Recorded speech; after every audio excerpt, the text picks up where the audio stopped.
can have a little rummage around in your rubbish. How do you make money for nothing? I love that. The answer could be hiding in the 30 million tonnes of household waste we throw out every year. So heavy, they don't make them like this anymore. Look at that. That's why entrepreneur Sarah Moore wants to get her hands on things before they hit the skip. I'm a passionate maker, buyer and user of old stuff, and I've turned that passion into a money-making business. I make new stuff out of old stuff and I sell it for a profit. And with some of the country's elite designers and makers, Say something nice about it.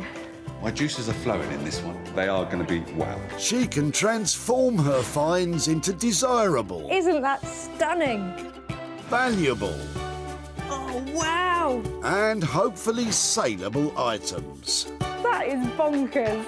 If Sarah is successful, then she can hand the profits back to the very people who had no idea there was cash to be made from their trash. Got £350. Whoa.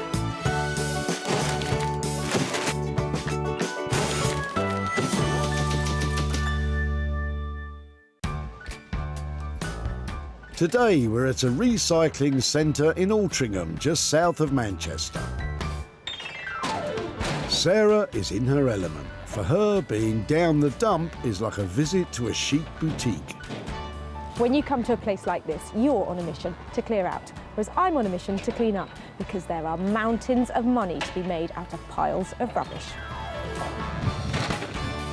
The recycling centre has given Sarah special permission to do what she does best, treasure hunt.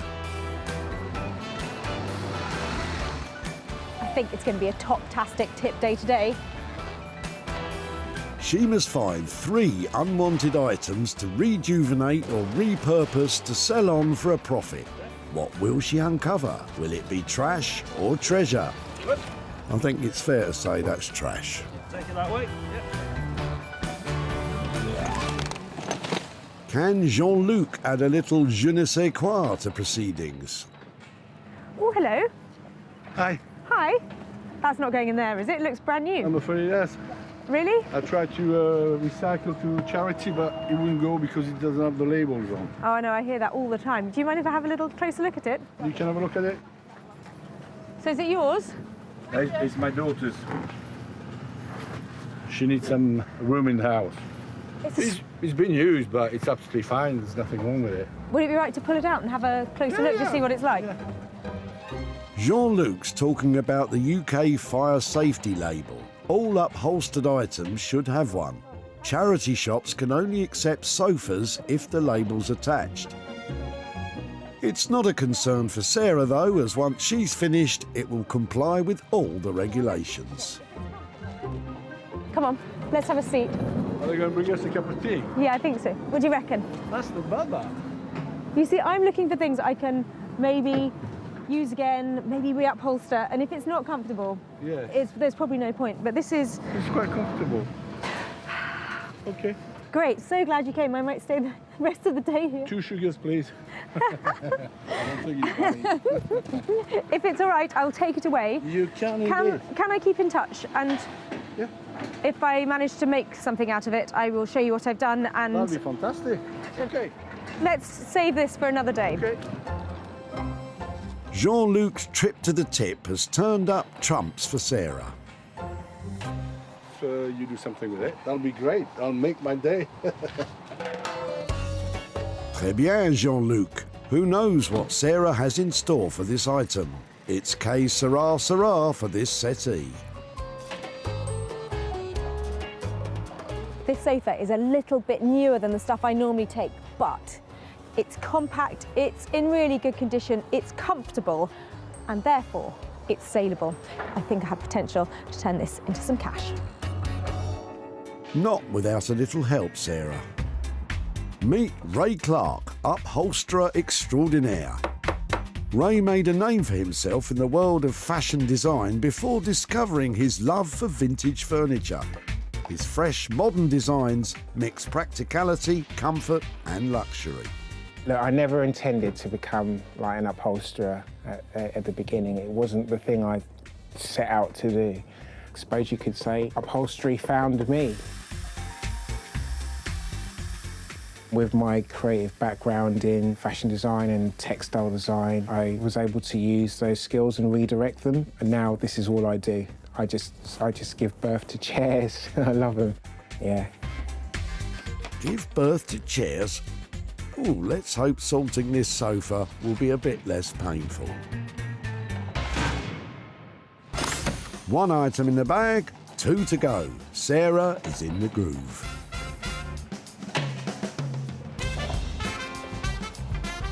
Down at the tip. Let's get down to business. I think that's... And it's not long before Sarah hones in on Paul. Hiya. Hello. That looks like some interesting stuff in there. Yeah, it's just the contents of a garage that's built up over the years. OK, can I have a close look? Can I have a little rummage around in your rubbish? Yeah, you're welcome. Yeah. Luckily for Sarah, Paul's having a clear out as he's soon going to be moving home. Side toolbox. So she's on the hunt for a gem in his junk. Oh, lovely. I love that. Who'd have thought an old toolbox would catch your eye? I really like that. Oh, right, okay. It's got, I think they call it patina these days. Most people call it rust and wear on it, but so maybe something I could do with it. Well, I call it patina, but it's all the same thing. Oh, look, she spied a filing cabinet too. I really like that. It's decorative as well as being industrial. They've got a certain look to them. Don't know what that look is.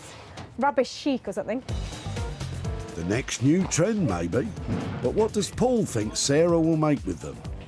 I'm not too sure, but I have seen some of the stuff before, and I'd be interested to see what she does with it. There's a real sense of history with this lovely old case, and I'm loving the utility chic of this filing cabinet. And I'm going to take them to somebody who makes magic out of metal like this, and money for me.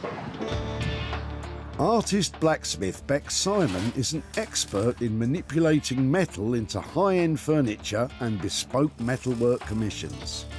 When I went to art college and I was looking around to see what degree I wanted to do, I went into the forge and I saw people working with fire and the anvils and hammering metal. Oh, that was it. I just knew that that was what I needed to do. Together with husband Dave, this formidable team has the skill and imagination to create something special from any old iron. There's nothing more exciting to come into work, light a fire, heat up your metal. It's very magical. I hope Bex still feels that way when she gets a load of the rusty toolbox and filing cabinet.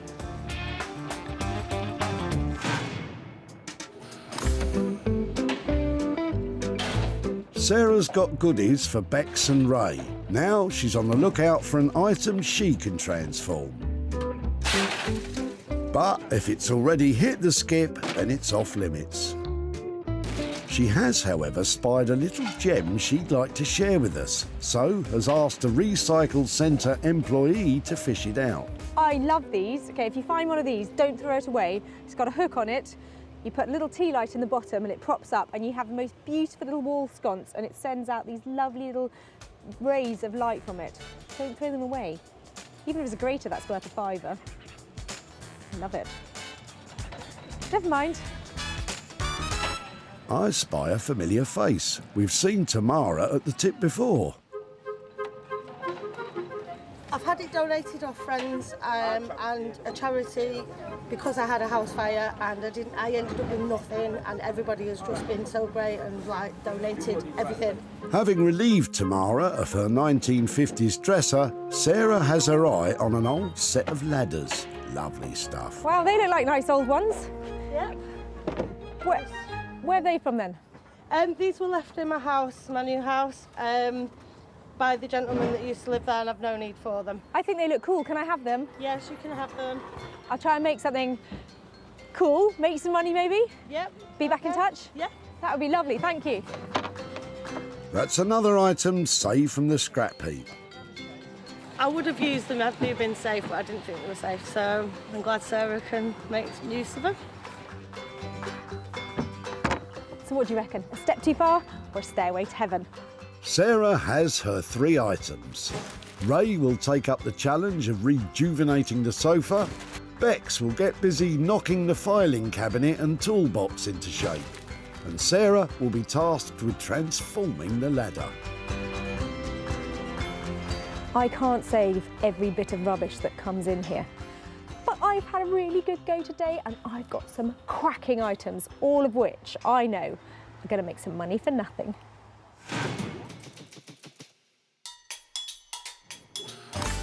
London's East End, as famous for Albert Square as it is for the Olympic Park. The area is a cultural crucible that blends innovation with tradition, just like upholsterer Ray Clark. I wonder what Sarah's going to bring me. Yeah, she always brings some really mad projects. Look, it's a sofa. How mad can it be? Hiya. Let me just pop that there. I've got a little something for you outside. Will you come and help me in? Yeah, sure. Wow. Let's get it inside. Wow, look at this. I personally hate maroon, and I'm not that keen on red stuff, all right? So for me, this is like a horror sofa. Yeah. I am really keen on this. Natural. Now, I did bring along a little bit of natural linen, and what I was sort of wondering about this is if we could rough it right up and make it look really rustic. I don't want to say the word knackered, but I want this to look like it is something that the dog has been sleeping on. A dog bed? Now that's barking mad. Is that really bad to ask? No, it's not bad to ask if that's what you feel it deserves. I can deliver that for you, yeah, sure. Less show home, more, rustic, more traditional. Boutique, rustic. I'm pushing on the rustic, I can tell, aren't I? Look! I'm going to end up dreaming of rustic. Do you use any Hessian fabric or I do. Is there? Yeah. I mean, that's not quite the grade that you'd want to sit on, is it? No, it's not. That's scrim, Sarah. It's not meant to be seen, let alone sat on, even by dogs. I do have some linen scrim. It's quite thin, but it can be doubled up. I'm looking at designer stuff. £50 a metre. How much is this a metre? That's about £3 a metre. Now that's my kind of money. But it's the look. It's the overall look.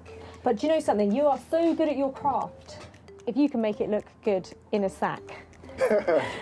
Sarah's made a saving on the material, but how much will it cost for Ray to weave his magic? Ballpark figure? Between 600, 650 for recovering. It's just recovering. Okay. Yes. I would happily leave you with 650 quid to do this. Right, done deal. Fantastic. Well, best of luck. Thank you very much. Bye. Bye. Fantastic. I think Ray is going to duff that sofa up and make it look really rough, rustic, but reassuringly expensive. I can understand where she's coming from. I know the kind of work that she wants to have done, but it's got to be done properly. It's got to be done well, done right. And I'm a bit of a stickler for that as well. Ray has a budget of £650 plus materials for the transformation. Oh, where do I begin? But can he really get on board with Sarah's cost-cutting design?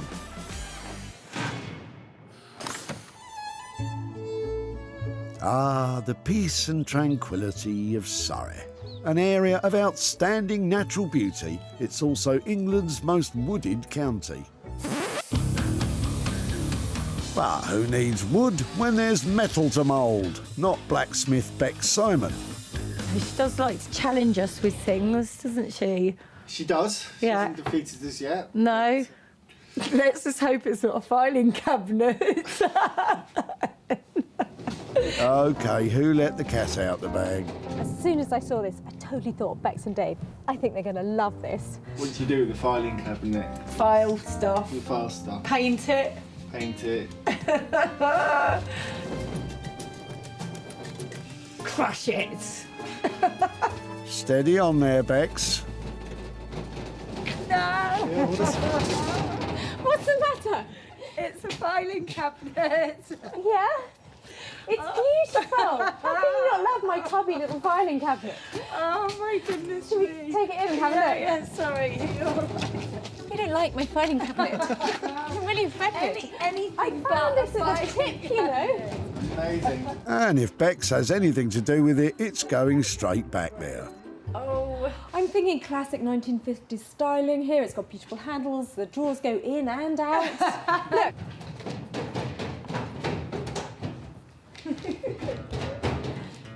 I think I've broken it. Demand a refund. Oh no, that's right, it was being thrown away. I can't imagine why. If we're going to work on this, Yeah, what do you think? I really don't want it to look anything like a filing cabinet at all, because I really, really don't like them. I'd never have guessed.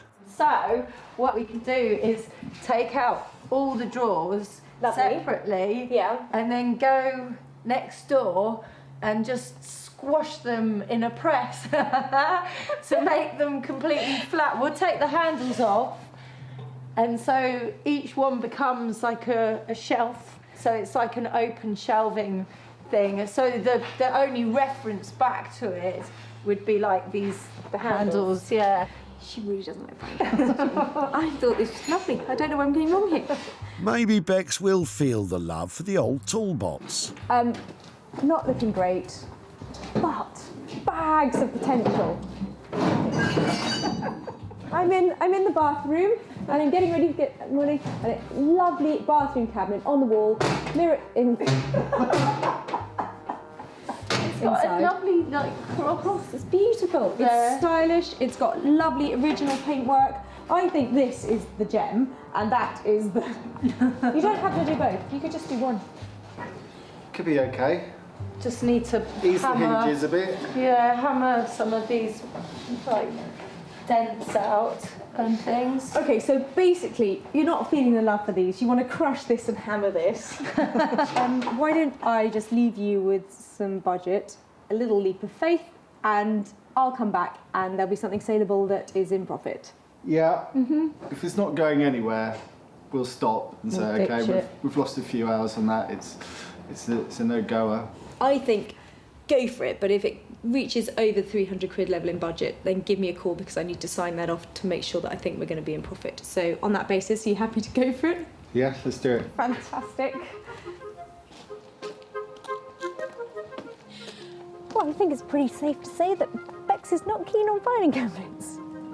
They're just so ugly. They really are.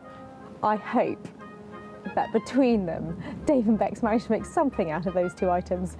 Otherwise, I'm just going to come back to a little pancake of a filing cabinet and not a lot of profit. Wish us luck. With a starting budget of £300, will Bex and Dave salvage anything from Sarah's finds?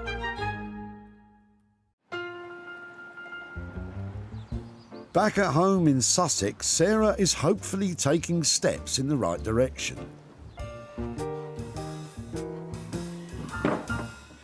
I love these ladders, but as they are, I just can't make enough money out of them if I just sell them like this, so I've got to make them into something. And because they're quite a complicated set of angles, I think it's best to go for something really simple. So, I want to make lovely little planters out of each of the steps. Fill them up with beautiful bulbs, and so people can have them in their homes, out on their windowsill, by the front door, just bringing a little bit of colour in their life, and then using all this lovely white paint, flaky surface as a real selling point. How hard can that be? To make flaky paint a selling point. A lot tougher than you think, Sarah, especially if you can't use a saw. Let's make a plan. When you do something, measure twice, cut once. Not a complete novice then. Look away now. Oops, spoke too soon. A good start would be to secure the ladder by clamping it down. Let the saw do the work. The longer the stroke, the easier it will be. We could be here for a while. Just clean up those bits. Could have maybe cut that a bit better. Never mind. Have a back across there. Plants in there. Should look quite cool. But one planter isn't going to bring him much. Time to step it up. See what I did there? You can come and help if you like. To just sit there. Oh, I'd love to, Sarah, but quite frankly, I think I'll keep my distance. I'm channeling potting shed chic. It's going to be awesome. Well, I suppose you have to believe your own propaganda, but you still have to nail the back song. Just want to make sure I can make one, and I'm on the right track before I cut the whole thing up and have to make a plan. This could be fun. Chin up, Sarah. Hopefully all the hard graft will be worth it. On the bright side, Sarah bagged a bargain at a car boot sale, paying only £30 for bulbs to put in the planters. But will her idea really flourish and bring in the big bucks?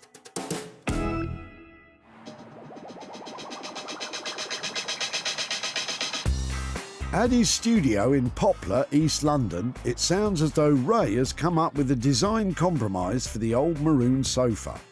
The overall look is quite rustic, like a countryman's jacket with, you know, the leather patches, kind of that look, but translated into a two-seater sofa, if you know what I mean. So Ray's giving a nod to Sarah's rustic vision, but with an extra air of elegance. Sounds expensive. Before recovering the sofa, Ray and his assistant Anna have to strip it back to check that the frame and the filling are in good order. Yeah, ripping this should be fairly good fun. I'm saying this because I already know what's already going on underneath here. I can feel it with my hands, and it's like, ugh. Modern sofas aren't always built with quality in mind. No, it's not feathers. This is polyester wadding. Yeah, bleh, don't like that. But Ray's about to change all that. Ooh, this could be painful.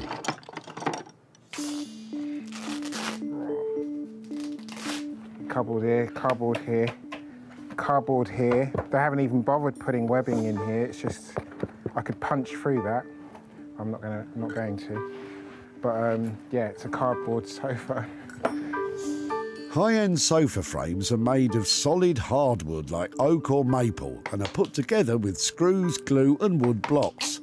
These could last a lifetime, but modern manufacturing methods and price wars have created some new ways of building frames. Some are okay, others not so good. The springs should be lashed laterally from end to end so that when you sit in them, they don't spread apart. Yeah, this is I wouldn't say shoddy. Yeah, I would say shoddy actually. This has got to be pushing Ray's perfectionist nature to the limit. I want to do this properly, or as well as I can possibly do it. So it's going to be upgraded, better than it was when it arrived anyway, much better. Ray's exacting standards has meant the job has gone from a relatively simple recover to almost a complete rebuild. That's the excitement of the challenge on this, trying to produce something and still keep to within the budget, so it's not just like built with cardboard. Oh, I hate cardboard. I hate cardboard. I can't stand cardboard. From one artisan loving life... Look at that. Nasty, nasty, nasty. ...to another.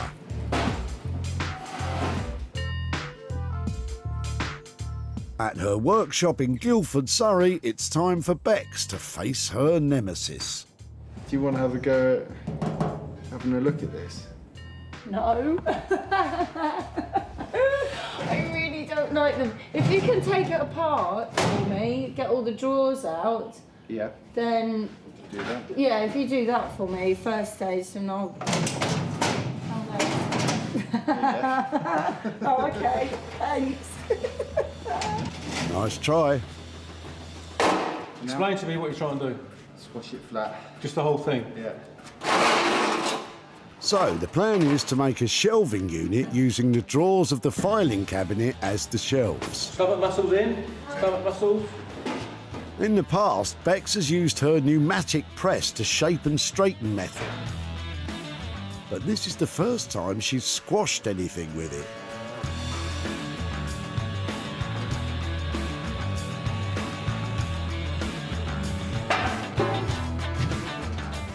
Oh, what a nice shape. Yeah. Ooh! Oh, look at that. That's really nice. Look at the way the corners have gone. Nice one. It's like a tray. Can go and make some tea. See, that wasn't so difficult after all. All right, Mr. T-Boy? Now, onto the toolbox. A quick buff was the plan to make it into a bathroom or kitchen cabinet. But This is taking ages. It's working though. Yeah, but it's like, to do the whole thing. Well, you nearly done the whole thing. Well, no, but I think, look, imagine being someone who's going to buy. this was supposed to be a quick and easy job with real retail value. Looks like a piece of junk. No, but a very artistically treated piece of junk. Nice sales pitch, Dave. You know, just look at that. At the moment, I'm not feeling the potential anymore. I mean, what an idea that I did just have was those hinges. You know how the old metal hinges, you know, and they're all scrolled and beautiful, and they're like on a wooden door. I know what you mean, but I can see the budget just going completely out the window on that. I know, but just doing this, I don't think the finish is good enough. I think that's all right. Really? I think that'll be okay. Well, at least someone is optimistic. Personally, though, I think this one could be Bex's undoing. Oh, I don't like this one.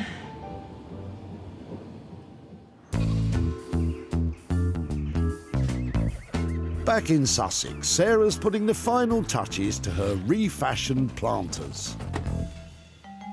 It's coming along, isn't it? Not quite there, though. I want it to really pack a punch. But that at the moment stands me in at £4. It's got to be worth more than that. It needs wow factor, sparkle, pizzazz. Or an old tin bucket. Not exactly what I had in mind. Happy days. Happy days indeed.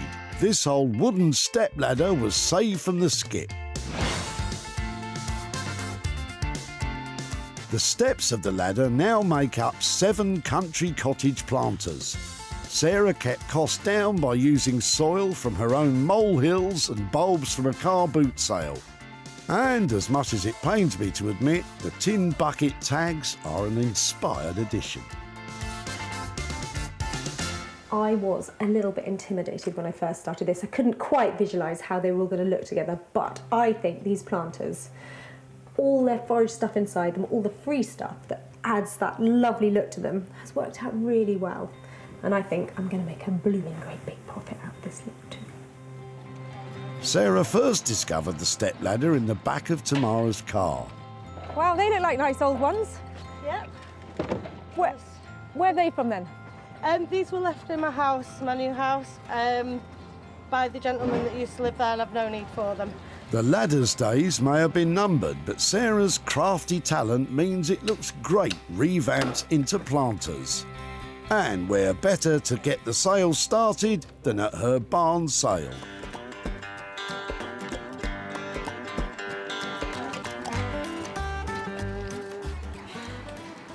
Get it out there, make it sell. So, do you know what that's made from? No. Door frame or something, or... Old stepladder. Okay. No way. Okay. You almost want the full set, don't you? I'll do your deal. They seem to be flying off the shelf. Fantastic, I'm so glad you bought that. Excellent, one more planter. Have a lovely day. Sarah managed to sell 4 planters, and Matthew, who owns Spriggs Florist in Petworth, snapped up the final 3. I love the fact that these were made from old step ladders. It gives us an opportunity to offer something really quirky to our customers. Now Sarah's on her way to tell Tamara the tale of her old wooden stepladder. Hiya. Hi, Sarah. Hello. How are you doing? All right, thank you. Nice to see you again. You were madly tearing about last time I saw you, and you just moved here. Is that right? Yeah, yeah. And you had some ladders. They had a really lovely vintage look to them, but they're not that practical when they're old like that, No, are they? no. Do you imagine what we might do with them after we took them away? I don't know what you've done with them, but I can imagine you've done something good. Well, I know you said that you found them in the garden, so we thought it'd be nice to make something for the garden out of them. Okay. So do you want to see what we did? Yeah. So here is your step ladder planted up with spring bulbs. Wow. We managed to make 7 of them. They're lovely. So I've got a little bit of money to Brilliant. hand over to you. Oh, thank you. I've got £90 here. Wow. Just off a ladder. Just off a ladder. Wow, thank you, Sarah. What will you do with £90? Probably buy some paint and some new fabric to go on my couch because I need my couch recovering. Oh, fantastic. So that's what that will be going toward. It was great to catch up, and so pleased that you let me have your ladders. Thank you. Take care. Sarah. So nice to see you. Thank Bye-bye. you. Bye. Thank you. Well, I loved working on those step ladders, turning them from practical into pretty planters. And it sounds like Tamara has projects on her mind too, and that money's going to be helpful. Sarah did well in keeping her cost to just £30 and even better in selling the lot for 120. That leaves £90 for Tamara and her family to enjoy.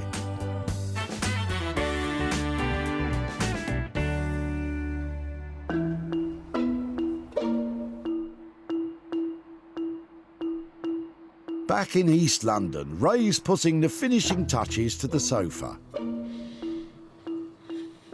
Actually, I'm more nervous than confident, to be honest. Yeah, it's always a bit nerve-wracking when Sarah comes to see the piece. Just never quite know what her reaction is going to be. Not long to wait, Ray. She's on her way. Ooh, you tease. Well, I left Ray with a chain store sofa and the idea that he was going to turn it into potting shed chic. Who knows if he's managed to achieve that. Hiya. Hey, Sarah, how you doing? I'm really well, how are you? I'm good.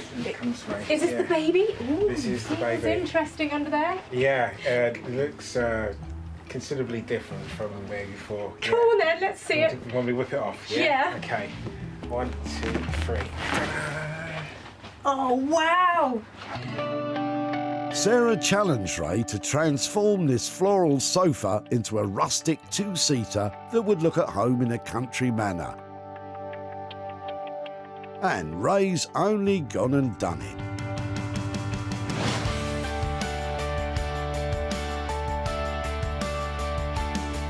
Hours of love and attention have seen this sofa stripped back and reassembled using master craftsman techniques. The mix of rustic raw linen with luxury leather and suede makes the old sofa almost unrecognisable. The vision I had was not something as sophisticated and loved as this. Oh. You have created, a bit of the potting shed chic that I was after, Okay. but with some lovely detail. Yeah. It's lovely. I love the scruffy look. Thank you for giving it that. But it's not. But the thing is, to actually achieve this type of look takes so much work. And they're all hand stitched, aren't they? That's They're hand top stitched. stitched. That's like just hours and hours just getting that looking really quite perfect. Well, you know what they say. The devil is It's in the in the detail, details, and yeah, that's what exactly. you put into this. Did it blow the budget then? Because this isn't the spec that I left with. I was on the £3 a metre fabric, and I'm not looking at that for that, am I?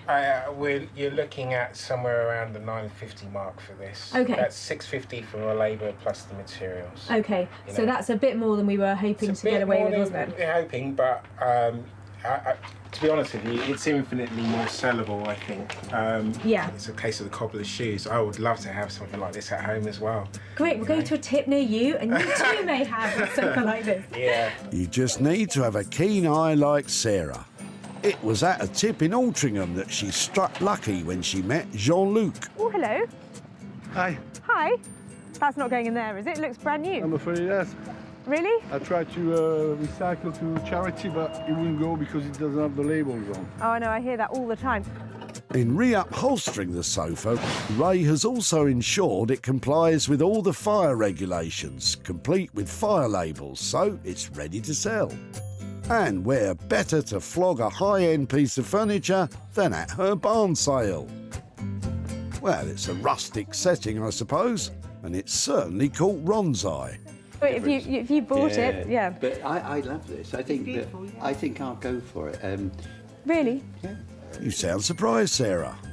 Well, I didn't expect to sell it today because I didn't think it was quite the right environment to sell it, but... It's in here, the set. It's like, we just love it. Another happy customer, but with a £300 overspend, has it made enough of a profit to make Jean-Luc, its original owner, happy?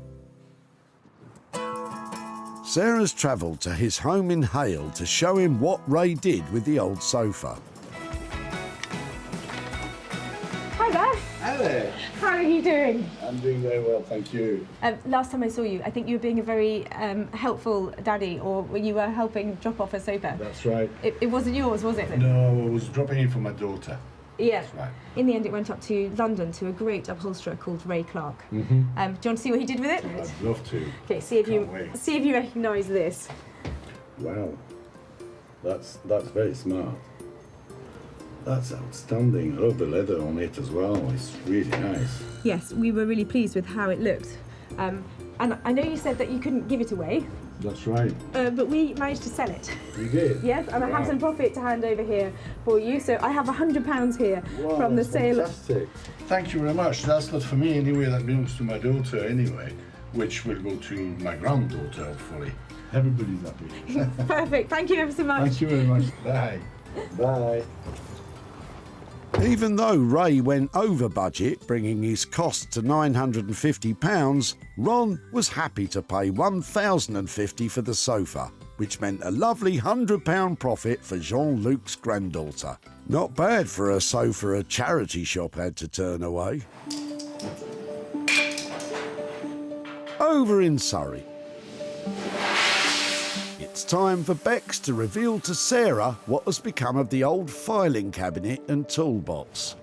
I was really quite pleased when I found the filing cabinet at the tip, but Bex and Dave were not keen on it at all. In fact, when I left them, they said they were going to crush it, and I was going to pay them for the privilege. I can't imagine what they've done with it. It has been a challenge because obviously a filing cabinet's quite... Well, it's just quite big and bulky, and... As blacksmiths, there's not a lot you can do with that sort of material. You know, I think we've managed to come up with something out of the two items that works quite well in a sort of wacky kind of way. It's one for a niche buyer, I think, this one. No, stop pigeonholing it. Don't pigeonhole it. So, a shelving unit and a bathroom cabinet then. Nothing so conventional from Bex. She fought her phobia of filing cabinets and has seamlessly brought together the old toolbox and filing cabinet to produce this contemporary locker.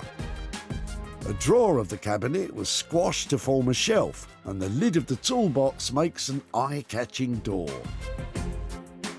And the quirks continue on the side with these hinge detail things.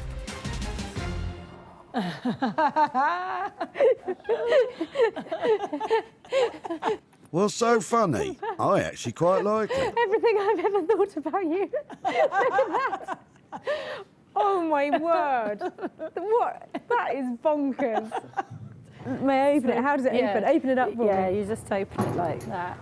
And then we flattened one of the drawers and just put it back in, but a flattened drawer. It is lovely. They are fantastic. They look sort of alien, don't they? Yeah, well, it's basically based on circuit boards because it's, you know, filing and systems and stuff. It is brilliant. It's funny. It's useful. It's these hinges, really cool. Bex and Dave took on those 2 tip finds and won. What's more, they managed to do it within the agreed budget. I was have to say, teeny bit worried about the sort of idea that you had before, so it's actually quite a relief as well. Well, it's not often you get a good old laugh out of an old filing cabinet. They've done a fantastic job. My turn now to make some money out of it. Paul was moving home and clearing out his garage when Sarah spotted the filing cabinet and toolbox in the back of his van. I really like that. It's decorative as well as being industrial. Paul struggled to see its potential. I'm not too sure, but I've seen some of the stuff before, and I'd be interested to see what she does with it. And Bex certainly took some convincing, but she finally unleashed its quirky charm. It didn't take long for Sarah to entice Nick, an online retailer, into buying the bespoke piece to sell through his shop, Smithers of Stamford. This is absolutely bonkers, I love it. Sarah's on her way to Paul's new home to tell him what became of his old filing cabinet and toolbox. Hello. Hi, Paul. Hi. How are you? Good. So you made the move? Yeah, we're here, eventually, yeah. And so from what I remember, you were clearing out the garage in your old house. Is that right? That's right, yes. Yeah, so I love the look of your sweet little filing cabinet, and we took away an old metal box case as well. Yeah. I took them to Beck Simon, who is a fantastic blacksmith artist who works with her partner Dave, and between them they decided they were going to make one lovely piece of furniture. Would you like to see it? Oh yeah, I'd love to. Okay, so brace yourselves because it doesn't look quite like you might remember it. Crikey. Wow, that's striking. Striking. I was wondering what you'd make of it, but that looks fantastic. And it's been sold, so it's gone off to a retro and vintage store, and I've got £40 here, which is the profit made from selling your filing cabinet. Right. Yeah, brilliant. Thanks very much. So you've just moved. Is there anything you think you might be using that for? We're looking at shrubs this weekend, so I think the garden's going to get a little makeover in one corner. Oh, fantastic. Well, if that helps to go towards that, then I'm really pleased. Yeah. But thank you so much for letting me have it. It's bright and it's beautiful. It's going to go on to be in the heart of somebody else's home. Wonderful. So it's lovely. Really nice to catch up. Yeah, Bye-bye. lovely. Well, Bex completely squashed Paul's filing cabinet, but we managed to squeeze a little profit out of it too. And I think Paul's happy with that. Coming in on budget of £300 and selling for £340 means Bex and Dave turn Paul's old metal into a £40 profit. Not bad considering she hated it at the start. Sarah's managed to make money from all 3 items she salvaged from the dump. The sofa is now trendy with at least 25 years of good use ahead. The filing cabinet and toolbox became a new look lock-up. And of course, Sarah's idea for the ladder flourished into spring planters. Well, I really couldn't be happier. That's 3 amazing items, 3 fantastic results, and the chance to hand over 3 chunks of cash to some very delighted people.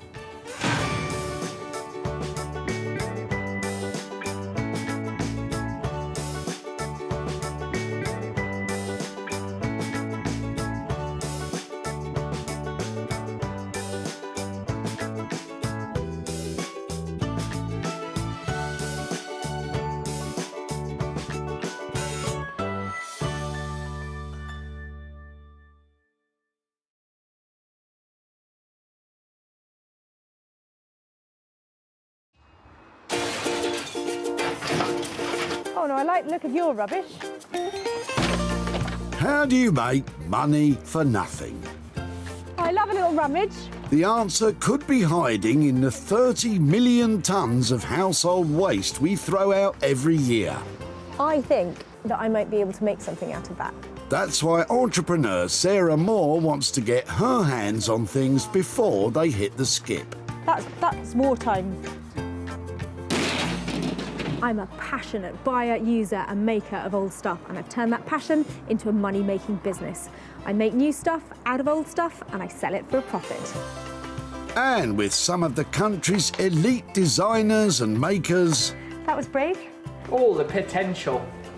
No! she can transform her finds into desirable, Work of art. valuable, and hopefully saleable items. Holy moly. If Sarah is successful, then she can hand the profits back to the very people who had no idea there was cash to be made from their trash. Thank you, I'm astonished.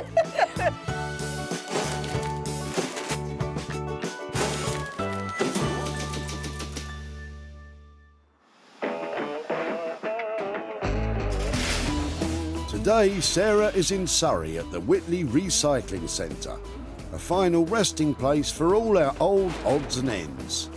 But for Sarah, this is an opportunity to take that stash and turn it into cash.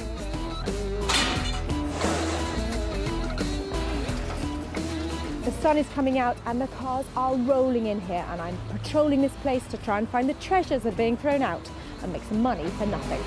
Sarah's been granted special permission from the recycling centre to undertake this venture. Come on then. She does so with some style and grace. And if it's style she's after, perhaps Robert's old sewing machine could add a bit of flair. Is that going back in the car or into the skip? I was hoping somebody would be able to reuse it. It's a really sweet little one, isn't it? Do you ever remember it being used? I do. My mum regularly make clothes for us. Oh. Really? I bet they went down well at school, didn't they? No, I didn't dare wear them to school. Luckily, I had a uniform that you had to buy from a shop in Guildford. But no. Have you got the key? Not with me. It's probably at home somewhere. I'd really like to have a look inside it, because some of them are really collectible. Some of them are just decorative, but some of them are hundreds of pounds worth of singer. But you need a key. You need a key. Do you want me to have a quick look in my store? If you've got a key or a screwdriver, that would be great. Do you have a second? I'll be back in a moment. Where is Sarah going to find a screwdriver at the dump? Ah, perhaps in the toolbox graveyard you'll find in many recycling centres. I'm just wondering if there's a little screwdriver or anything we can use. You know how to pick a lock too, Sarah. Very talented. That might. So yeah, give that a go, yeah. Harder than it looks, eh? Right for tight, loose for left. Oh, I really want to see in here now. Oh, good, no, it's stuck. Would you mind if I took it away as the mystery machine? If it is in usable condition or valuable, or I can sell it for you, can I get back in touch and show you what I've done with it? Super, yeah, thank you very much. But thank you ever so much, really nice to have met you here. Oh, the mystery machine. Sarah's taking a gamble on there being something usable under there. From what you can remember, Robert, do you think Sarah will be able to make anything from it? I don't want to say a doorstop because that just wouldn't be appropriate. Maybe a lamp stand. Maybe a beautiful lamp stand, that would be nice. It really is quite exciting what might be under there. I just need to find a key so I can find out. Well, I know a couple of boys with the key and the secret for success.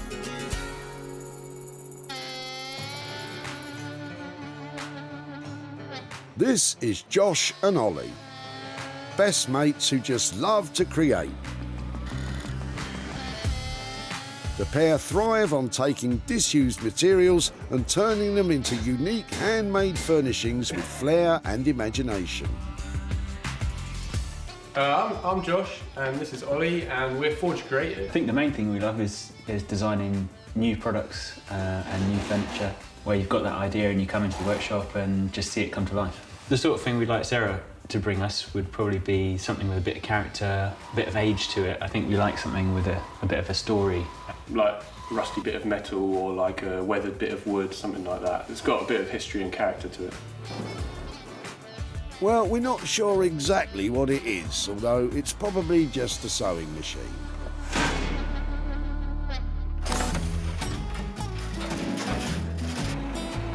We are officially off and running today, and Sarah's back on the march. She's desperately hunting for our next assignment. I'm ready. I'll take anything. If I can cut it up, if I can make something out of it, I'm gonna have it. Whoa, Sarah is in the zone. Glad someone is. Is it time for my afternoon nap yet? Luckily, Sarah spots some familiar faces, John and Barbara. We've met them before, and once again, they might have just the thing for Sarah to save. This looks quite interesting. What's that? That was my father's drawing board. Okay. Was he an architect or something? He did train as an architect, though he worked as an engineer mostly, and he would have used that at home, I think, mainly for doing drawings of model boats and model steam engines, and he made a lot of models. Really excellent. Would it be possible to pull it out and have a look, see if it's what the other side looks like? Hopefully, it should be smooth. Yeah, that's what I'm thinking. It's a shame to chuck it away, really, but nobody uses drawing boards these days because everything's done on the computer. It's the way of the world nowadays, I'm afraid, John. I'm really pleased that I was here when this arrived here, because I love anything that's old. I always think it's so much nicer than anything that's new. Well, it would be nice if somebody had a use for it, but unfortunately, everybody's chucking out drawing boards now. If it would be something that you'd let me have rather than going in there. Oh, great, yes. Yeah, thank you very much. And I hope I do something with it that does it justice. It's charming, I think. Charming is exactly right, Sarah. Any thoughts from John and Barbara about its future? I can imagine it could make maybe some piece of furniture, like a very nice tabletop. Yeah. I think her looking at it with different eyes made me look at it with slightly different eyes rather than just something that can be got rid of. Let's hope she does something good. I'm sure she will. Good on you, Barbara. I know what you're thinking. You're going to be making all sorts of jokes about going back to the drawing board, making up new designs. But seriously, this is a fantastic find. Anything industrial with this chunky look and this beautiful surface has got to have potential to be transformed into something that makes money. It better, Sarah, or it'll be back to the old drawing. All right, I won't say it, but I know a lady who may. Designer Beck Simon is an artisan blacksmith who can manipulate metal into magnificent money makers. Blacksmithing as a craft, it hasn't really changed over the hundreds and hundreds of years it's been around. We still use fire as a tool. We've got an anvil and a hammer. There's something very sort of medieval about it. With husband Dave by her side, this team produces high-end furniture and bespoke metal commissions. My passion for the craft is trying to use it in a very contemporary way, still keep it alive and involve it as much as I can with any job that we do. Well, I'm not sure how many blacksmithing techniques you'll be able to use on this wooden table.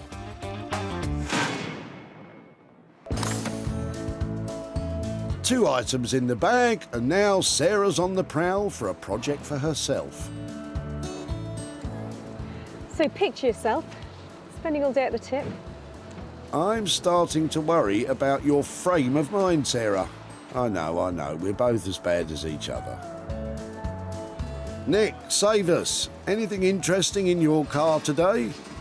I'm throwing away probably the contents of the loft today. It's about my 15th trip to the dumper moving house after 25 years. 25 years of stuff. Music to Sarah's ears. Hello, hello. Oh, I like your china. Hi. Are you moving? Are you clearing out? Moving house. Anything that might be interesting for recycling? No, that's an electrical. Electricals, okay. Is that going in there? That's going in there. Nobody wants silver plate cutlery. I can't give it away. It's nicely plated. Yeah. It's A1, which is best quality. Yeah. Lovely stuff. They're beautiful. When did you last use this lot? That was my mother's. Right. And I've kept it since she died, trying to do something with it. But as we're moving, got to limit the stuff we take with us. No, I totally understand that. If I could take that bit, You can take that. I would love to try and save some of it or do something with it. And You're then, welcome. if it's all right to come and show you what I've done or see where it's gone to, it'd be great to keep in touch. But that, to me, is a bag of history in there that I would love to just make sure that it can... Whatever you like. Brilliant. Thank you so much for letting me have it. All right, Good luck with the move. Thank you. Thank you. Lift with the legs, Sarah. So heavy. Does Nick have any thoughts about Sarah's plans for his mum's old cutlery? I've no idea. I hope she finds a good use for them because it breaks my heart to throw some of it away, but nobody wants them anymore. Well, Sarah certainly does. And she looks very happy about it indeed. I feel like a very proud mother. At the end of a successful day, Sarah has her 3 items. Josh and Ollie will endeavour to open this sewing machine box. Bex will take on the architect's table. And Sarah will sort through Nick's family silver-plated cutlery. I'm confident that I've saved items that are worthy of transformation. It is, after all, at this stage, a game of chance. But as far as I'm concerned, game on.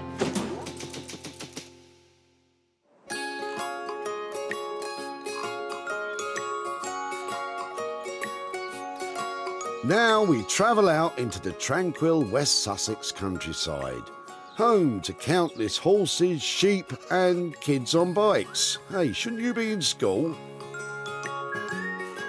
It's also home to master makers Josh and Ollie.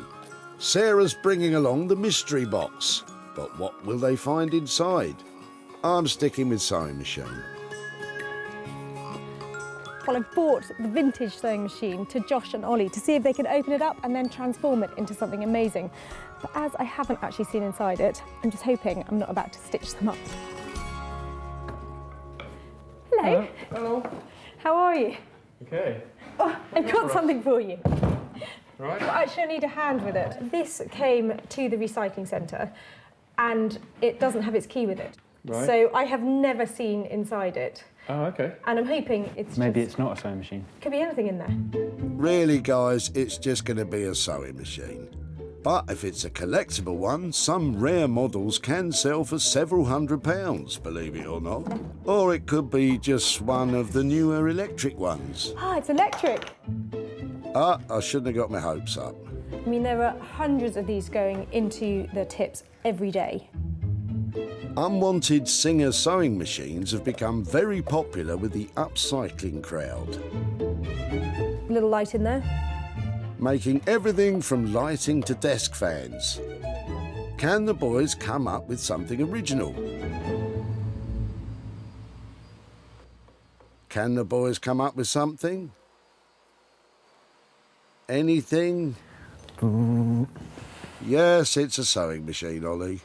It would almost be cool to take the whole thing into the individual components and then, like, we could see what we could do with them. Lay them out as like a blueprint almost. What can you put it back into that's completely different and that moves in a funny way or something? The only thing I would say, it is really difficult to sell non-functioning things.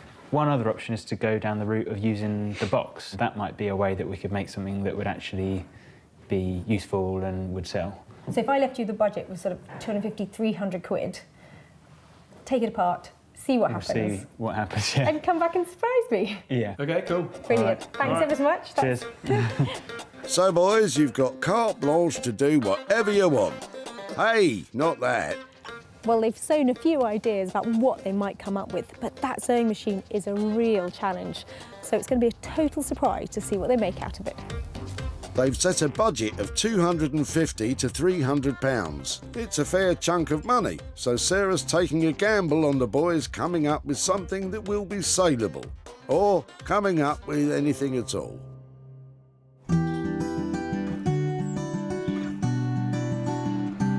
Near Guildford in the Surrey countryside, blacksmith Beck Simon is in her workshop and helped today by husband Dave.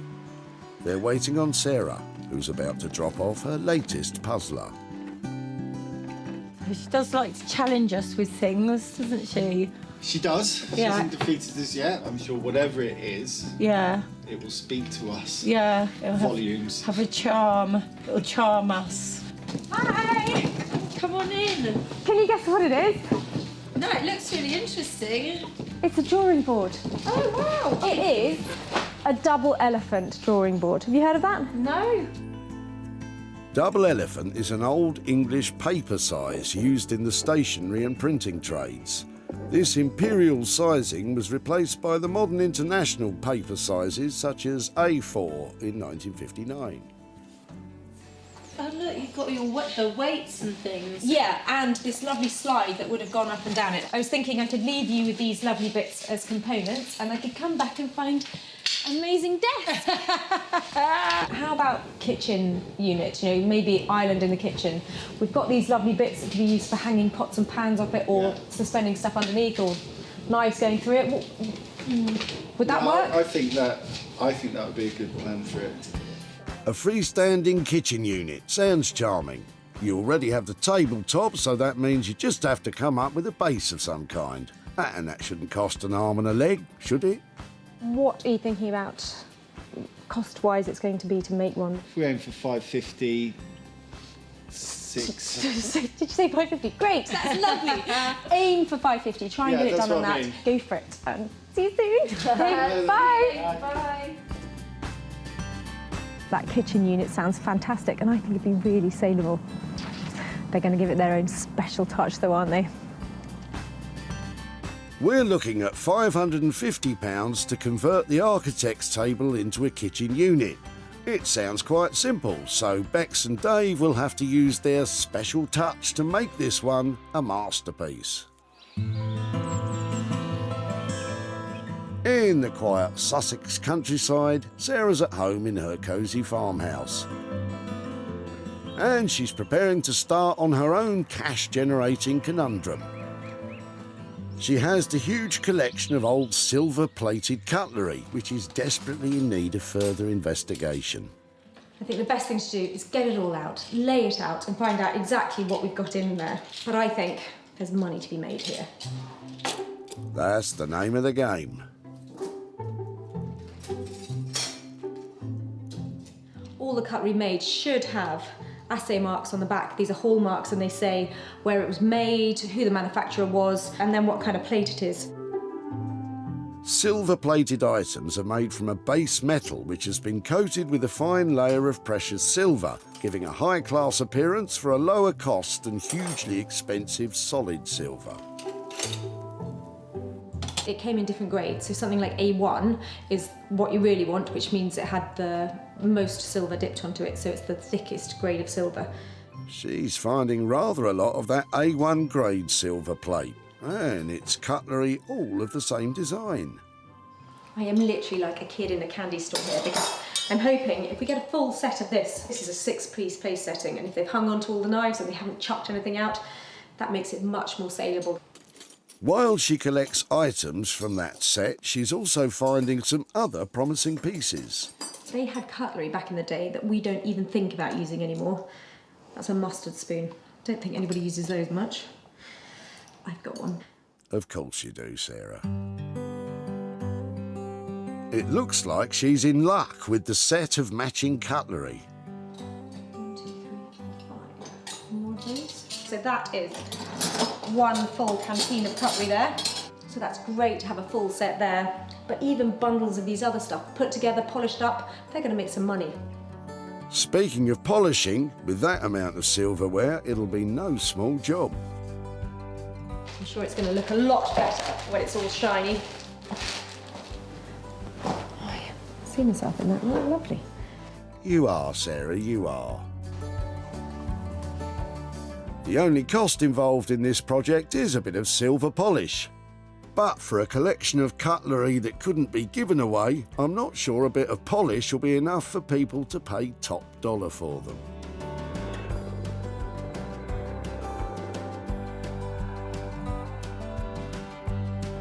Elsewhere in Sussex, let's see if Josh and Ollie have finally come up with a plan for the old sewing machine. So this bit holds your tea bag, and when you start it, it drops it into the mug, and then that gives it a good old stir. Yeah, you get some real good brittle off that. Yeah. I take it that's a no then. Let's get this thing apart. Righto.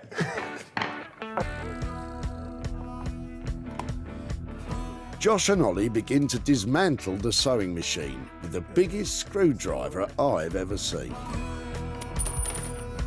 The hope is that once it's stripped down to its component parts, inspiration will strike. Somewhere within this is some gold. Yeah. Gold paint, maybe. As a backup plan, the boys have still got the wooden box the sewing machine came in. It might be a safer bet than what they're doing just... Oh no, here we go. It looks like Ollie's come up with something. Ah, he's made himself a little friend. Josh made a robot. Oh, sweet. Yeah, that'll do. Get Sarah back now. Yeah, get Sarah back in and let her see her £300 robot. I've got a feeling she's not going to be happy. Oh, Josh, Ollie spent ages on that. Sorry, Ollie. Maybe you can make another robot friend with the leftovers. Well, it's clear nothing much is getting achieved around here. We'll give you some more time to think, but you better get your thinking caps on and come up with something. And quickly. Thank you.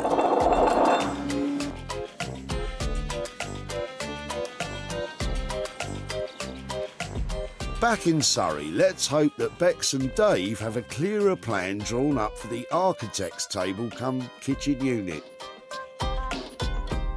Clear as mud.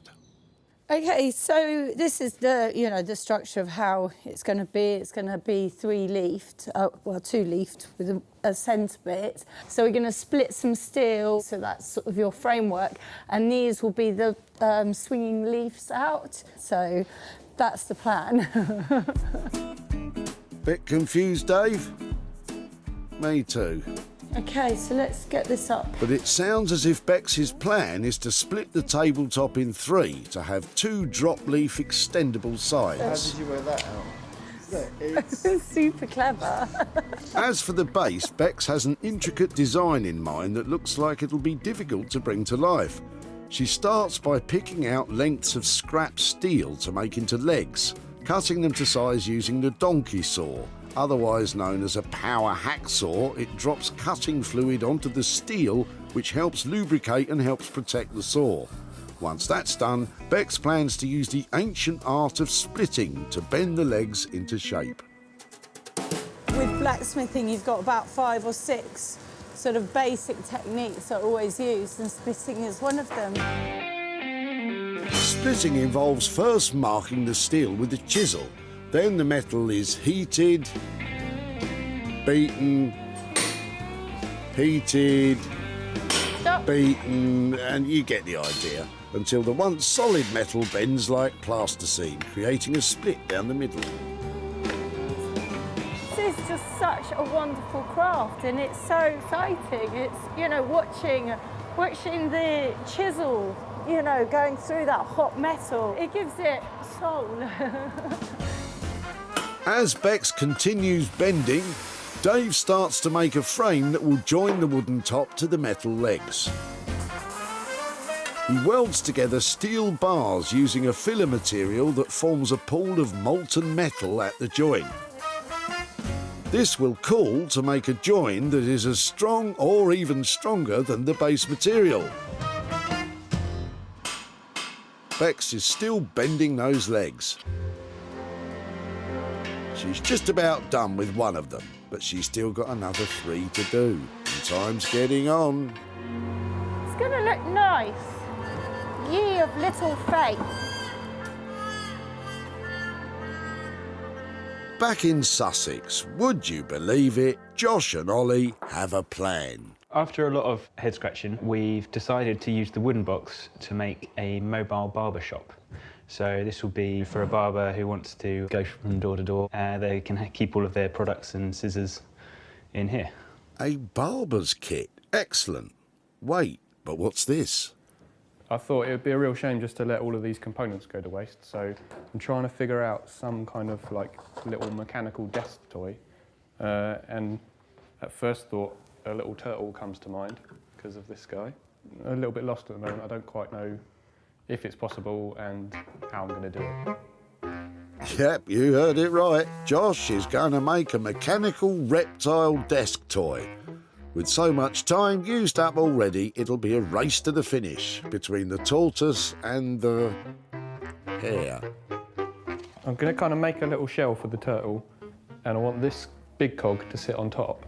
When you turn this cog, it's going to power this here, and so the turtle's head is going to move in and out.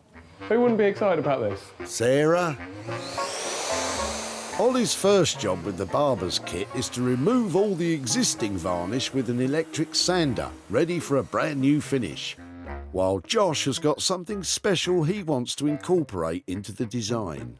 Yeah, so I got this off my granddad Corbett, and this was like an old roofing tool, so they used to beat lead with it, and so that would be perfect for making little gears and pulleys out of as well. Oh, that's sweet. You can dedicate the piece in memory of your granddad. Granddad's still around. Oops, sorry. Ollie's barber box is coming along nicely. Can you just come over here and hold these little bits here? And even Josh's desk toy is taking shape. Keeps falling off. Kind of. Ollie looks to have his project under control. Just need to tweak it a little bit. But the turtle, they've used up so much time already, I'm not sure it's going to be worth it.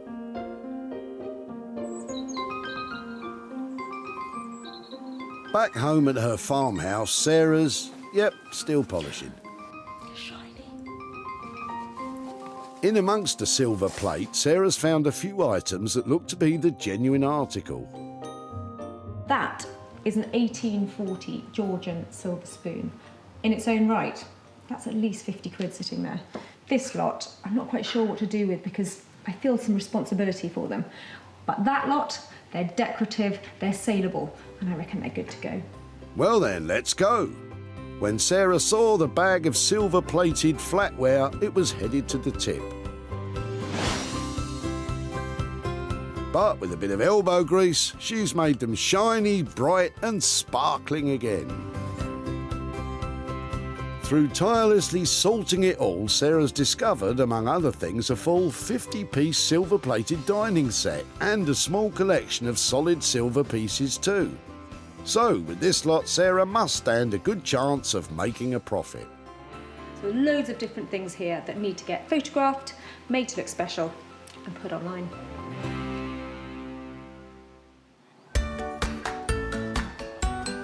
Oh, I like your china. When Sarah stopped Nick at the dump, she pounced on his bag of tableware. That was my mother's. Right.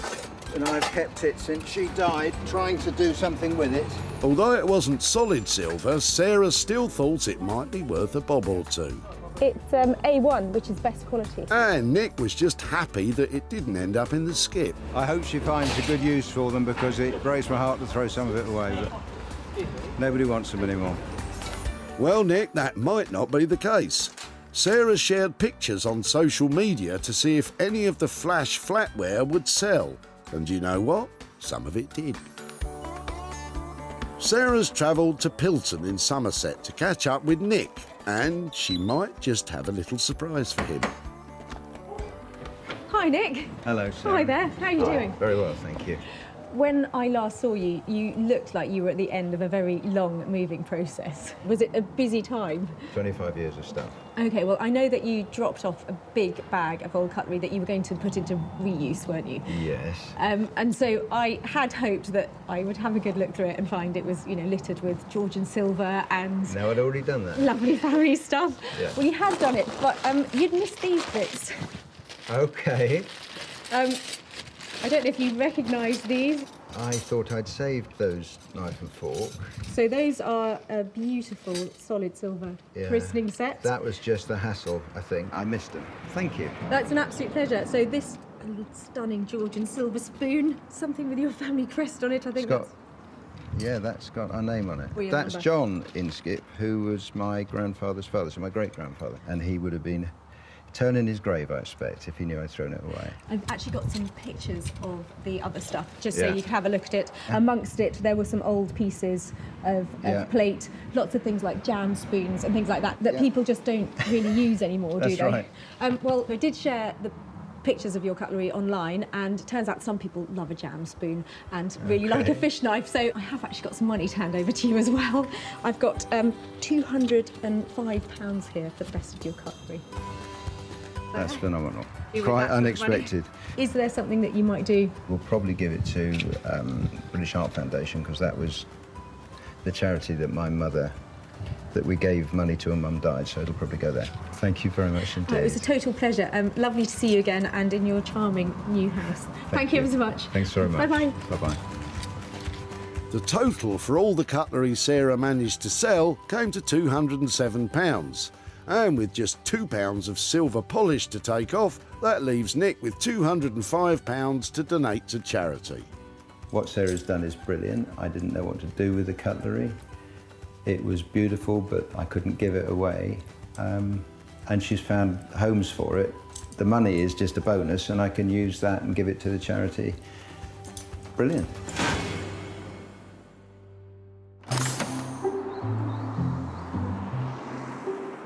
And now we head back to Sussex.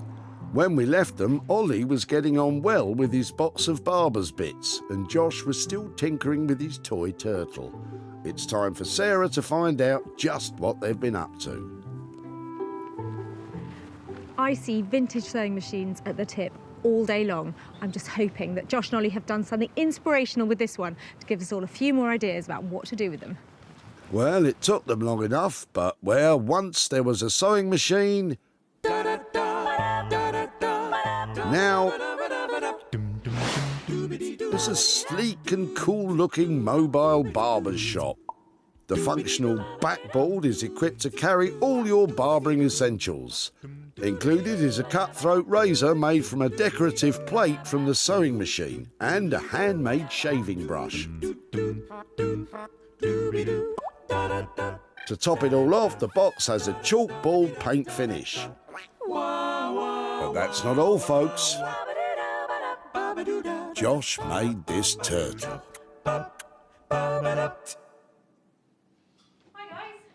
Hey, Sarah. How are you doing? Yeah, good, thanks. All right, how are you? Yeah, really well. What have you been up to? This is what we've made with the sewing machine you gave us. Oh, no way.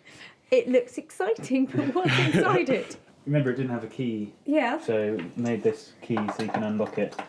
It's a mobile barber's kit. It's really beautiful. It's so clever. It's got a little dish for your shaving cream and shaving brush. And we've made a razor. I know what you've... That's from the front of Yeah. the sewing machine. Fantastic. That is really clever. Lovely. What do you do with the whole rest of it? Well, yeah, I have got a little extra surprise for you. Have you? So while I was doing this, Yeah. Josh had his own little project. This is a little desk turtle. I've always wanted a desk turtle. How come I've never had a desk turtle? That is so funny. That is just hilarious. So all of the components that actually came from the machine. The drive belt is off the original motor. Lovely. And just, yeah, used all of the components that I could. Fantastic. I really like what we've done there. Thank you for making something commercial out of the other bit. But What are you saying? What? The turtle's not commercial? OK, so 300 quid. Are we splitting that between that, or have we gone slightly over budget? I think we tried to keep to budget. I think we probably put more time in it than what we were going to, but we call it 300. Really? Yeah. OK, well, I think the world's first fully operational desk turtle and mobile barber shop is a triumph. Thank you ever so much. Cool, you're welcome. Well, I have learned to expect the unexpected every time I come here. Fantastic transformation of the old sewing machine, and I think there's money to be made even from that desktop turtle.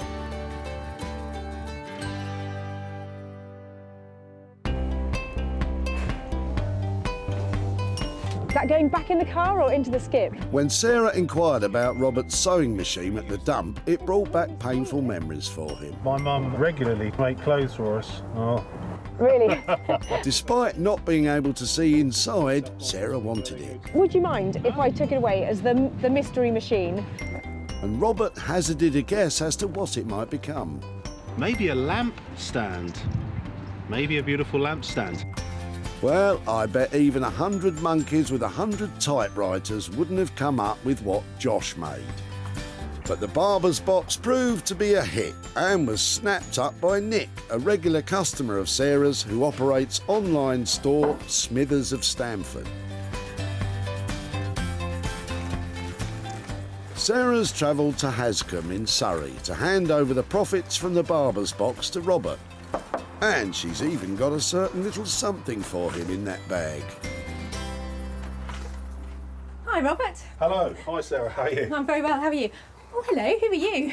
I'm Sky. Hi, Sky, hello. I'm Mia. Mia, oh, hi there, Mia. When I first met you at the recycling centre, we couldn't open your sewing machine. And it's odd that I've actually found the key since, but I wasn't sure if you were coming back, so I threw it out. Probably, what, a month ago, Sky, was it? Yeah. Well, that didn't matter because I've actually taken the sewing machine to somebody who knew how to get into it. Have you thought about something that might be done with it? I thought rather uninspiringly that you might make it into a lamp. My wife thought you might use it as a stand for a coffee table, so we're interested or intrigued to see what it might have turned out like. I've got some pictures to show you of what they did with your sewing machine. So here is a mobile barber's shop. Wow. I love that colour, don't you? So it's proved really popular and it's sold. Really? How fantastic. Yeah, so I have actually got £25 here to give to you for your old sewing machine. Thank you so much, great. This money is going to go to a lovely local charity, so thank you.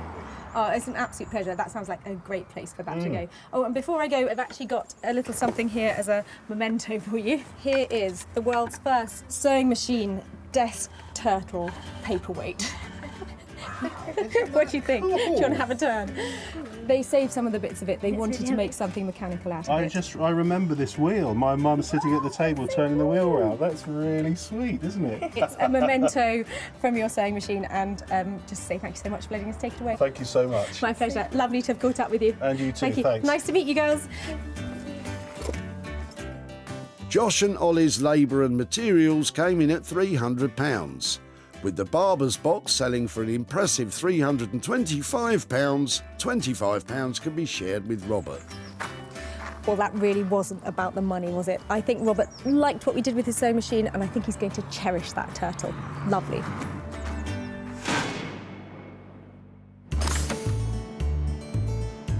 In deepest Surrey, Bex and her husband Dave have completed work on their architect's table cum kitchen unit, and they're eager for Sarah's arrival. We've got an extra little surprise for Sarah that was Dave's idea. Thank you, dear. Looking forward to seeing Sarah's reaction, really. I'm coming back to the drawing board to see what Bex and Dave have managed to do with it. Fingers crossed, it's a fantastic kitchen unit. When Sarah dropped it off, the best days of the architect's table had drawn to a close.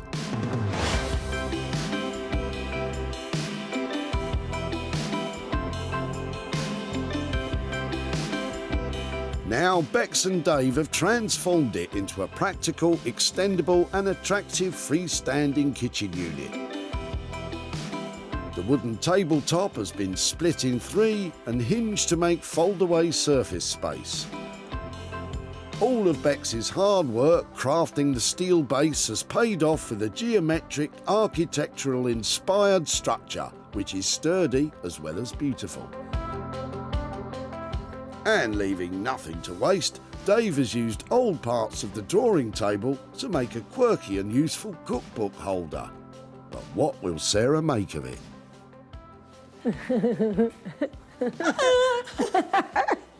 Hey!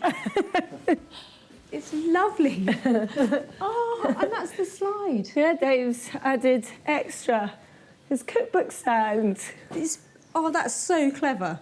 That is a lovely use of that old piece of material. Isn't it cool? It just looks really nice with it. How have you done this? Because it looks... That is really cool. Yeah, we split it and then put the shape into it. Basically, we used the theme of architecture for the frameworks. I think as a balanced piece, that is so lovely. You guys don't go down the easy route, do you? It's really lovely. It's got wheels as well at the back, so you can move it around. I absolutely love it. This transformation took a lot of work. Have they managed to stick to the budget? For you, Sarah, it came in on budget. I'm really pleased. I think it's really beautiful. Thank you. It's a triumph all round. Bex has even found another use for the multi-purpose unit. My mum wears big dangly earrings, so I feel a bit like my mum. Like a spaniel.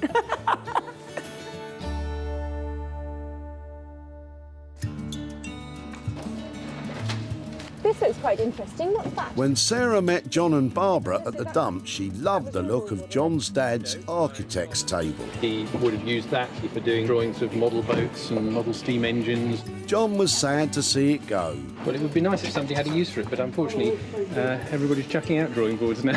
But was confident it was in safe hands. Let's hope she does something good. I'm sure she will. You were right, Barbara, she has. Sarah was then on a mission to find the kitchen unit a new home. She listed it online on sites including eBay, Etsy and social media. But were there any takers? Sarah's now meeting up again with Barbara and John to show them what became of their drawing table. Hi there, hello. How are you? Really nice to see you again. I saw you last coming to and from the tip. I loved the architect's drawing board that you brought along. Did you wonder what we might do with it after we took it away? Yeah, I could see that the piece of wood might be useful, but nobody wants drawing tables anymore, so... I took it to a blacksmith called Bex and her partner Dave, and they really wanted to work on it. So I've actually got some pictures to show you of how it ended up. Right. So they have turned it into a kitchen island. Oh, that's beautiful. Dave has made a cookbook stand to go on top of it. Right, yes, that's very clever. So Marvellous. all together, what do you think of that?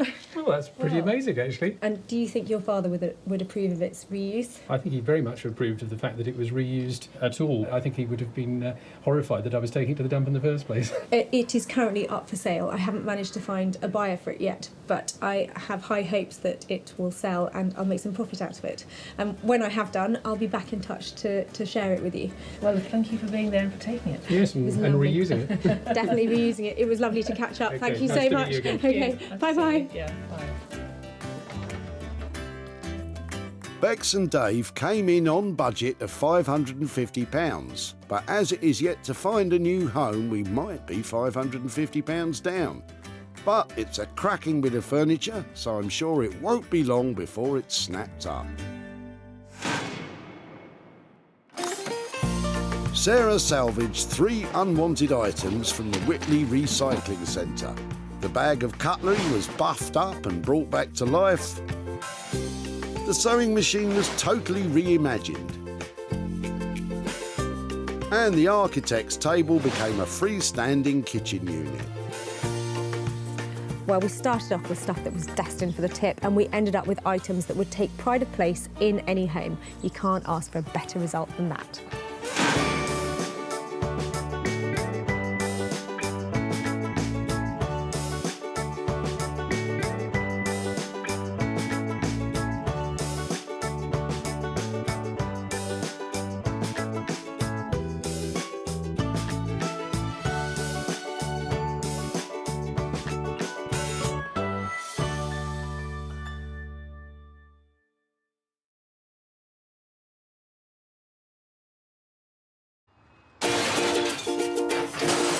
Have a little rummage around in your rubbish.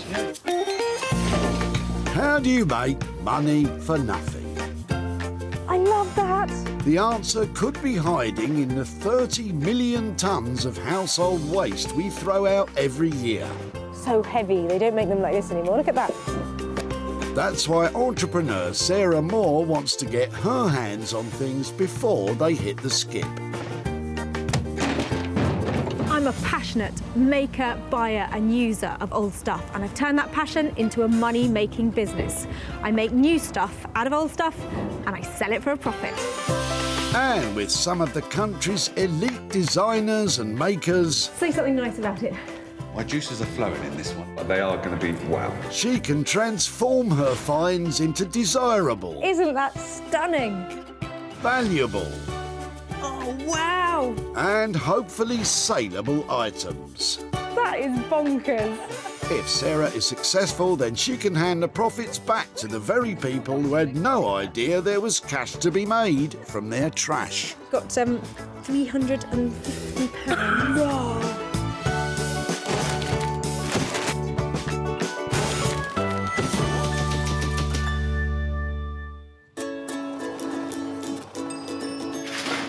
Whitley Recycling Centre in Surrey is the final destination for thousands of items which have become unwanted and unloved. It's coming in here all day long and I am like a magpie. If I see something in there, I want to have it and I want to take it away and do something with it. It's also where Sarah is searching, with permission by the way, for 3 items to transform. I'll give you a little warning if I see anything good. Right, Sarah, let's get started. First to catch her eye is something in Jeanette's boot. You having a big clear out then? I've been having a big clear out for over a month. Really? What are you throwing away? What are you clearing out? My husband's, my late husband's lean-to where he used to do his work, so I've had all sorts of things. So is that just an old petrol can? Yep. I'm not likely to use it, so it can go. That's the line I'm taking. I really like this. Oh, you're welcome to it. Really? It's got a lovely look to it. I know it's old and battered or something, but there's something about that old typography and all those bits on there. I think we've had it since about 1965, because that's when we first got a car. Oh, really? Oh, that's fantastic. Yeah, so truly returned to work. Aha! Would it be all right to take that away? Well, yes, you might as well. I'm only trying it. Thank you so much for letting us take it away and talking to us. You're welcome. Thank you. What do you reckon that rusty can will look like when Sarah's done with it, Jeanette? I've no idea. I have seen people make animals out of little bits of metal, and that's all I can think of, to be truthful. So this is a really lovely old petrol can. It's got beautiful typography on it, screaming out from the era when it was made, probably 50s, 60s. It's not in great condition, but it's chunky, and I've worked with these kind of things before. If you get it right, these can look absolutely beautiful. And she's got just a person in mind to take it to.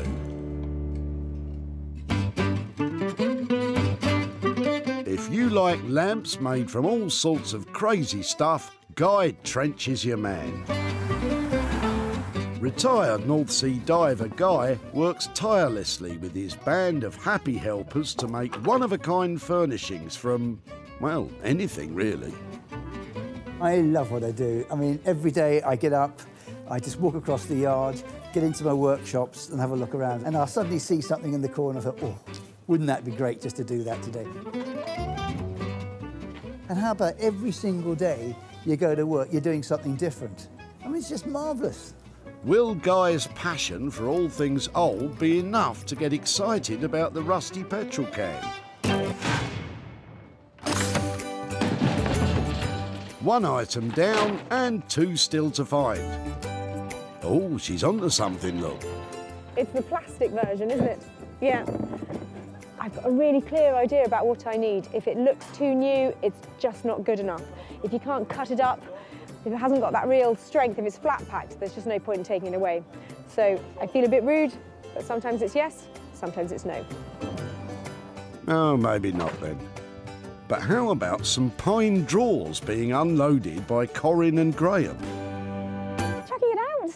Yeah. Had enough?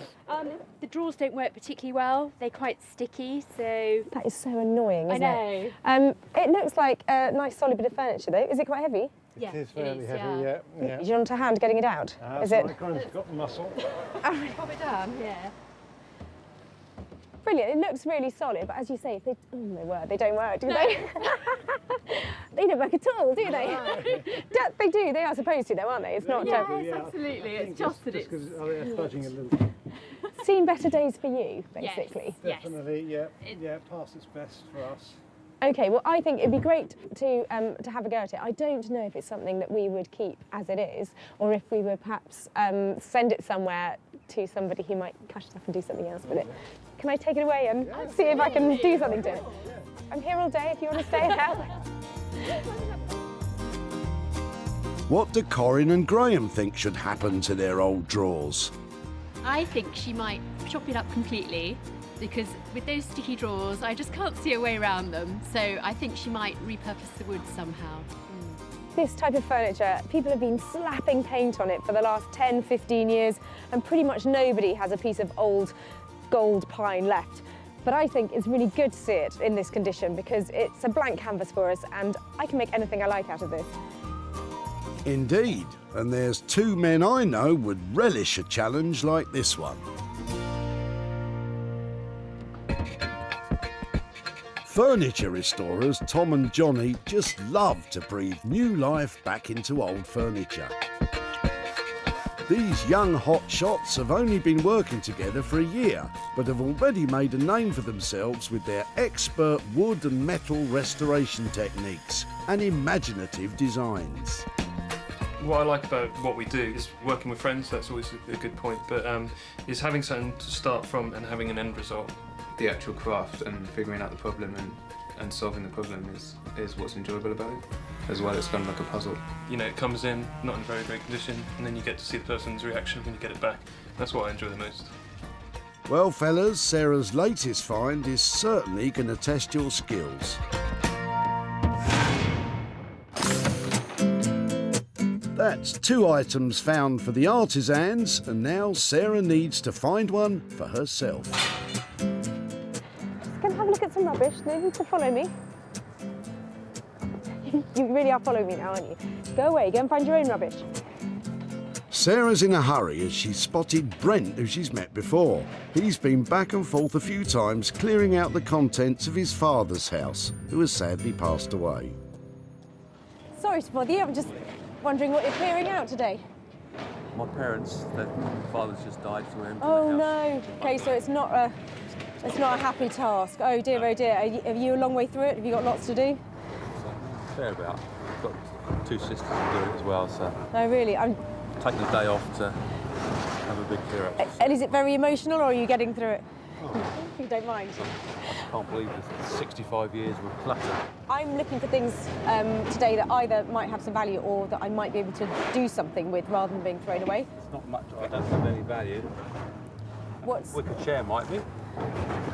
Oh, that is old, that is. That is a lovely original Lloyd loom, actually in really good condition. It's something that people are collecting. So what happens often is they go on the corners here and they all start unravelling, but yours is lovely. Would that be something that I could maybe take away and see if anybody would like to own, or would that be all right? Yeah, we've filled the charity shops up in town, so we can't Excellent. take any more. No, and lots of... And the churches are taking as much as they can, but...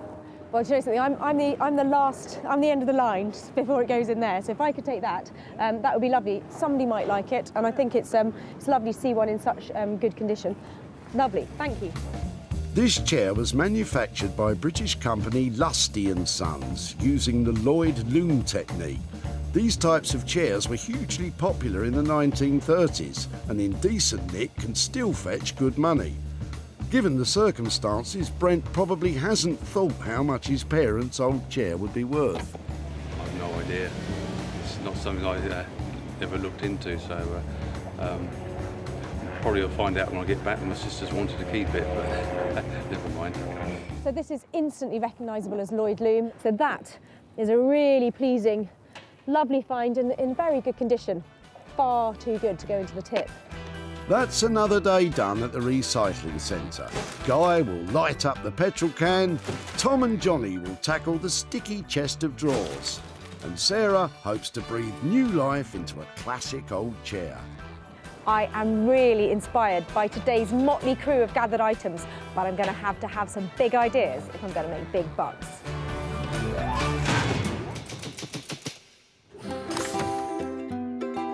Sarah's first stop is just outside Malden in Essex, where Guy Trench and his team of skilled craftsmen work their magic on old and unloved items. How do you get the meat in it?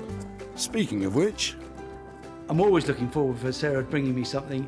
Anything that's thrown away, there isn't a second life for it.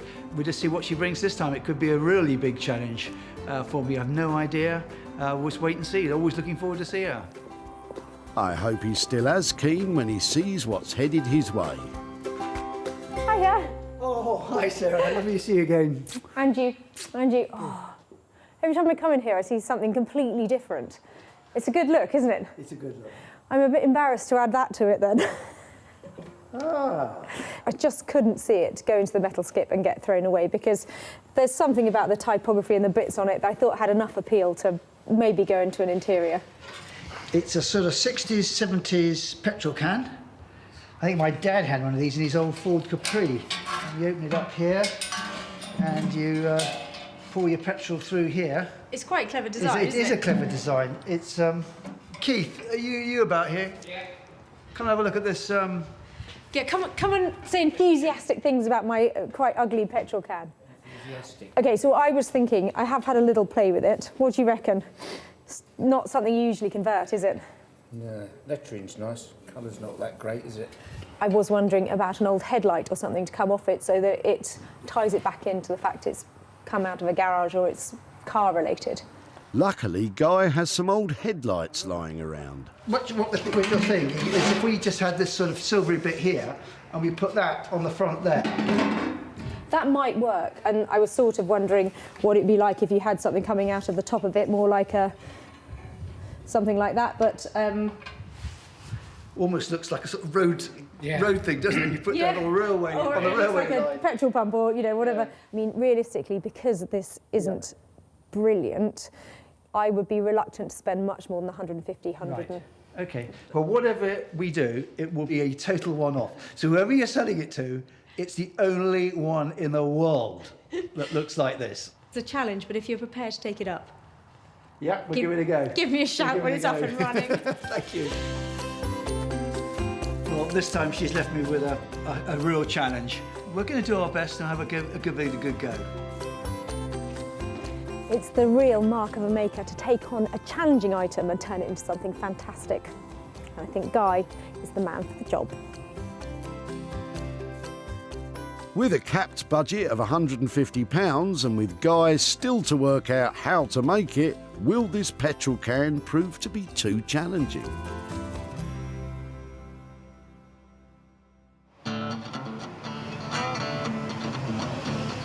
Sarah's next stop takes her from the rural to the suburban. In Thornton Heath, near Croydon, South London, Tom and Johnny turn forlorn furniture into desirable pieces. I guess the reservations we might have about the stuff that Sarah's going to bring is whether or not it's going to be pretty dilapidated. Fingers crossed it's structurally sort of sound, and then that way we can spend most of our time making it, more appealing.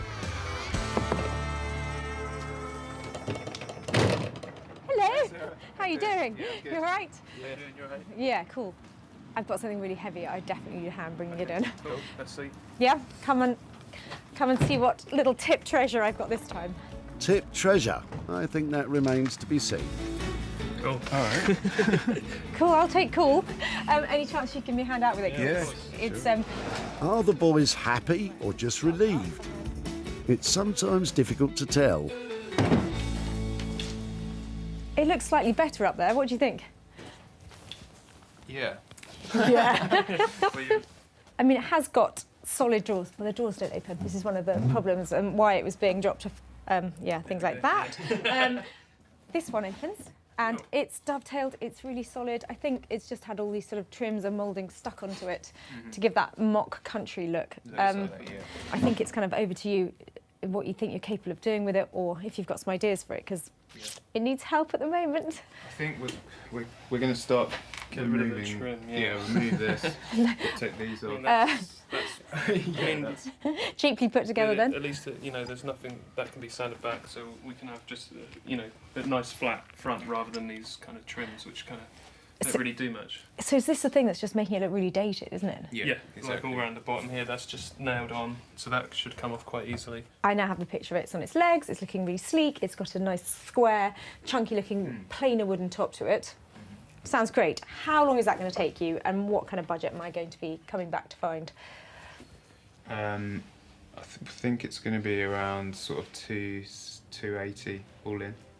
Okay, so 280, and that would include some new legs for it, would it? Yeah, we think we can do it within that budget. I'm going to take your 280 quid and say thanks so much, and take care. Cheers, bye. Bye. All right. Yeah. Let's get started then. I'm actually really pleased how that went, because I wasn't engaged with that piece of furniture, and now I think it's going to look fantastic. Those boys have given me a good budget as well, so I stand to make maybe even a chunky profit too. I think we're going to have a lot of fun with this one. Yeah, it's got a lot of potential. There's a lot we need to remove before we can start adding, but it's going to be cool, I think, isn't it? Yeah, definitely. Yeah, I'm excited about this one. Sarah has left Tom and Johnny a budget of £280, but will they be able to overcome the problem of those stuck drawers?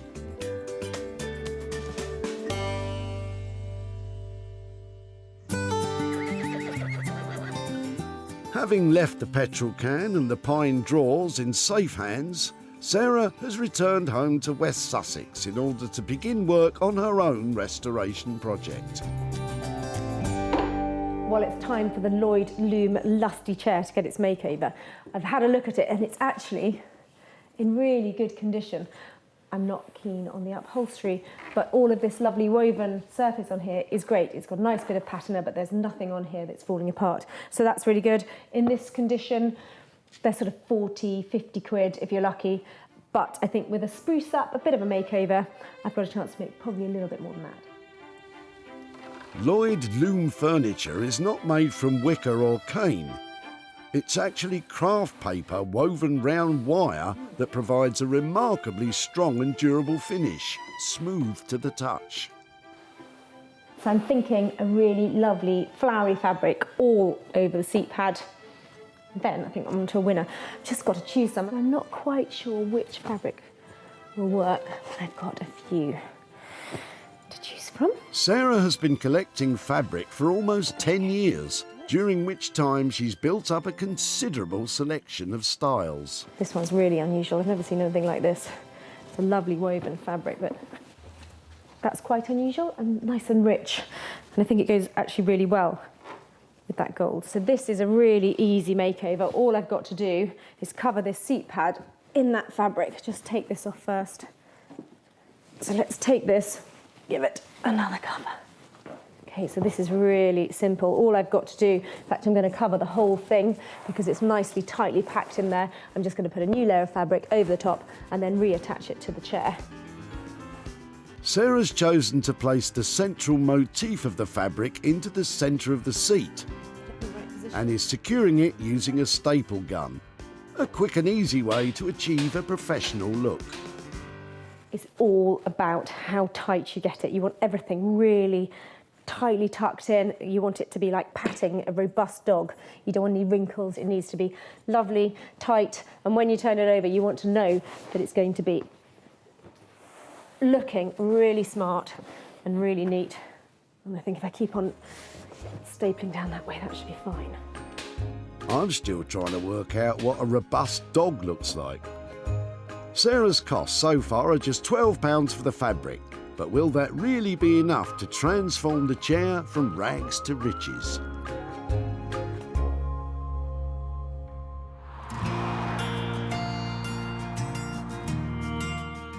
Nestled in the Essex countryside are Guy Trench and his skilled companion, Keith.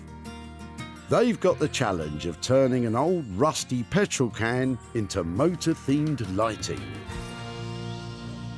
Sarah's dropped this can off, and what this is going to look like, I think, is that we'll set this up. We'll probably put something in here to hold us like that, and then we'll put just an electric light bulb there, and I think that could look quite cool. It's quite plain, it's simple, it says petrol can, it says sort of with the bulb lit up, an old fancy fashion bulb with the elements going sort of down. It sort of say look like fire coming out of it. And I looked, yeah, I think it could look okay. I don't know until we've had a go at it yet, so we'll have a look at this. Certainly sounds like there's a clear plan now, as Guy gets to work with a wire brush to remove the worst of the rust and the flaky paint. So we're getting a sort of little bit of colour back into here. We're not making this dark enough here. So I think a bit of Jacobean black polish might do the trick. We just want to dull it down a bit so it doesn't look quite so in your face. That's a job for Keith, I think. It's like magic. Now it's coming up to be quite a nice colour. It's now coming alive. You know, we're losing the brown rusty. We're now getting sort of darker colours coming into it. Yeah, look at it coming up now. Beautiful. Lovely. My guess is it's what it is, and we're going to leave it like this colour here, and then do the electrics on it. and go from there. In order to ensure the safety of the light, Guy does not tackle electrics himself, but calls upon the qualified help of Steve the electrician. Steve's quite a good thinker on these ideas, and so we have quite a bit of discussion beforehand on the best route. I may have an idea, he may even change it around to something which is more practical. But it's nice to have someone to have feedback and chat to and get the absolutely looking $100 right. Yeah. I think that is the thing, though. There is no right or wrong, is it? It's just no. Sometimes you look at things a different way, and with modern materials, we can do different things with the lighting as well. So there's lots of possibilities these days. Steve's also attaching a granite plinth to the bottom of the can for both aesthetics and stability. But you never know when you find these things. You can just keep on playing with them and cleaning them up a bit more, and suddenly they start coming to life, and then all of a sudden, bang, hey, that just looks really good. I think it's just taking shape, and it's my least favourite thing now is becoming. I think it's going to look okay. It's going to look quite cool.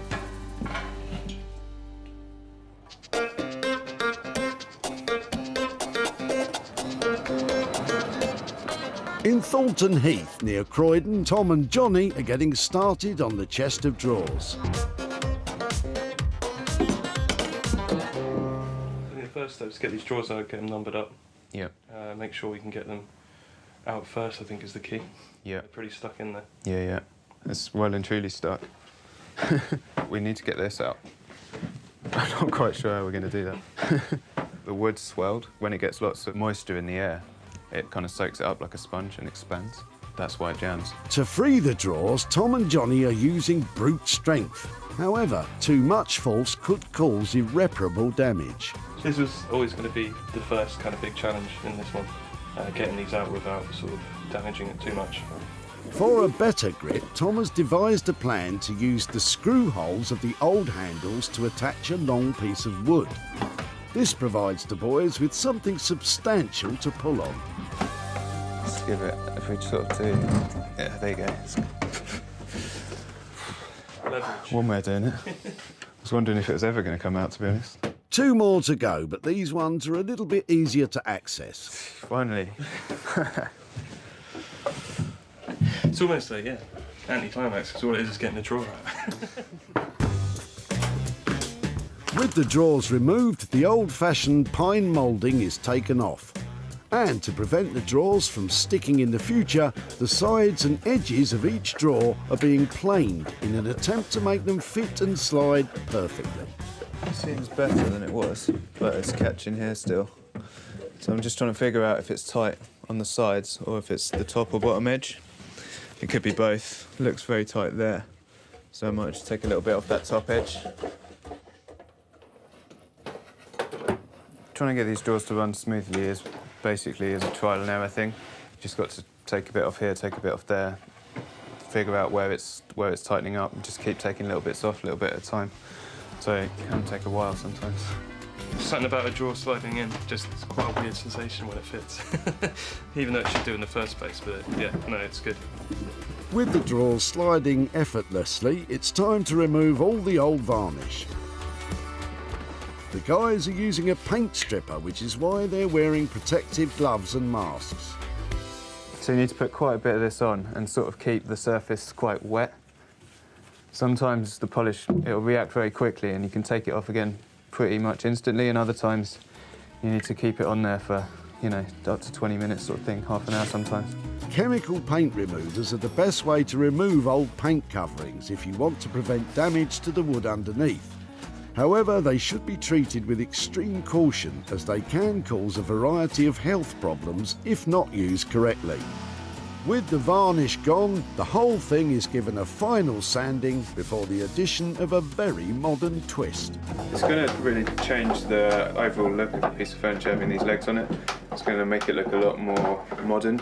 It's still the original style of the piece was kind of Victorian furniture, but we've removed all of that styling, so now it's just going to be a lot more clean lines, kind of more of a 20th century look. Right, it's ready to stand up then, mate. Cool, let's have a look. It's added a bit of weight. cool. I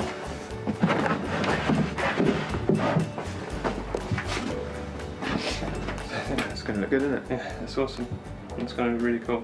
Definitely a lot better than it was.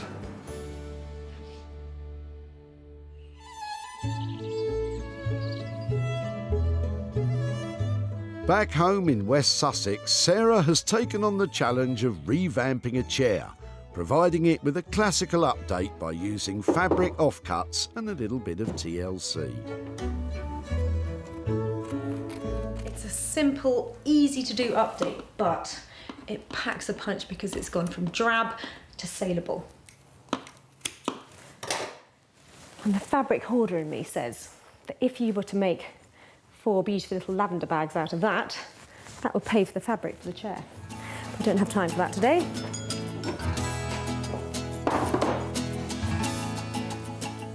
That's it. When Sarah found the Lloyd Loom chair, it was tired and dated.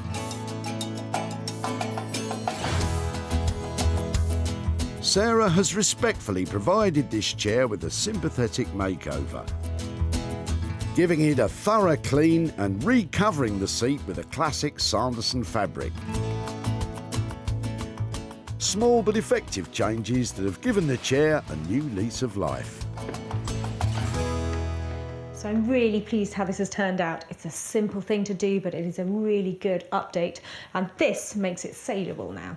There are going to be people out there who love Lloyd Loom and those that like this kind of floral fabric that will definitely give this chair a good home for a bit of cash.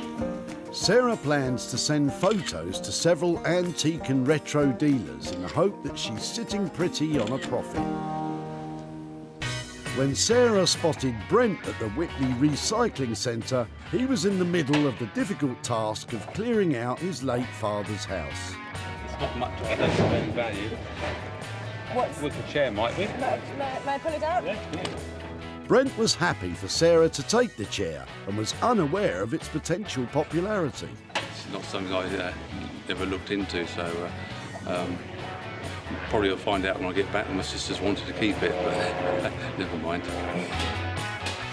Sarah refreshed the faded seat fabric and offered it for sale.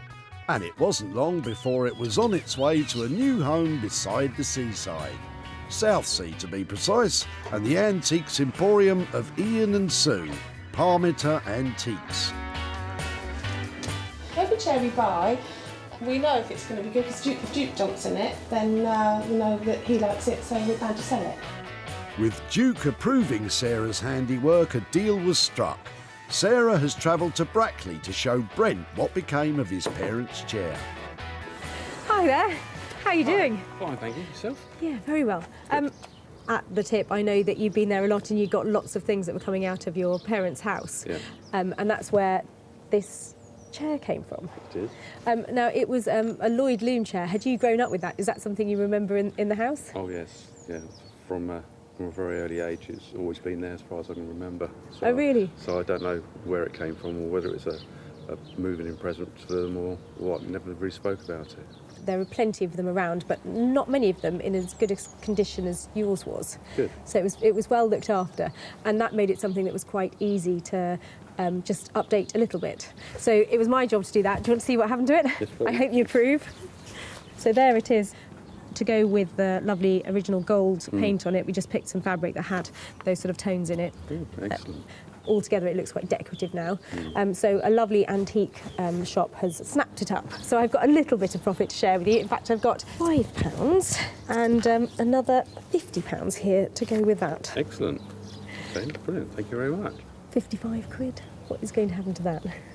Not sure yet. Might just give it to the dementia charity.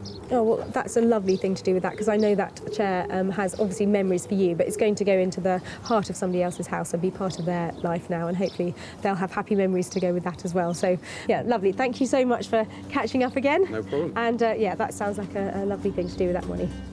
Bye-bye. Thanks, bye. Sarah's only costs revamping the chair were £12 for material. The chair sold for £67, which left £55 for Brent to donate to a cause close to his heart. colourful fronts, a very generous man, because that was a lovely little chair to work on, and I really enjoyed giving it an update and raising that little bit of money that's going to a good cause.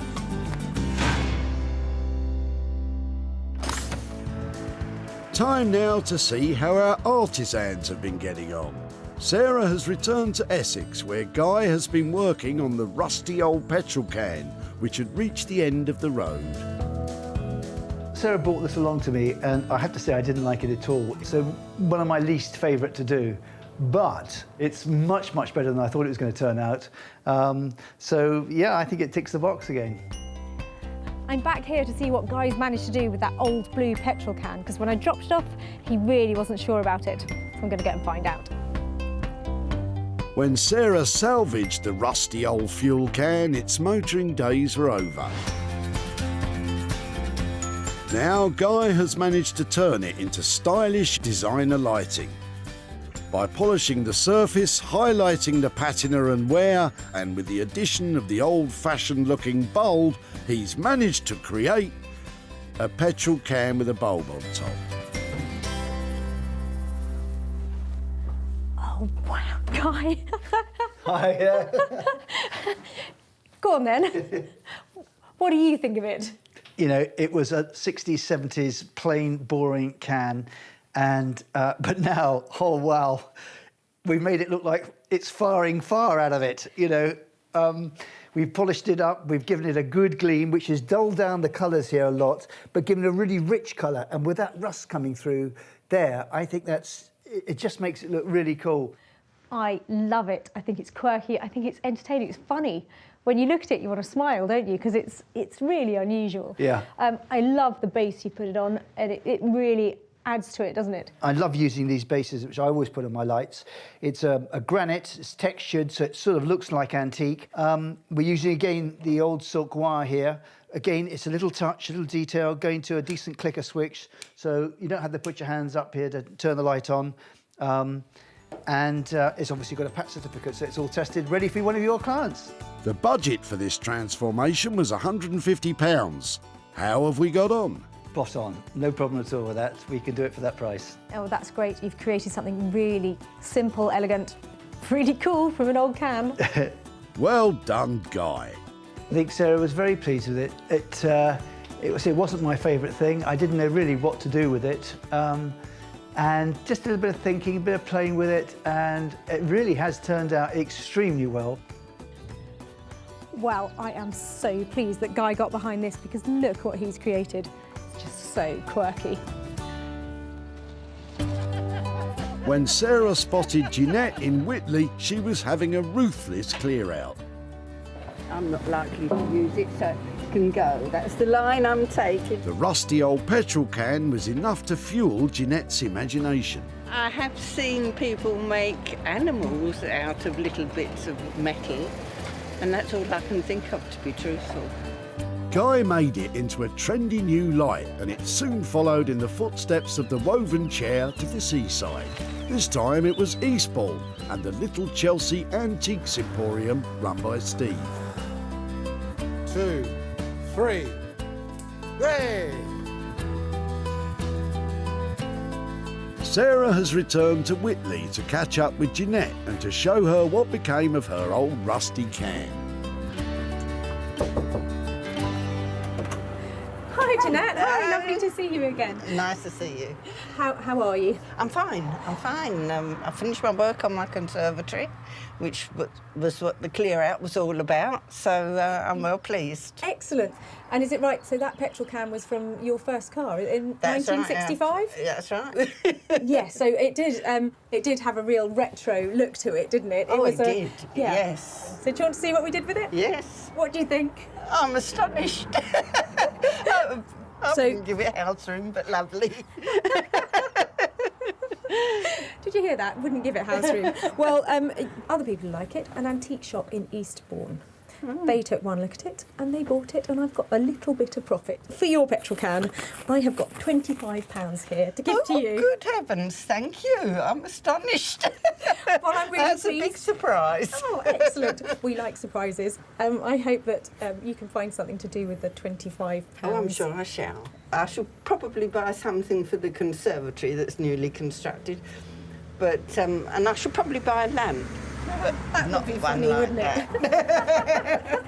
Well, I hope you don't mind too much what we did with your old petrol Oh, no, can. no. I'm pleased to see somebody's made use of what was my rubbish. Well, I hope you find a lamp that suits you, and thank you so much for letting us have your old petrol can. Lovely to see you again. Thank you. Bye-bye. Bye-bye. Clearly, Jeanette's not a fan of rusty lighting. The cost of creating the motor-themed lamp was £150. Sarah managed to sell it for £175, which left £25 profit to hand over to Jeanette. Well, I think Jeanette was pleasantly surprised that we were able to reuse her rubbish, and although it might not have been up her street, I think there's plenty of mileage left in that old tank. Sarah's returned to South London on a roll, having achieved a profit from the first 2 items. She's here to find out how Tom and Johnny have got on with the old pine drawers. We're hoping when Sarah comes along that she's going to like what we've done with the piece, the colours. Hope she likes the paint. I think that's the most drastic kind of change. I think it's worked quite accurately to what we proposed we were going to do. But it's always a bit hairy, I suppose, isn't it, when you don't know when someone hasn't seen something like that. When Sarah dropped off the pine drawers, they were old-fashioned and out of favour. Tom and Johnny have transformed them almost beyond recognition. They've squared all the edges, creating clean lines. The dumpling feet have been replaced by stylish, industrial-looking pin legs, and the handles have been updated. Finally, the top has been stripped, sanded, bleached and re-waxed, and the carcass has been painted a stylish teal colour. Hello. Hey. Yeah, really well. How are you doing? Nice to see you. How you doing? No way, is that it? Yeah. Guys, Looks that's a bit amazing. different. How it looks fresh and modern and really cool, doesn't it? Yep. Can I see if the drawers open? Yeah. Oh, they work beautifully, don't they? That is a really fresh look. Love the little hairpin legs to make it look sort of fresh. Brought it up higher as well. Yeah, and nice choice of handles. And that is the original pine top. Yeah. But did it have? Quite a lot. I can't remember what it had.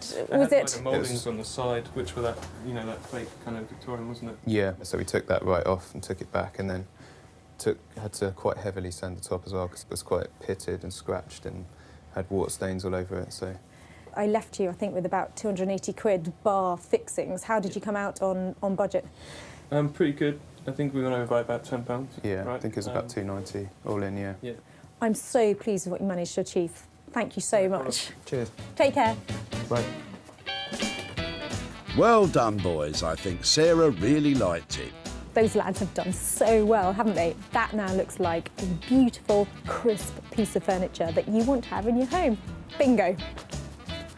It went really well, yeah. She seemed really surprised, which was good. A really good surprise. Yeah, she seemed really happy. Yeah, I think she genuinely thought it looked really good. Either that or she's a very good actor. When Sarah first met Corinne and Graham, she discovered their old pine drawers had more than just cosmetic problems. The drawers don't work particularly well. They're quite sticky, so... That is so annoying, isn't I know. it? Thankfully, that didn't put Sarah off. They don't work at all, do they? Yeah, they do. They are supposed to, though, aren't they? It's not just... absolutely. Once transformed, Sarah advertised the drawers online, and they sold. She's now travelled near to Guildford to visit Corinne and Graham. But will she be handing over any profit? Hi there. Oh, yeah. Hello, how are you doing? Yeah, good, thanks, you. Oh, hello. Hi, nice to see you again. Nice to see you. I said when I saw you at the tip that I would be back in touch if I'd managed to do anything with your chest of drawers. Yeah. It turned out that we took your chest of drawers to these fantastic furniture restorers. They're the guys who work in South London called Tom and Johnny. they had one look at it and decided to give it a really lovely, fresh makeover. Wow. So I've got some pictures to show you of how it ended up. Yeah. Excellent. Are you ready for this? Yes, yeah. Oh, wow, Oh my look at that. goodness. No, that's not the same one. That's excellent, isn't it? That's fantastic. I can't believe it. Should have kept it. you wouldn't have been able to do that. Wow. Do you like it? Yeah, very really much so, do. yeah. Hadn't really got my head around what you would do with it or how it would end up looking. So, yeah, somebody absolutely loved it and was really pleased that it hadn't gone to anybody else. And I've got a little bit of profit to hand over. gosh. After we paid the boys, I have got £35 here to hand over for your chest of drawers. Who gets that? Oh, shall I take that? Graham will Lovely, take that. Thank lovely. you That's so very much. kind of you. Very kind. Well, it's a pleasure. And £35. Yeah. What is going to happen to that? Well, end up on something for the garden. Excellent. I think, yeah. Excellent. Lovely to see you. Yeah, Thank you so really much nice for to your see time you. today and at that cold day at the tip. Yeah, Definitely. Thanks ever so much. Bye-bye. See you. Bye. Tom and Johnny charged a total of £290 to transform the sticky drawers. They sold for £325, which allowed Sarah to hand over £35 to Corinne and Graham. Well, Tom and Johnny put bags of style into that old chest of drawers, and I think that Corinne and Graham appreciated all their hard work, so I'm pleased they like what we did with it.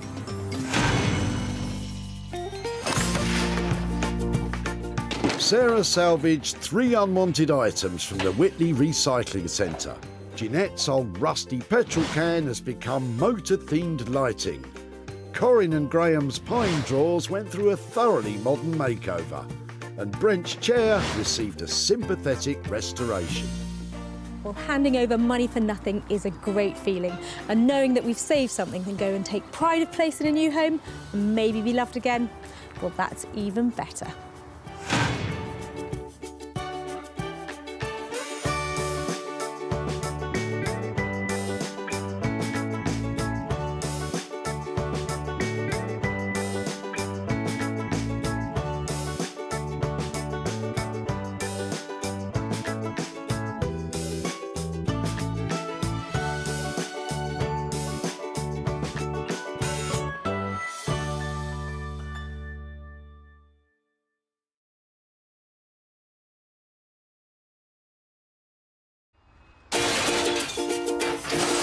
Can I have a little rummage around in your rubbish? How do you make money for nothing? I love that. The answer could be hiding in the 30 million tonnes of household waste we throw out every year. So heavy, they don't make them like this anymore. Look at that. That's why entrepreneur Sarah Moore wants to get her hands on things before they hit the skip. I'm a passionate maker, buyer and user of old stuff, and I've turned that passion into a money-making business. I make new stuff out of old stuff and I sell it for a profit. And with some of the country's elite designers and makers... Say something nice about it. My juices are flowing in this one. They are going to be wow. She can transform her finds into desirable, Isn't that stunning? valuable Oh, wow. and hopefully saleable items. That is bonkers. If Sarah is successful, then she can hand the profits back to the very people who had no idea there was cash to be made from their trash. Got £350. Whoa.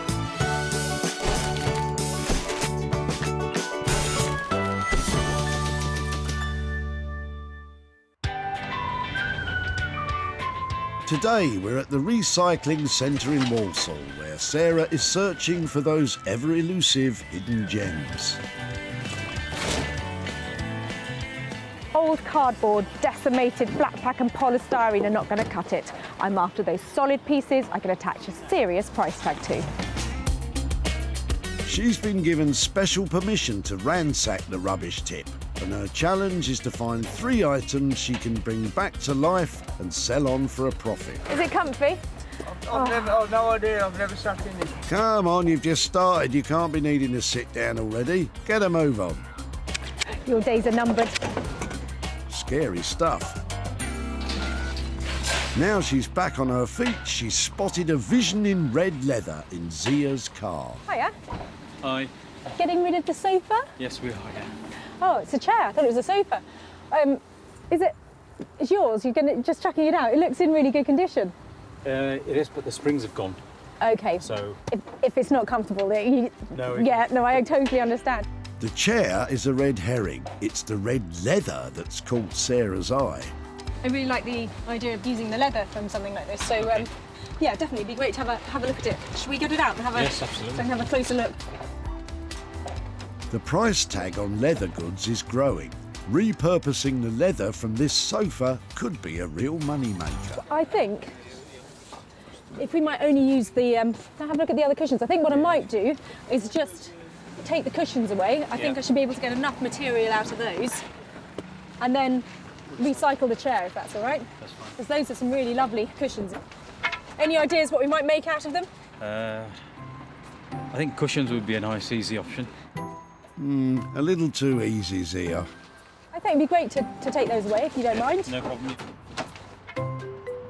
What does Zia think of Sarah scarpering with his cushions? Hopefully somebody can get some use out of it rather than just throw it in the rubbish bin and go to landfill. Sarah's going hell for leather to make over this item, but could she be on a hiding to nothing? Now there, it's just heaps of leather in these cushions. I really want to see what it's like on the inside, but I can't do that without ripping. Oh no, look. Okay, so it's a sort of pink suede on the inside. I'm thinking maybe this would make, loads of handbags out of this, or maybe even a coat. Really good find, because there's just heaps of potential with what we've got here. And Sarah knows just the man to turn all that potential into profit. When you think bags, think Neil Ragg. From salvaged, unwanted materials, Neil creates everything from handbags to haversacks, and prides himself on the fact that his handmade bespoke bags will last a lifetime.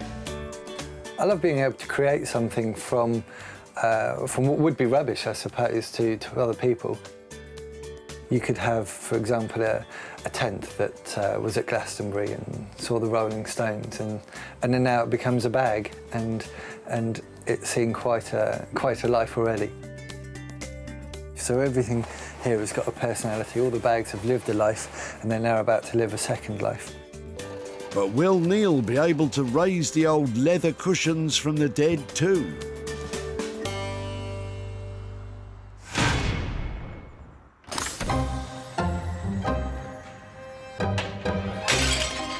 One item down, 2 to go.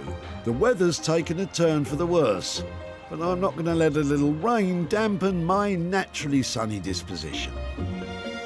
Will Jamie and his dad Jeff rain on Sarah's parade? Oh, wow. Hiya. Whose is that then? My nan's, it was.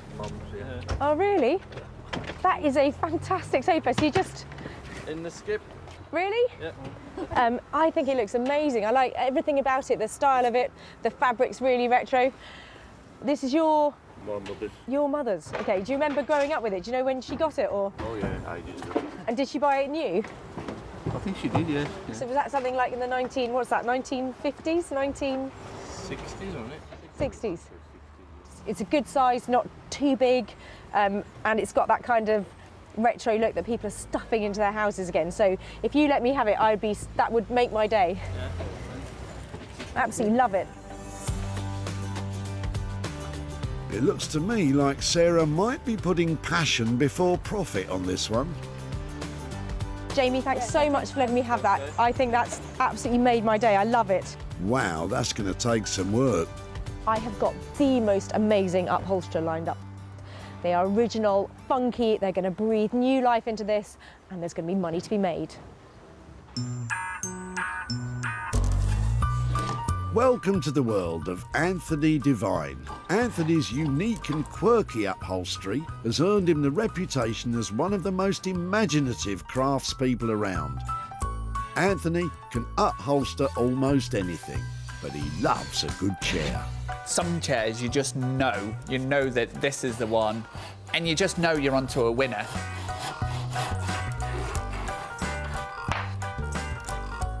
You can look beyond the kind of the dirt and the holes and the grime, and you think, yes, we've got a gem here. And then it's a matter of teaming it up with the right fabric. And then from ugly ducklings are beautiful swans. Well, Anthony, can you transform this into a beautiful swan?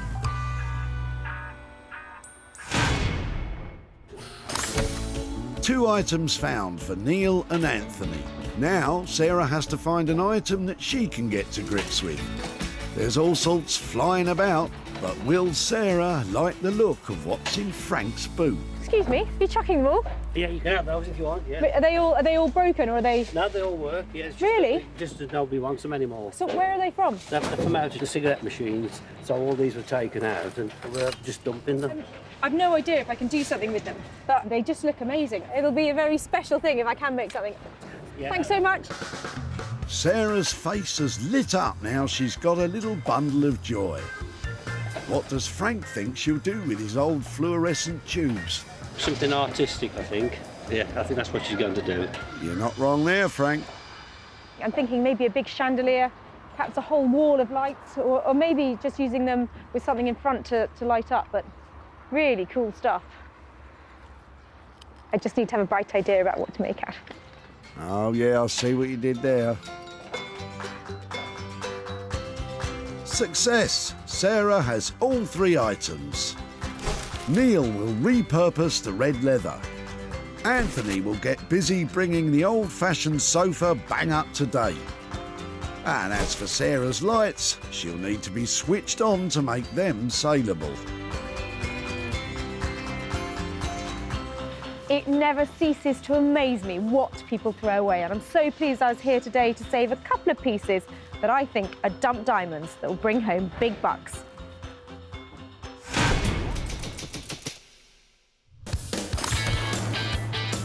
Nestled between Salford and Manchester is master upholsterer Anthony Devine's workshop, which he runs with his partner Susie Milner. He's got an amazing track record of transforming crumpled couches into sexy sofas. Hopefully, he'll appreciate what Sarah's dragging in. When the doors are open and you get the first glimpse, you see one and you just know you're onto a winner. Some things just kind of click. Auntie! You've brought a sofa. Tell me you love it. I love it. Come on, yes. Let's get it in. Let's do the business. Yes, now you're listening to what I want. Anthony clearly wants very strange things. It's not too heavy. Oh, this is perfect. Up we go. This is one of my favourite finds. I could hug you. I love it. I love it, love it, love it. This needs to be sharp and crisp. Oh, the potential. Huge, isn't it? Yeah, we could do a bit of chintz on here, some flowers up, a patchwork on it. Just taking the mickey now. There is just something about it. The 70s-ness of it is oozing out of it. It's like the Star Wars sofa. I'm not sure oozing is a desirable trait in a discarded sofa, unless Jabba the Hutt's the target market. It's going to be a nice one to do. We are at the absolute top end. Everything has to be thread perfect on it if we're looking at the penthouse. OK, so this is now going to be called the penthouse sofa. Yeah, just don't tell its glamorous new owners that it was nearly the skip sofa when they buy it. Now, colours, design. Bear with me on this. Go on. I was thinking, you're going to love this. OK, pink. Right. I'm thinking quartz pink, rose quartz. It's bang on trend. It works beautifully with gold. I think it would look beautiful in it. What do you think? Anthony's clearly delighted. Can't hold back his enthusiasm for Sarah's artistic vision. Yes. Don't worry, Anthony. Sarah knows exactly what she's doing. But can she afford it? I'm thinking around the £12.50 mark. We'd give enough good fabric, and it gives me enough to be able to put everything back and make a little bit for me. Wow. With that huge budget, the pressure's going to be on for Anthony to deliver, and deliver big. I would see a very strong profit in this. I hope so. That's more than a new sofa. Hopefully I'll be able to sell it and hand over a good wad of cash to the people who dropped it off. This is where we're aiming at. We're up there. Nothing like aiming for the stars. It'll be quite a transformation. Loving your work. Oh, I've done it again.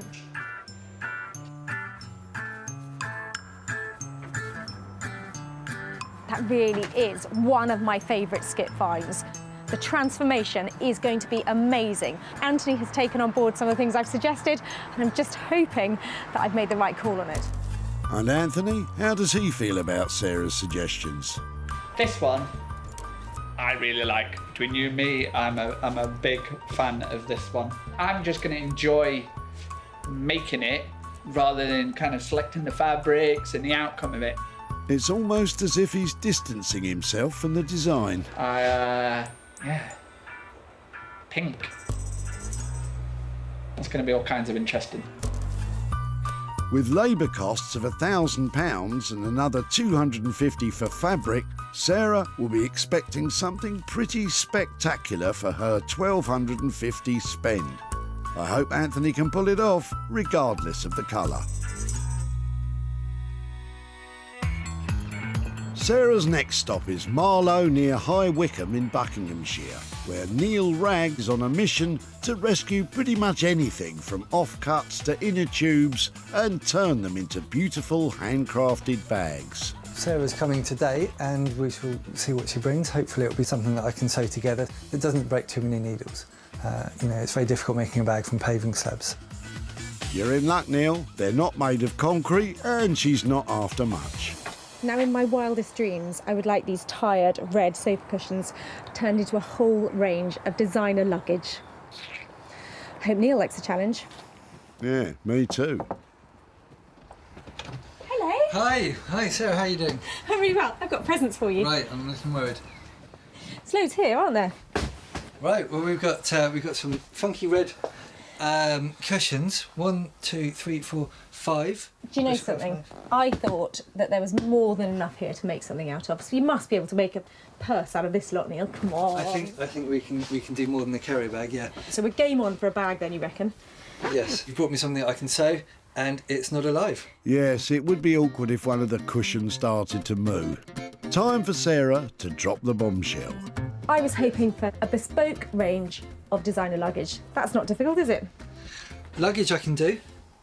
It's just the design. I absolutely love the messenger bags that you make. So, I was wondering about maybe one of those out of it.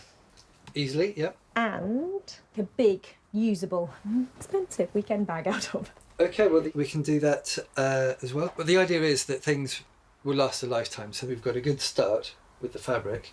I love what you're saying because this has already had its life. So now, if we can make luggage out of it, another 50 years of wear, that's brilliant. Phew, that went better than expected. Neil seems pretty unflappable, but there's always a snag. I don't like the colour, and I'm worried that it's not as saleable in this colour. So I'm wondering if you've ever dyed stuff before, or if you think you might be able to make it a bit more stylish, a bit darker, a bit richer. Well, that will be a journey, won't it? We have enough fabric. We can do some tests. We can give it a go. Not the most confidence-inspiring answer from Neil. I'm not sure dyeing is something he's keen on. And there's still the matter of the material for the lining. The ethos of what I do is to make things out of something that would end up in landfill. So this used to be an old scout tent. It's heavy-duty canvas, so I think we use that as lining. That is right up my street. Scout canvas, perfect. Great. That has now got a nose-to-tail kind of story. Once upon a time, there were some manky tents and a smelly old sofa. Is that the kind of story, Sarah? So I think I'm sold. I've got messenger bag on one shoulder, I've got beautiful, scrunchy, rich-looking holder on the other. How much is that going to cost for you to make me two of those? Okay. We're looking at £95 for the messenger bag, and then the holder, we could say the same thing. Thank you ever so much. I hope the dyeing goes well. Part of the journey.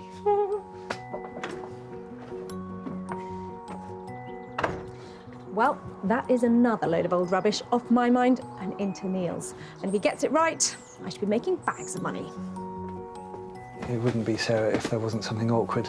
She wants me to recolour it, so that's going to be the challenge. So we'll see.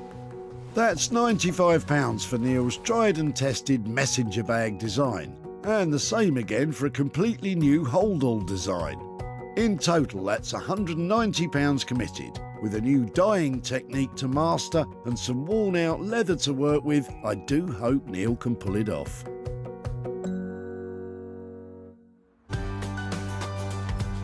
With the knackered old blue sofa and those red leather cushions in safe hands, Sarah has travelled back home to Sussex to turn those lighting tubes into treasure. Sometimes I pick things up at the recycling centre and then I start to work on them and I think, why did I choose these? We're all in the dark here. Illuminate us, Sarah. I've decided that I can use them as droplets for a chandelier and managed to scavenge one of these for 20 quid, which is nothing, to hang them all on. OK, and then they all light up, right? I'm going to take each one and then wrap it in fabric. I see. So she's planning to use them as very fragile decorative poles. Typically, Sarah's getting floral. First, Sarah grabs some vintage offcuts from her fabric store. Then she rips them into strips and glues them directly onto the tubes. This is just PVA glue, the kind of stuff you get for doing craft with children.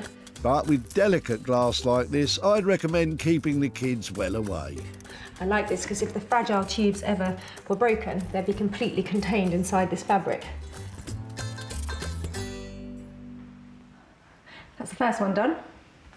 Just another 30 to go. You've only got yourself to blame, Sarah. You could have found something else, anything else. But she seems to be getting into the swing of things. I love this purple because it works really well with the gold. I think I'll probably end up using all the same material. It's actually really old, it's probably from 1940, something like that. I think it's going to look good. It's going to be huge, isn't it? Well, put it this way, I don't think it'll fit into my house. At the moment, I'm not sure I'd want it in my house. That old light fixture came with some of the original glass. Perhaps that'll improve matters. Chandelier really should have a little bit of sparkle to it, shouldn't it? Good try, Sarah, but if you can make that saleable, I'll eat my hat. Sarah spent £35 on that used chandelier, glue and bulbs, and she'll need to pay another £30 to her electrician for wiring and safety testing, making a total of £65 in costs. Let's hope the added sparkle from those glass pieces rubs off on the rest of it so she can turn a profit. In Manchester, Anthony's having a rip-roaring time with the sofa, with partner Susie and daughter Poppy watching on. The plan is to finish it in this season's luxury pink and sell it for millions. Luckily, Anthony enjoys this bit. To be honest, stripping's never a chore. Crikey, I thought this was a child-friendly show. I think this one's trying to warn us. It'll be nice when you can start to help. Oh, money, money, money, money. Ah, money for nothing. Well, Sarah's hoping to make a bit more than that. With its innards exposed, Anthony can get a good look at its bottom. This has probably had thousands of hours of people sitting on it, and, you know, looks all good, nicely intact. Things were just built to last. Until you get your hands on them, Anthony. It doesn't look great. Most people will be thinking, oh my God, look. But this is how a sofa looks. Yeah. Let's hide those ragged bits of wood and springs ASAP. First, Anthony covers the base with Hessian and then glues new foam onto the arms. If you want to be bang on trend, you need bang on tools. Sharp knife, sharp results. Are you trying to create like a catchphrase for yourself? Yeah. Starting with one of the arms, Anthony's making a base layer of calico shaped to fit snugly. This bit's kind of critical, really. This one's the one that provides the shape, almost the foundations putting the top fabric on, and the overall look. So far, so good. Oi, I'll do the puns, thanks. I'm sure Sarah will be tickled pink with the progress. So the fabric's arrived. I can't wait to see that specific shade of rose quartz Sarah was going on about. We were struggling to find the rose pink quartz, so we just decided to go for this more subtle, bright gold all over. Clearly a new definition of the word subtle. Sarah knows nothing about this at this stage, and she is probably going to kill me. I think Sarah might go from pink to incandescent crimson when she hears about this. This is going to go in here like so.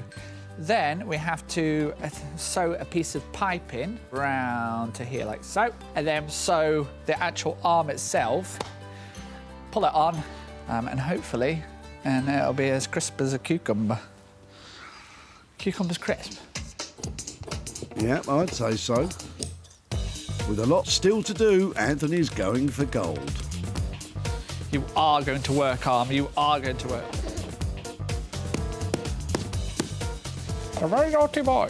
I think it'll be you that gets a spanking when Sarah hears about the new colour scheme. Yeah, that's what I mean by as crisp as a cucumber. Very nice, Anthony. Just the other arm, the back, the base, the cushions and the buttons still to do. Oh, and shouldn't it be pink?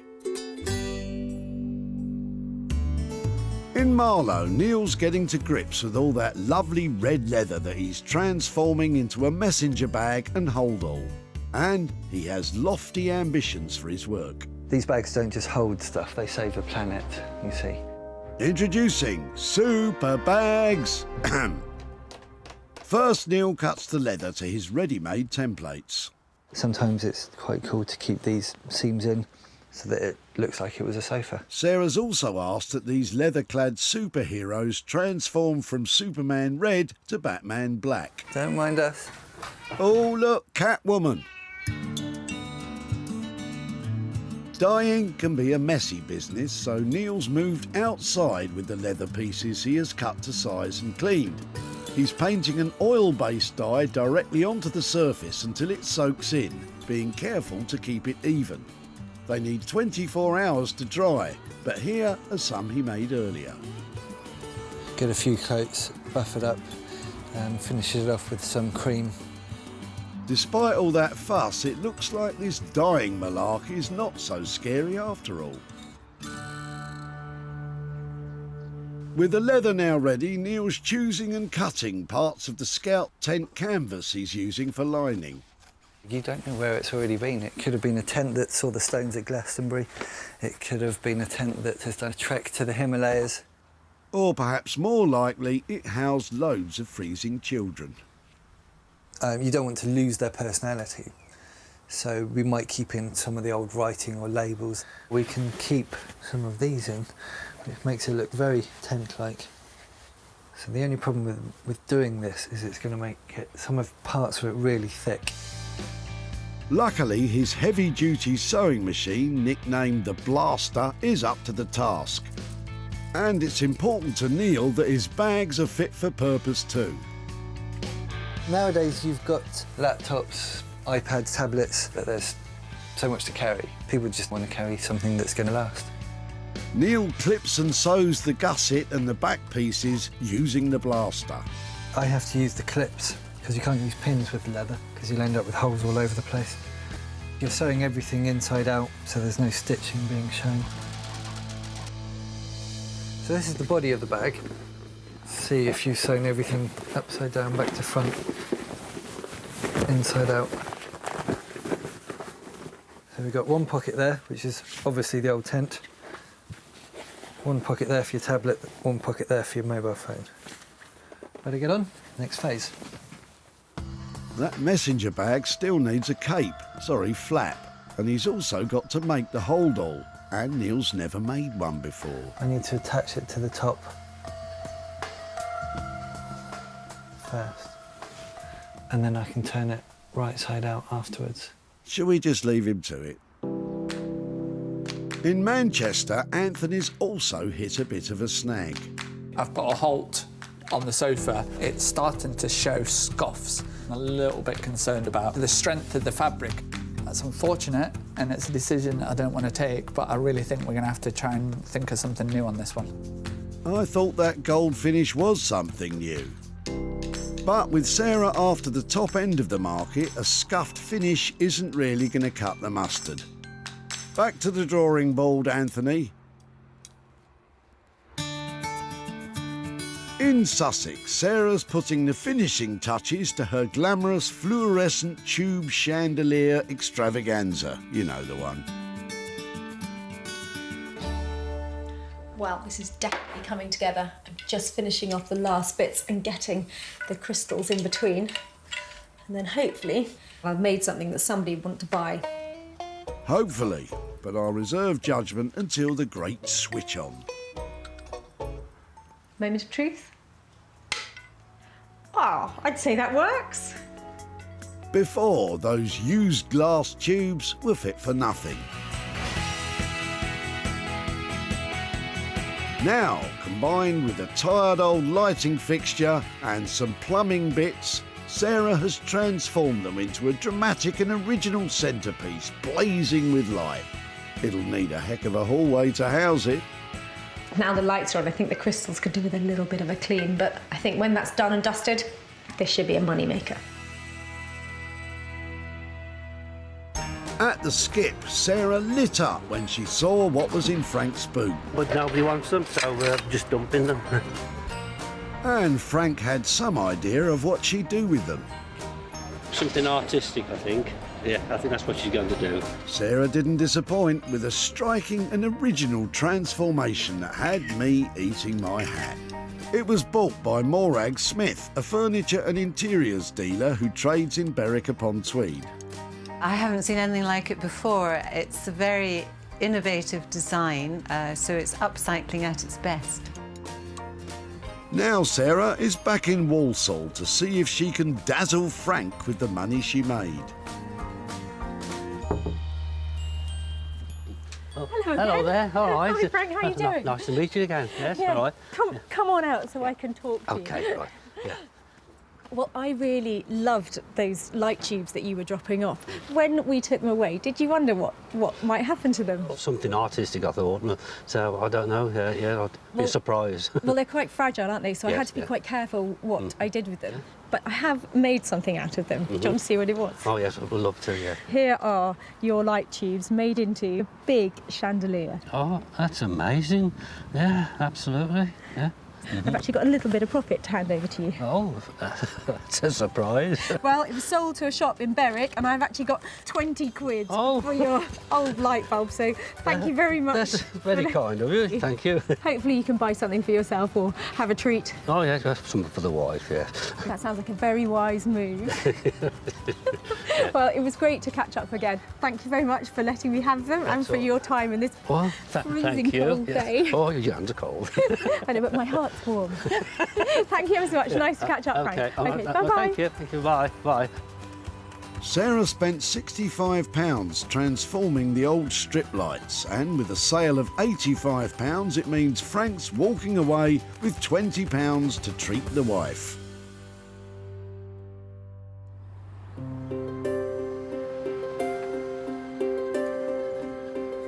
In Manchester, Anthony's had a very long night putting the final touches onto what was an old blue sofa and then went gold for a bit. It's anyone's guess what colour it is now. I think Sarah's going to love it. And you know, on this one, I might have even pleased her because it'll be exactly what she's asked for. And that's just not like me at all.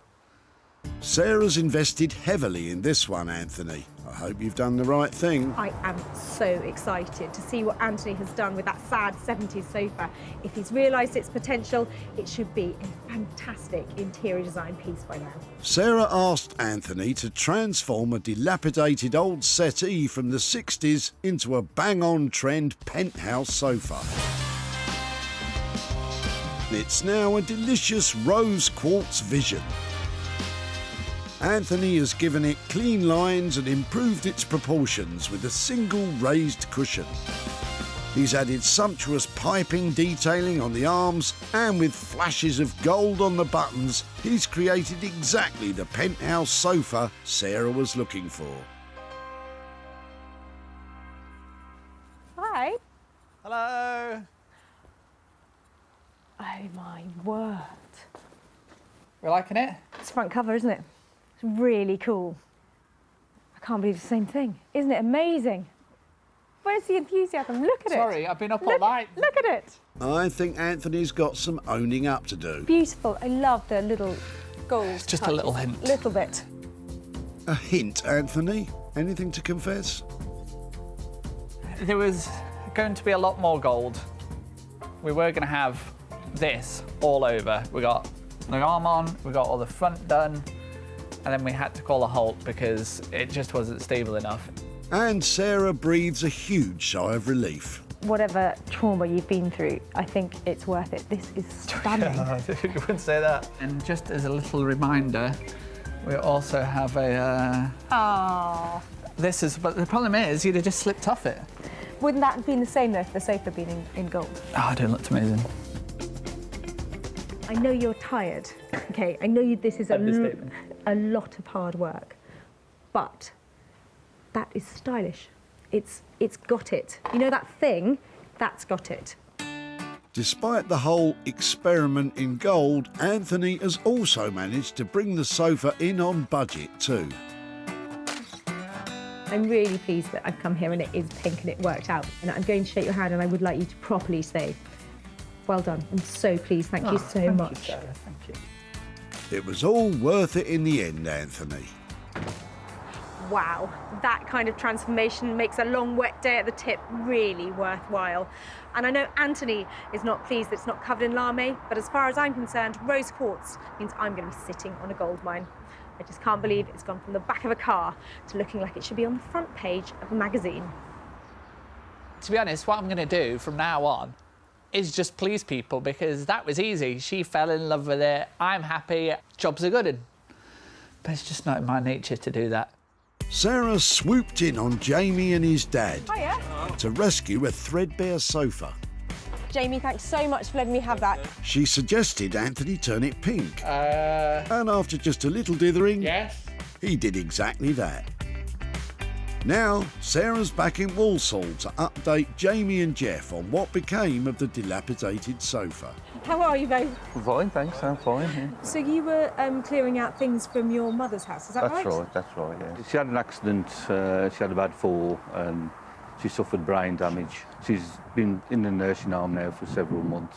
She was quite happy for it to go to the tip, so that's where it went. Well, you can't fit somebody else's house into your own, can you? Because we all have our own stuff, and I think... I've got enough with all this junk.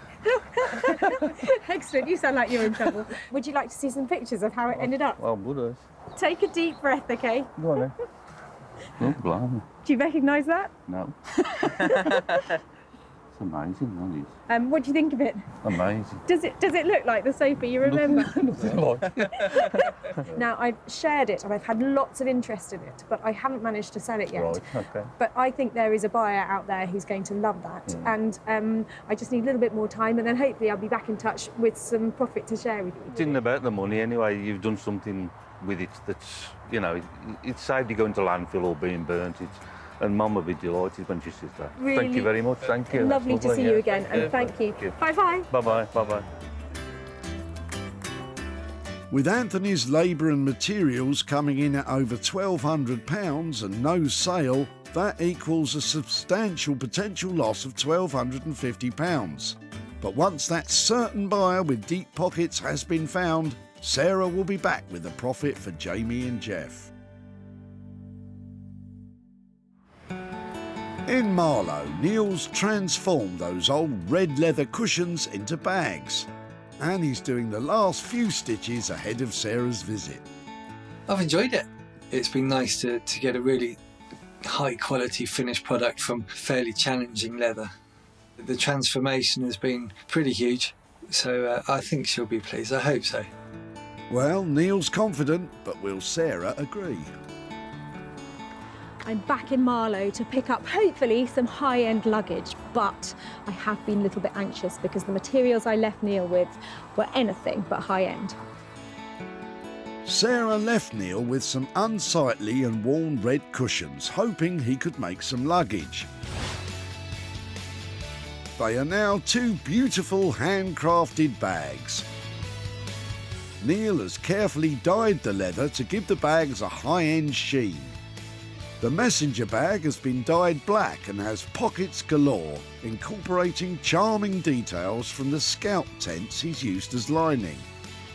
And that holdall, now a dark brown, is almost indestructible with sturdy straps and reinforced corners.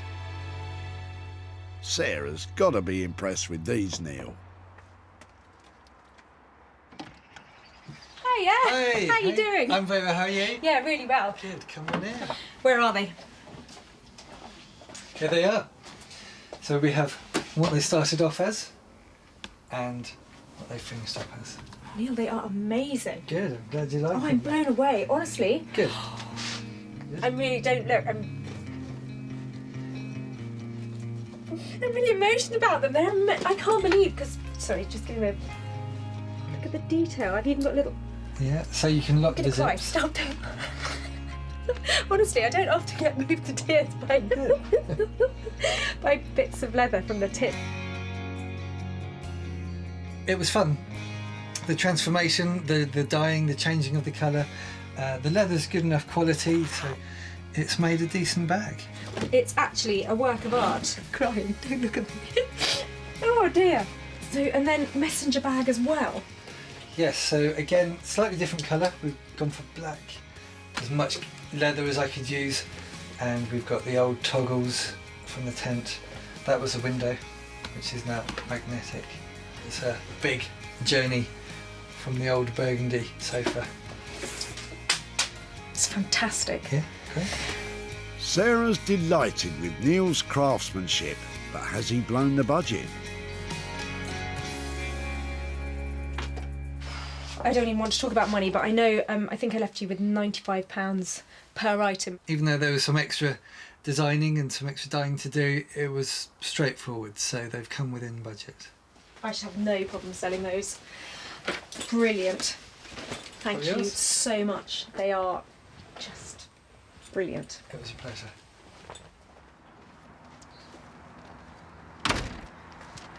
I could not have been more surprised and delighted with what Neil has managed to produce. 2 stunning bags on budget. Absolutely amazed. I didn't expect her to be quite so emotional about a pair of leather bags, but she seemed to be really pleased with them. At the recycling centre, Zia's leather armchair was being put out to pasture, and his ideas for it were lacking imagination. Any ideas what we might make out of them? I think cushions would be a nice, easy option. But Sarah had bigger ideas for Neil to implement. He gave the old leather a new life as luggage. They were soon bagged by Nick and Kim, who run vintage and retro retailer Smithers of Stamford. What do you reckon to him? Yeah, I like him. I love the stitching. Yeah, Good apparently. design, It was made from an old sofa, a leather sofa. Doing a good job, isn't he? Yeah. Quality. Now Sarah's back in the Midlands with some cash for Zia. Hi there. Hi Zia, lovely to see you again. Nice to see you again. How are you? I'm very well, thank you. Now, I last saw you at the tip and you were dropping off your old sofa cushions. Had you had the sofa for ages? Around 6 or 7 years, and obviously we were about to dispose of them. Quite interested to see what you've done with I them. can tell you they went off to a lovely guy called Neil in Marlow. He specialises in making bags from refound materials. I've got some pictures here of what he made. I want to see what you think. Okay. Wow, that's amazing. I mean, it looks nothing like the cushions we gave you. There's more. He made a messenger bag and a going away bag. That's absolutely amazing. I was really surprised about how they looked. I'd have never imagined that they'd turn out like that. We have actually sold those 2 bags and I've got some profit that I'd like to share with you. I've got £60 here to give to you that came from those bags. So that's Thank you very much. Absolute pleasure. Is there anything that £60 is needed for at the moment? I think I'll treat the kids, really. They've just come back from school, so we'll give them a treat. Lovely. Thank you ever so much for your time today as well. No, you're welcome. Thank you. Take care. Bye-bye. Bye. Well, I think Zia was quite surprised with what we did with his old cushions, and as a transformation, I think it'd be difficult to beat sofa into luxury luggage. Neil charged a total of £190 for labour and materials for the bags. Sarah sold them for £250, leaving a profit of £60 for Zia and his kids.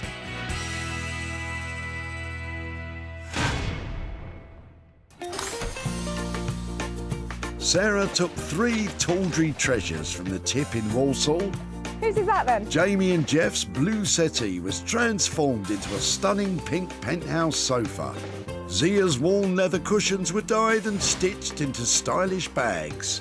And Frank's fluorescent tubes were delicately dangled to make a unique chandelier. Well, I love those transformations from drab old trash into something rather flash. And with the help of Neil and Anthony's amazing talents, I think we've managed to create some pretty classy items.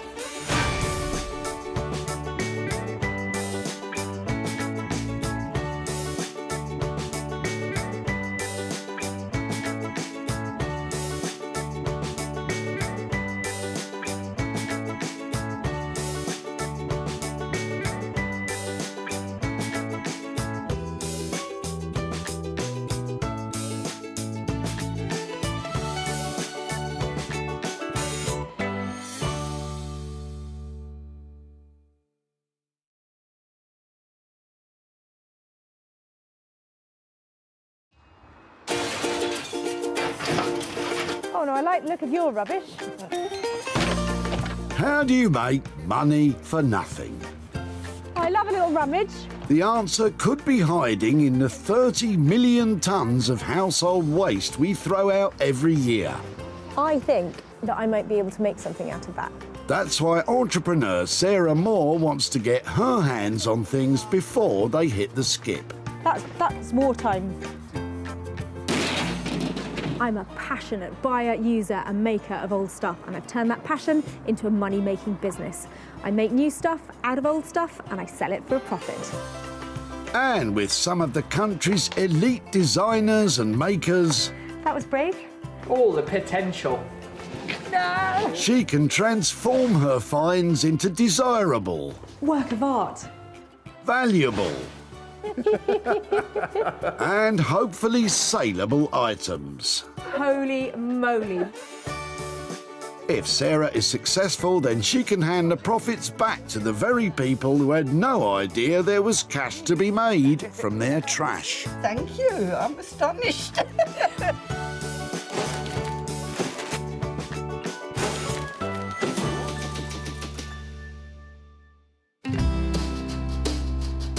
Today, Sarah's in Whitley, where over 600 tonnes of rubbish is sorted and recycled every month. That's the equivalent weight of 50 double-decker buses. There is everything coming in here today, including the kitchen sink. Sarah's got special permission to traipse among the trash, and she's always got her eye out for something useful. I might keep this for a tea break. I'll be lucky to get a break around here, it's so busy. I'm sorry, no time for tea, Sarah. You've got 3 pieces of glorious garbage to grab. Luckily, Sarah spotted something a bit sexy in Sam's Land Rover. Hiya. Hi. Look at the legs on that. Is that your old broken table then? It is an old broken table, yeah. This is Grandpa's. He's decided to get rid of it. It's been in storage for a while. Time to go, I think. And was it quite a stylish house? It was very 70s. I think that's when they stopped buying furniture. So It's time warp furniture then. it is massively, yeah. Yeah, it's a fantastic piece of English furniture. It's made by Urkel. It's got that look to it. You haven't got the end bit, have you? Oh, you have got the end bit. I believe we do. If that marries up on there, It does, yeah. then you've just made my day. Fantastic. Rather than putting it into wood and timber, kind of takes away. Yeah, absolutely, no problem at all. Yeah, see what we can do with it. Brilliant, thank you. That's definitely made my day. I don't think I've ever seen Sarah so excited. But what does Sam make of it?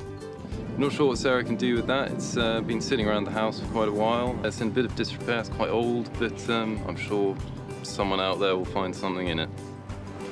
If somebody had asked me what I really wanted to find today, it would have been a piece of Urkel furniture. Admittedly, this one's in 2 pieces, but still, it's a fantastic find. And Sarah's lined up a fantastic craftsman to restore it to its former glory. Jay Blades is a man with many talents, with furniture restoration being at the forefront of his skills. What I love about furniture is the playfulness. It reminds me of my childhood where I used to make Meccano sets and just making stuff. Now with furniture, I'm allowed to take things apart, re-glue it, add some paint, add some fabric, and just basically add a bit of me. Jay has an appreciation for classic mid-century design and a love of traditional craftsmanship, to which he adds his own modern twists. Personally speaking, I think adding colour is very important. Give me the most ridiculous piece of furniture and I will turn it to something beautiful. That's my claim to fame. I know I can do it. Well, Jay, that confidence is certainly going to be put to the test when Sarah arrives with this broken table. One down, two to go, and Sarah's wandering into some choppy waters. What do you think? Does it float your boat? Maybe keep looking. Oh, land ahoy! Sarah spied a couple of chairs belonging to Claire. Are they yours? They are. How long have you had them, and why have they got to this stage that they're going? From pillar to post. They've come to us from another friend who got them from another friend, and they're not comfortable at all. I sat on them for a while. I'm going to have a go now you said that. Well, they're not too bad. After a while. Okay, and they actually feel a little bit. It's all right for a 5-minute conversation, but try and watch 20 minutes worth of. They are slightly. I can feel it curling over. And that one's got wobbly legs, so. Right, so, okay, you totally convinced me why you're chucking them out. What I need to know now is, can I have them and play with them and see if I can do something with them? If you can do something with them, that'd be wonderful. They are absolutely charming. You've made my day, so thank you so much for letting me have them. Enjoy. I'm going to take one, I'll be back for the other. While Sarah gets to grips with furniture removal, let's find out what Claire thinks will become of her pair of chairs. I think she'll probably reupholster them, put lots of padding in them, sort out the legs, maybe paint the legs, and she'll probably make them look absolutely beautiful, and I'll probably really regret giving them away today. I don't know why they're being thrown away, other than the fact that they're looking a bit drab at the moment. But in the hands of the upholsterer that I've got in mind, they're going to end up looking fantastic, and we're going to make money here.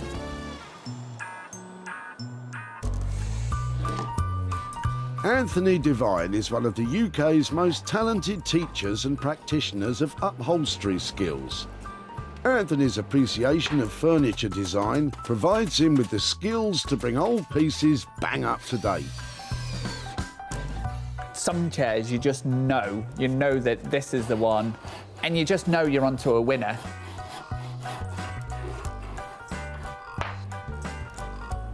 You can look beyond the kind of the dirt and the holes and the grime, and you think, yes, we've got a gem here. And then it's a matter of teaming it up with the right fabric. And then from ugly ducklings are beautiful swans. It's going to need all of Anthony's creative skills if the beauty of this pair of old chairs is to shine through. Having carved out 2 of her 3 items, Sarah's on a roll. She's got to renovate the 3rd item herself, and it looks like there's something she can settle on in Barbara and John's estate. That looks quite cool. They don't make them like that anymore, do they? Look at that. So what's the story behind this one? It was one of 2 sun loungers camp beds that my parents had at a holiday home they had down in Devon. Is it just me, or does it look sort of quite cool? Well, I suppose perhaps somebody younger than me might think that it was cool. I think I've probably seen too much of it in my time. It might be something that could have another lease of life, and it would be great to kind of take it away and see if there's one last gasp for the lounger. By all means. Yeah, that would be lovely, thank you. Well, it'd be nice if it had some other use again. Either Sarah's expecting some sun, or she's got a clever idea up her sleeve. What do Barbara and John think that might be? Chair, not much you can do with a chair except lounge in it. I hope she finds somewhere nice in the sun. It's a very nifty piece of kit, isn't it? I think she'll have a great time on it. Relaxing away. You're probably wondering what I want to do with the retro camp bed, but it's got style, it's got class. You can't let things like that go in the tip. And I think with a bit of funking up, that thing is going to make some money. That 3rd item means her trash tasks are all taken care of. And with her other 2 items stashed, it's game over in Whitley. I might be here sometime. You might want to go away.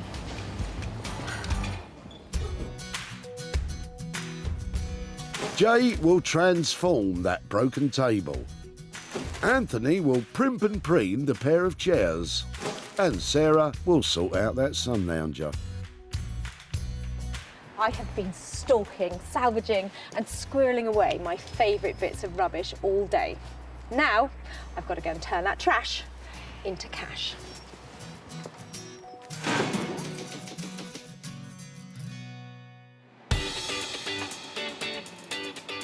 Wolverhampton is home, of course, to Wolverhampton Wanderers FC, one of the founding members of the Football League.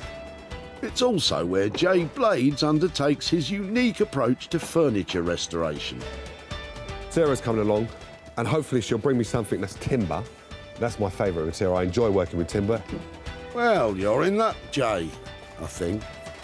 Admittedly, the table is not in the best condition, but I'm hoping Jay will see past that and take it on and make it into something fabulous. I need help. You need help? Okay, come with me.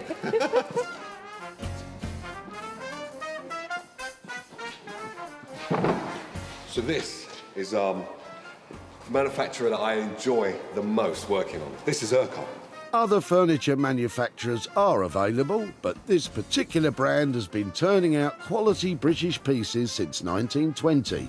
Their sleek mid-century designs are particularly en vogue, but this one's more en bits, really, isn't it? He has seen a bit of water, I would say, and that's what opens up these joints and then allows that piece to come off of there. But they're brilliant finds. These tables, as far as I'm concerned, are timeless.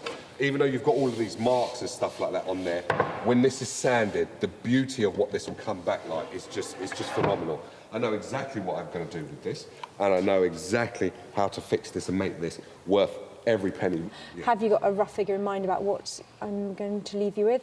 The figure that I believe I would need to do this is 150 to start off with, and with probably 175, maybe 200 maximum. It depends on the gluing and how long that's going to take. OK, if I can leave you 175 quid if you can, you know, that'd be great to bring it in on that. See how you get on with the cracks. Obviously, if it's a lot of work and it pushes up to 200, that's fine. I'm going to pull all of my creativity from everywhere to work on this. So when you come back, hopefully you will be totally impressed with it. I hope it doesn't cause too many problems. Thank you. Lovely all right. to see you. Likewise. Take care, Jay.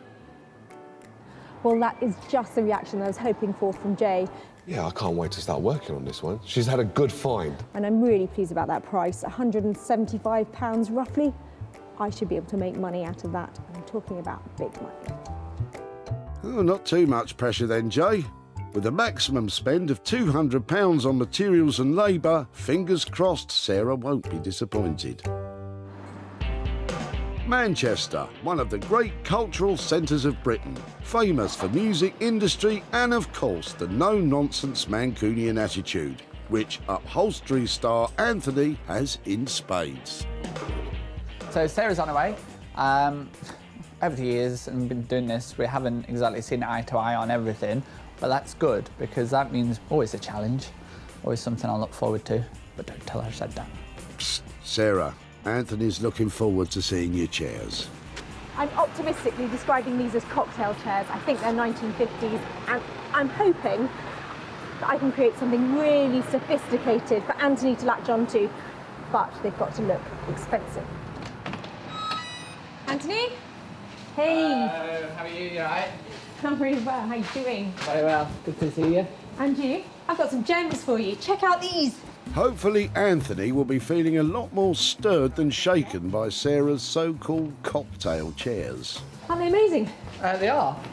They are really uncomfortable to sit in, apparently, and they need a really fresh update. And I was thinking, you could sort of loosely describe them as cocktail chairs, couldn't you? You could sit and have a cocktail on it. Yeah, well, I could sit and have a cocktail on a rock, Anthony. Doesn't make it a cocktail chair, though. So I'm kind of channeling Riviera. There's something gold going on. I can't help myself. Yes, it's all lipstick and glamour. Yeah, I know what you mean. Wow, they seem to be agreeing. So I'm thinking fluffy, feathery, flouncy. I'll make a pair of flouncy chairs for you. Well, if anyone can, Anthony can, and he'll have £300 for the makeover.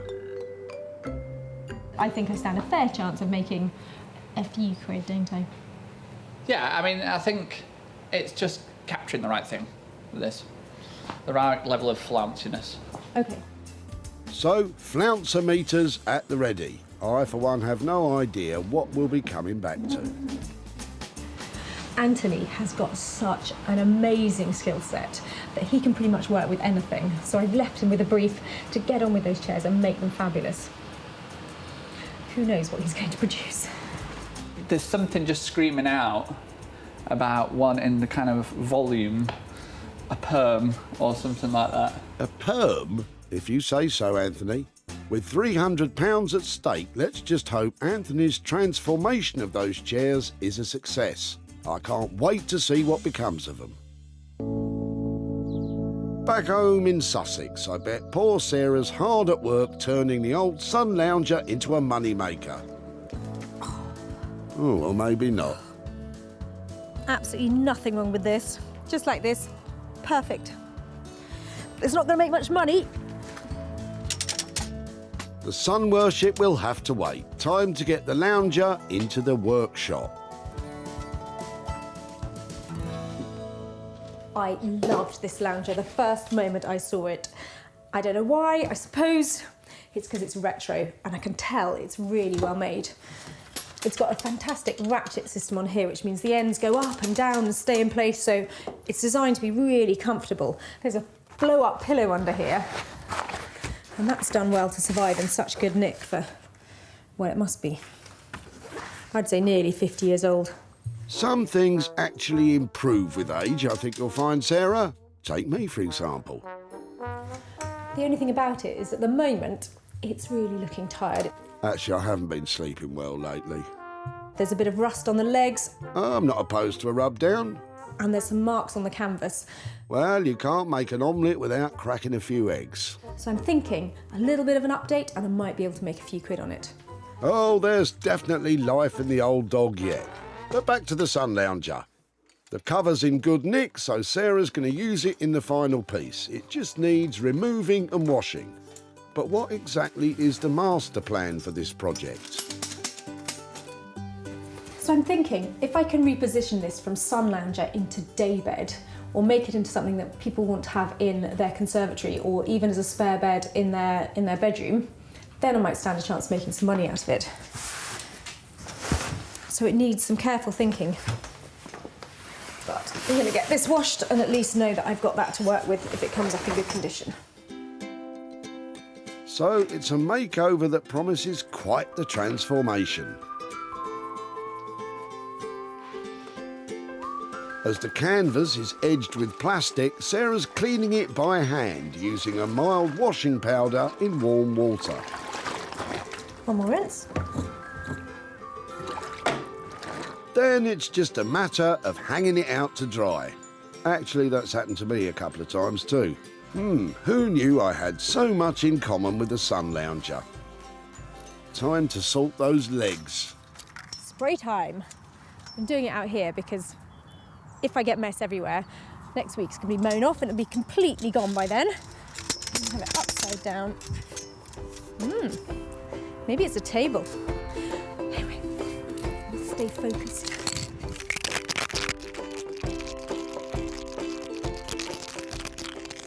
Oh yes. It's definitely called shocking yellow for a reason. OK, the similarities between me and the lounger end right here. I wouldn't be seen dead in that. I hope you know what you're doing, Sarah. Hold back. When you're spray painting, it dries so quickly, it's better just to do very fine layers and then you don't get all these dribbling marks on it. And you want to go past the object every time and then you don't get overspray, which is this kind of film of little bits on the surface. So, dries very quickly, do it quickly, move on, come back and give it another layer. The legs may need a couple of coats, but there won't be any need to lacquer it, as the spray paint should prevent any further rust. But of course, yellow legs and a clean canvas isn't enough for Sarah. Well, I've managed to get the first coat onto the frame and that looks great, and the cover's washed up really well. So now I want to add some 1950s inspired floral design to the cover, and I'm hoping that my potatoes are going to help me out. Now, I'm not going mad. These work really well as an instant printer. They carve really well and they're slightly porous so that when you pick up the paint on it, you get enough to do a few good prints before you have to dip again. If you've never used them, you need to try. A potato stamp. Now there's a thrifty thought. First, Sarah needs to carve her design into the cut spud. You can draw an outline with a pencil or freestyle it as Sarah's doing. Well, I'm happy with that, but time to give it a quick test.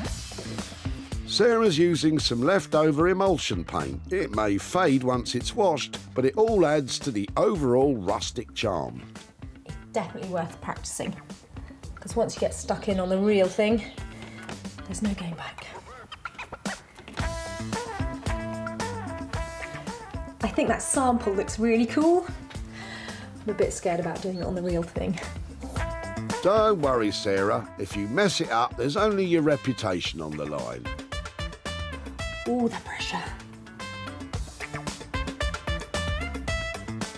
She's hoping to keep costs to a minimum and profits to the max with this one.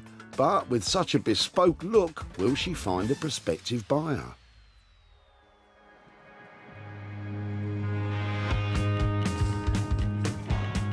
At his studio in Wolverhampton, Jay's about to make a start on the table Sarah left in his very capable hands.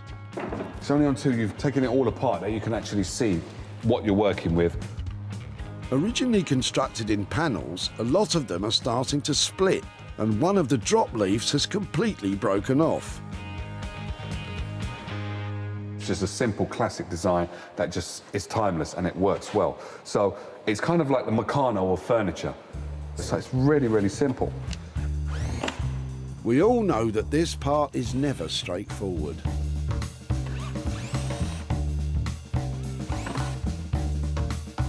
It's interesting because someone's had a go at this already. And it's always quite worrying when someone's had a go. See? What did I tell you? They've done a trick, what I normally do, which is put some timber or something into the hole. This ensures a nice fit. Not a complete novice then. And here, they've just put the whole of the matchstick. Rather than snapping it off, there's a whole matchstick in there. Then again... Also, what I notice is almost every screw is of different size, different thickness within that frame. Now, as it's different, Urkel does not do that. All of them will be uniformed and stuff like that. But surely a screw's a screw, isn't it? Look at the size of that one compared to the size of that.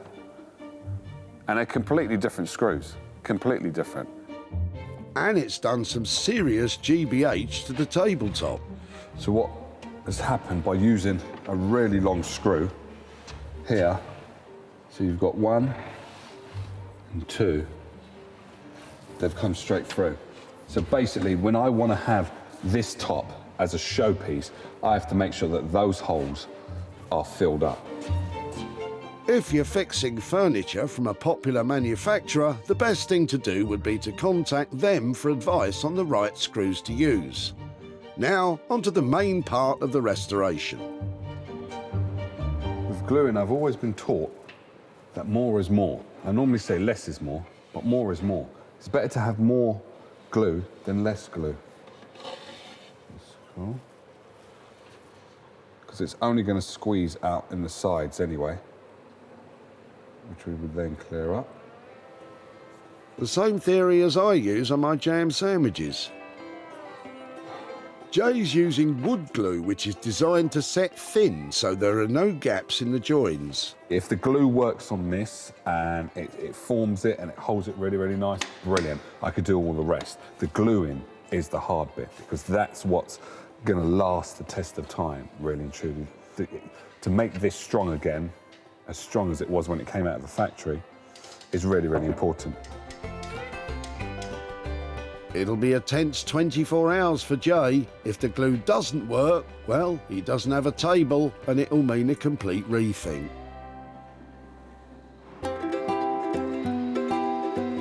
In Manchester, Anthony's hard at work on the pair of chairs he's promised to transform into flouncy, glamorous beauties. So since Sarah's dropped these off, we're up to kind of this stage. This one's all got prepped, so we've done the webbing and the kind of the Hessian's all on. Re-upholstering the chairs will be a multi-stage process using materials including foam, recycled felt and the all-important fire-retardant calico. And all of that will eventually make the previously uncomfy pair much more plush. Yeah, we want it nice and comfortable, but this will all squeeze down and then make a really nice sharp profile. So the finished chairs should be comfy and shapely. Once they're re-upholstered, Anthony plans to cover them in fluffy sheepskin. But before he does that, he's got a trickier job. So we're going to try dyeing these skins. We're not entirely sure how we're going to do it. This is a complete unknown science. This could go brilliant and stumble across something great, or we could be thinking of a plan B. Happily, Anthony's going to be assisted in this endeavour by his partner Susie. Well, we've dyed fabric before, haven't we? We haven't dyed sheepskin rugs before, because we need to get a specific colour. We want to try and make rose quartz because it's bang on trend. Marvellous. To dye them, they'll use a highly pigmented furniture paint diluted with water. We have this colour here, this pink here, which isn't quite the right colour. We're going to try and put a little bit of this colour in to darken it. Not only do we have to try and get this shade, we have to try and get the right quantity and the right amount of water so that we can get this the right colour. They need all the sheepskins to dye exactly the same colour, which might be a big ask, as is agreeing on the shade in the first place. Like anything in life, I prefer it being a bit more intense. But just because of the volume of water we're now going to have to mix with it to dye the fabric, it will almost lose some of the intensities. I think it's the right kind of tone. Should we do that? Do you think that's enough? With the colour agreed, Susie adds enough water to dilute it. Not too of this dyeing process, is it? It's quite easy. It is for you, Anthony, because Susie's doing all the work. I'm saying nothing. Come on, love. He might have to get his hands dirty during the al fresco dipping, though. This is the important bit. Right, go on then. You ready? And still looking work shy. That's not helping. Oh, that's quite pink. You wanted it quite pink. Seriously, is this how companies dye their fabrics? Not exactly. They tend to use state-of-the-art techniques and equipment, not a rubbish bin. At the moment, I'm a little bit like, oh, is it going to go? Which way is it going to go? Me too. It's not an exact science, so we'll just, we just have to hope that it's going to work out okay in the end. They've got a lot more careful work to ensure those sheepskins all end up in the pink. The same shade of pink, that is. Stop it! Come on, go on down. Stop it! I think we'll leave them to it. Back in Sussex, Sarah's putting the final touches to the retro sun lounger. Oh, fancy. When Sarah rescued it from certain death at the tip, it was a tad tired, but still functional. Now the sun lounger screams of 1950s glamour. Sarah has embellished the canvas with potato print leaves and hand-cut fabric flowers.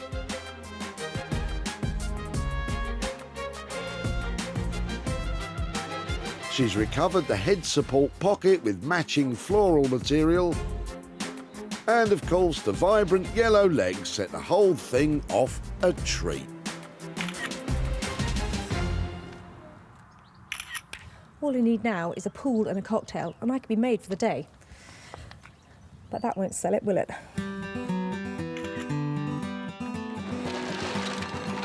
Sarah first discovered the sun lounger in the back of Barbara and John's car. It was one of two sun loungers, camp beds that my parents had at a holiday home they had down in Devon. Perhaps somebody younger than me might think that it was cool. I think I've probably seen too much of it in my time. Well, I'd be willing to bet John would struggle to recognise his old sun lounger now. It did make it to the seaside. It was sold to the Shed Boutique in Ramsgate, where Lucy was very pleased with the new addition to her stock. We're a seaside shop, and this sort of mix of retro and arts and crafts really go together nicely for us and suit what we sell in the shop. Sarah has returned to show Barbara and John what became of their old sun lounger, but will she be handing over any profit? Hi Barbara, hello. Sarah. How do you do? Hello John, lovely to see you again. Now it was down in Whitley where I first saw your sun lounger. In fact, it wasn't yours, was it? Was it your parents'? My parents, yes, and in fact I can remember it since my childhood. It's one of those things. It was one of two that's been around for a long time. Well, it had a certain look, and it was that thing that first drew me to it. But did you wonder why I took it away? Well, certainly, because I've always found it incredibly uncomfortable. Well, for 10 minutes in the sun, I'm sure it would be lovely to lie on. I've actually got some pictures to show you. So here is your sun lounger after a makeover. Oh my God. It's beautiful, actually. My mother would have loved that because she was a great one for making all sorts of weird artworks and things, and I think she would particularly have appreciated what you've done with that from an unpromising start. I really enjoyed working on it. It was a sweet thing, and it turns out that other people like the look of it, and I've actually managed to sell it at a profit. Well, so I have some money to share with you here. I have got £33 here that I managed to garner as a profit for you. So there you go. There is a small windfall from the sun lounger. That is probably about 10 times what it cost originally. Thank you very much. What might you do with that? Well, I think I'd like to spend it on the garden, actually. Yes, I think that would be appropriate, wouldn't it? June would have appreciated that, actually, as well, being a great gardener as well. I think she'd have been amazed. She would. She'd have been absolutely gobsmacked. Well, it was a really, I loved working on it. It was a bit of fun, made a bit of money, and if you're going to buy something in the garden, I'm really pleased because I think that puts it very nicely back where it came from, doesn't it? Yeah, yeah. Lovely, thank you so much. Oh, and I look forward to seeing you and your excellent rubbish at the tip sometime soon. Thanks ever so much. Okay, bye-bye. Bye. The old lounger cost Sarah £12 to transform. She was able to sell it for £45, which meant there was a profit of £33 to return to Barbara and John. Well, the sun lounger might have been a bit of a laid-back project, but I loved working on it, and I'm pleased that £33 is going to buy something lovely for John and Barbara's garden.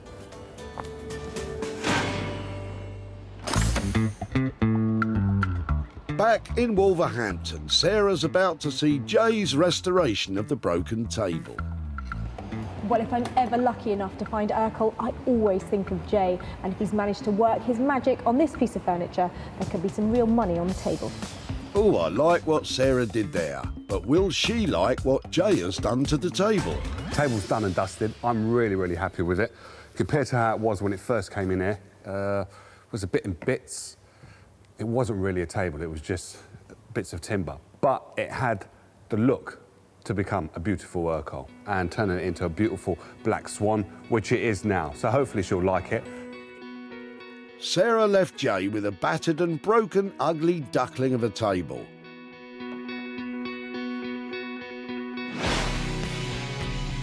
But left in the hands of a master craftsman, the beautiful black swan has indeed emerged. The tabletop is now a complete piece.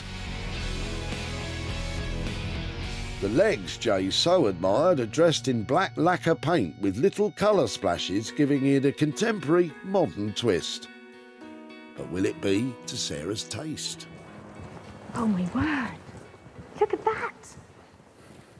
He is done and dusted. It's a whole table again. It is a whole table. And hold on.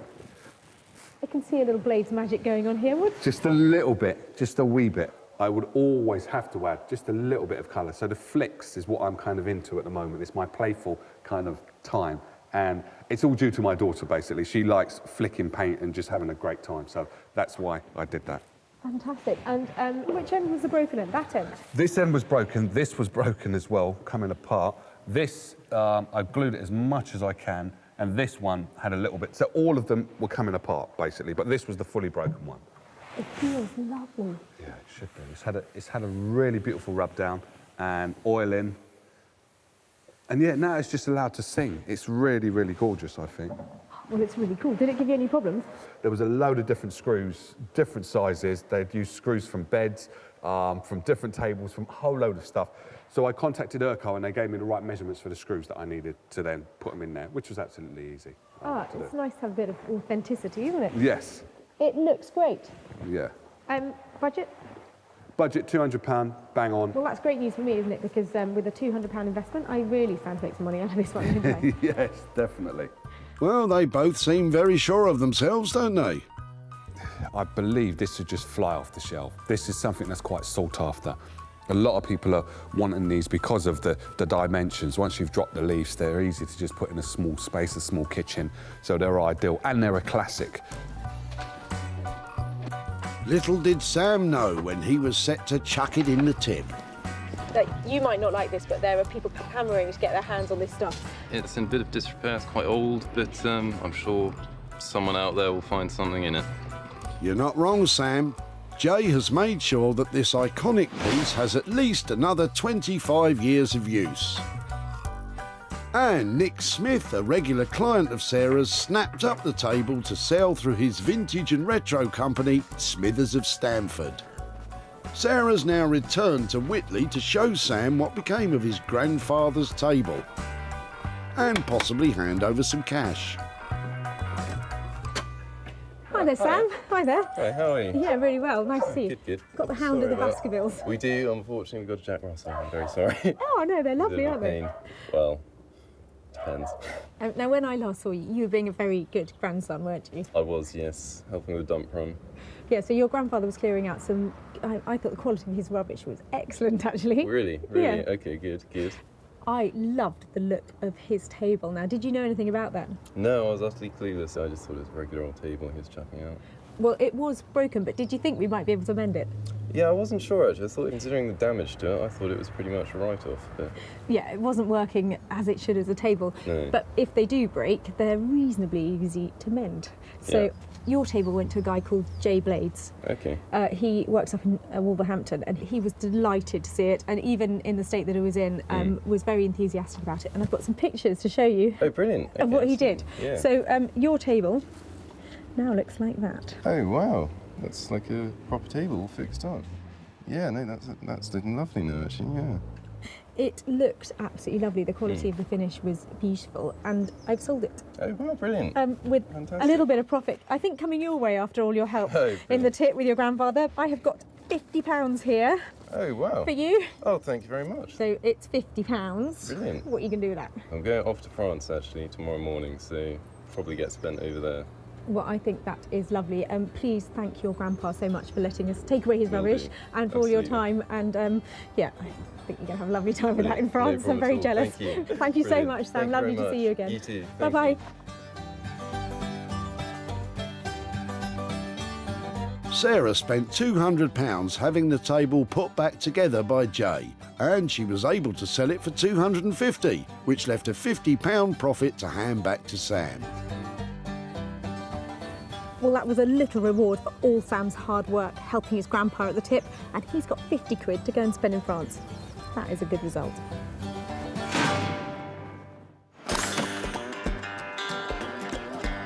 It's back to Manchester now. And Sarah's heading to Anthony's workshop to find out how he's got on with the two mid-century chairs she brought him. And you know what? Anthony isn't his usual confident self. I have to say I'm a little bit apprehensive this time because it's far removed from my normal kind of modern urban kind of styles that I'm used to into something that, to be honest, I don't think I've even named or could name. So yeah, I have to see how this one goes down. Well, I optimistically called my pair of tip-vine chairs cocktail seating. Well, if Anthony's managed to transform them into moneymakers, it's drinks on me. These mid-century chairs were more stale beer down the pub than cocktails on the beach when they first came to Anthony.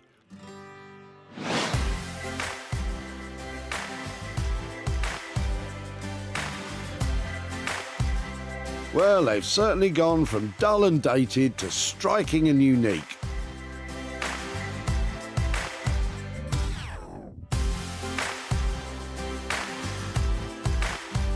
The sheepskin is a lovely rose quartz colour and gives the chairs a real wow factor. The material is from a duvet cover and delivers a definite floral punch. Without a doubt, these chairs are full of character, but I reckon they'll divide opinion, and Anthony's about to hear Sarah's. They rock. Do you like them? I love them. The twins are ready to hit the town. They're fantastic. Slightly bonkers. Of course. Really cool. Well done. Oh, thank you very much. I think they have a little something about them. They're interesting, they are funky, they have a sense of humour, and they look lovely, they look comfortable. Sarah thinks they're fantastically bonkers, and you know what? I agree. Best of all, Ant stayed bang on budget. Cocktails are going to be on me. Yes, so we cocktails on you. Well, look at them. I'm going to make Excellent. money because 300 quid on the budget. Yes, I mean, easily get that for them, would you not? Oh, yeah. Or you put them right back into the marketplace because they were at the tip. Look at them now. Genius. No, not quite well. They're really cool. I can't thank you enough. Honestly, fantastic job. Really, really cool.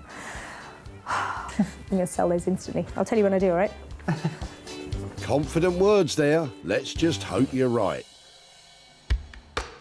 When Sarah spotted the pair of chairs at the tip, Claire couldn't wait to get rid of them. They're not comfortable at all. I sat on them for a while. I'm going to have a go now you said that. Well, they're not too bad. And that one's got wobbly legs, so... Right, so, OK, you totally convinced me why you're chucking them out. If you can do something with them, that'd be wonderful. And then I'll probably want them back, won't I? I think it's safe to say, since Anthony's makeover, Claire wouldn't recognise them. But she won't have the chance to stake her claim, as the sophisticated chairs also caught the eye of retailer Nick. They're absolutely lovely. Love them. Yeah. I think the wife's going to want to keep them, though. That's the only problem. Everyone's a winner, and no more so than Claire. Sarah's come to her home in North Chapel, West Sussex, to show her what happened to the tip-bound chairs. Hi, Claire. Hi. There. How are you doing? It's nice to see you again. Now, when I last saw you, you were dropping off a pair of chairs. So explain why they were ending up at the tip. Well, they ended up at the tip because they were literally so uncomfortable. And try as we might, they just weren't going to work. Yeah, so we took them away, but did you think, I wonder what they'll do with them? I did, yeah. I didn't know whether you'd put arms on them, whether you just keep them plain, or whether it would be a re-upholster. Or... So, yeah, I'm really intrigued to see what you've done. Well, I think that they turned out really, really well. Oh, but my goodness, wow. They have been given a proper new look. I think it's amazing. It's really original, and someone's obviously worked really hard to do that. Well, in their normal state, they're 60, 70, 80 pounds maybe for a chair like that. But with that kind of look, they actually have a bit more value to them. Oh, really? Yeah, so I've actually got some profit here for your chairs. They've been bought by a retro company in Lincolnshire, and here I have £250 here for you, for your lovely chairs. Good grief. That's incredible, considering we were just about to launch them into a skip.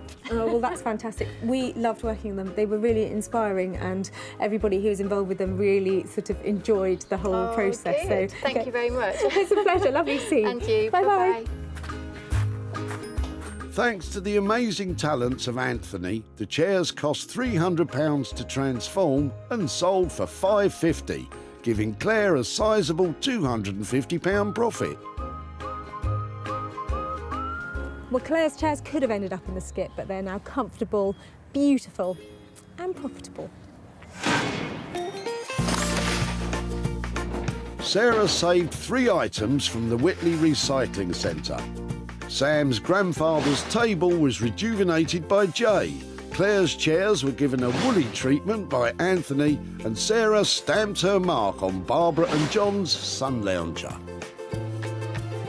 Who'd have thought it was possible to do all of that with a load of old rubbish? We made lovely things that have gone to new homes and made some money along the way.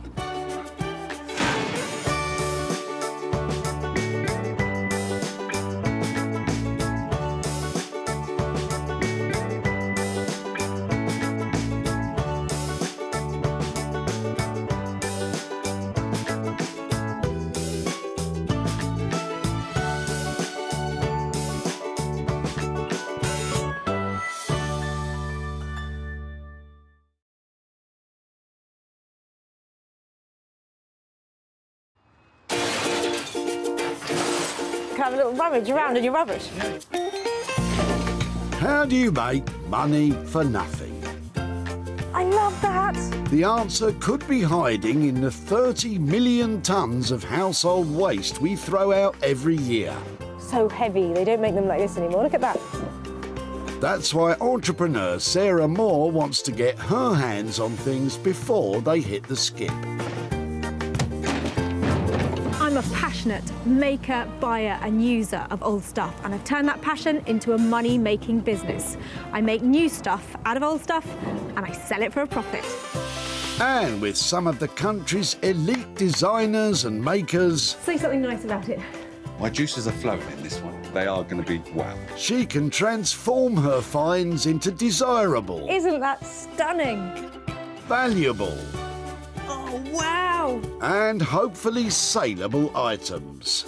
That is bonkers. If Sarah is successful, then she can hand the profits back to the very people who had no idea there was cash to be made from their trash. Got £350. Whoa.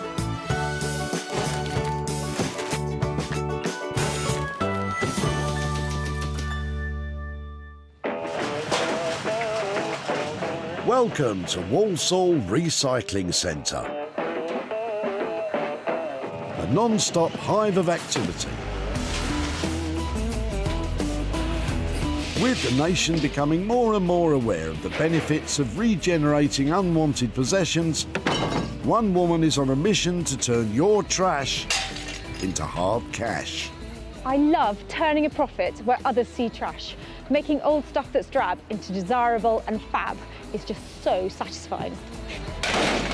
But before you make a beeline for your local tip, take note. Sarah's been given special permission to seek out 3 items that she can rejuvenate, repurpose and sell on for a profit. And Brian, with his broken up sofa, has caught her eye.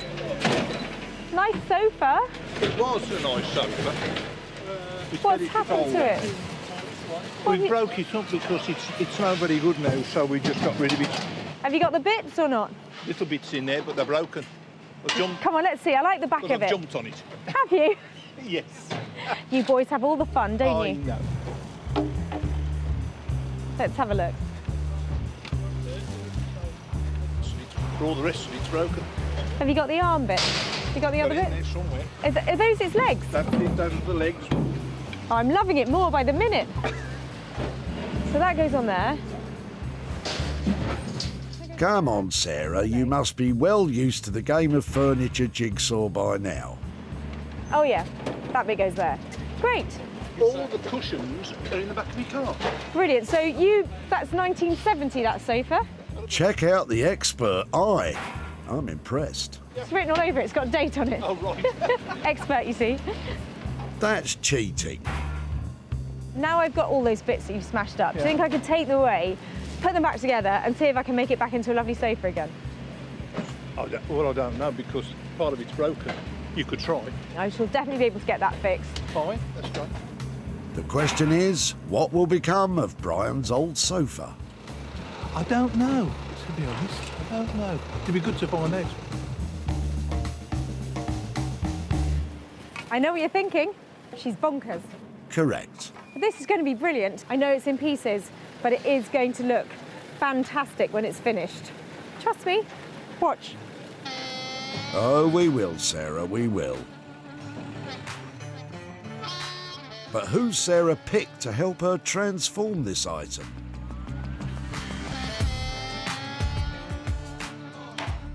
Say hello to Josh and Ollie, designer makers, business partners and best pals. These lads use natural and recycled materials to create bespoke, handcrafted and high-end furnishings. We've been friends for years, I don't know how long, but ages now. We teamed up and then it's quite a nice combination of skills that we have. Yeah, I think we've got a lot of ideas between us, a lot of fresh thinking, and it just works together quite nicely as a team. The fact that we haven't fallen out completely and we've been working together this long kind of shows it's working. Yeah. Here's two young lads full of positivity and optimism. Hopefully Sarah and this old sofa won't put an end to all that.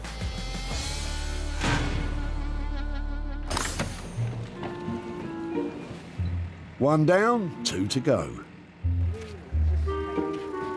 2 speakers. They look a bit modern for me. Come on, Sarah, you're not that old. There's nothing like a trailer full of potential to get Sarah excited, which is exactly what Derek has to offer. Because we're moving house, but because we sold so quickly, we haven't got a house to go to. Sometimes you've just got to take the money, haven't you? Really? And we're moving into our caravan for 4 months because we're going to Spain. Get away from the winter. But before Derek jets away to Spain, there's clearing out to be done, and Sarah dives right in. That's quite cool. It feels to me like you might have something good in here. No? Golf, putting, no. That's why you can look beautiful with it. Thank you. Oh, you charmer, Derek. I think there might be something in here. I've just got to make sure it doesn't go in there before I spotted it. I love a little rummage. Really, Sarah? You'd never guess. That's teetering on the retro, isn't it? It's all very retro, isn't it? How long have you had that? Yeah, about 30 years. I might have to take that one. Would you mind if I took that? No. And if you sell it for 50 quid, you've got to give a donation to charity. I tell you what, if I sell it for 50 quid, I'm coming back to you and I'll show you what I've done and you can choose a charity. Item found. A little stool that's been around a long time and will now hopefully be around a lot longer. Something we bought in the 60s and then got relegated to the garage, and I used to use it to rest things on, spray things on, as you do. I think I've only saved this because I want to sit down, but the appeal comes with these tapering legs. There's something about them that just makes it look a bit finer than the usual bar stool, and I'm hoping, even though there's only one, it might be quite commercial. So who will be tasked with transforming potential into profit?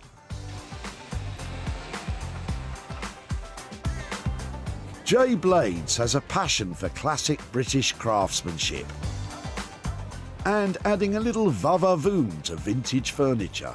I take a risk every day with design. A lot of people, I've taken a lot of flack for the work that I've done to some furniture.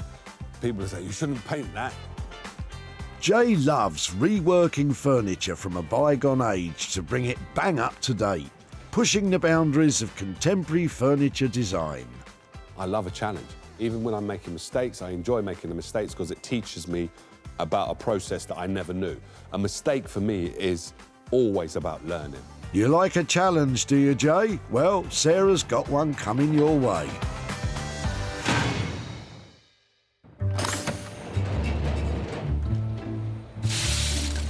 It's all me, me, me with Sarah, but for good reason. It's now time to find a project for herself. I would say if it's made out of chipboard, I can't do much with it. And it doesn't take long for Barry to present Sarah with a toy from the good old days. What's in your bag then? Throwing anything good out? Yeah, well, an old railway station. That does look cool. Very old. Can I have a look at it? Yes, you can. So this was yours, was it? Well, funny enough, I was working in a toy shop. Right. In the late 50s. Right. And all through this year I've kept them. My children have played with them. Yeah? The grandchildren have played with them. It was a well-loved toy, but for the past few years it's been gathering dust in Barry's attic. So age-wise, it looks kind of Art Deco, or it is old, so it's. I don't know what. It's the Tricks Many Ways station set, made in England, number 22. Beautiful cast aluminium, it's lovely. So I definitely don't think that this can go into the metal. No, I would really like to do some research on it and find out if it's collectible, if it's the kind of thing that people are still buying. Yeah, it's lovely. Look at that bit. Yeah. That must be the middle of the roof somewhere or something, mustn't it? Yes. It's got such lovely styling. Somebody's going to want to buy this. Yeah. Somebody will have all the other bits. I love it. For Barry, the idea of Sarah breathing new life into a toy so close to his heart is one which he's clearly happy about. The whole family's played with them. They've enjoyed them. We've fixed them up together. So nice. How cool is this? I really don't know what I found here. It looks like the kind of thing that might have been made in mass production early in the sort of 30s, but I love the styling on it. I'm loving the aluminium and the fact that it has such great colour on it. I'll have to have a really good think about this, because this could go in all sorts of different directions. Quite cool though, isn't it? Very cool, Sarah. It's been a good day at the dump, and Sarah has 3 very different items. Josh and Ollie will be dealing with the broken up sofa, Jay will transform the slinky stool, and Sarah will get creative with the toy railway station set. Transforming today's eclectic selection of items is going to be just the challenge we love, but there's going to have to be some radical transformation if we're going to really bring the money home.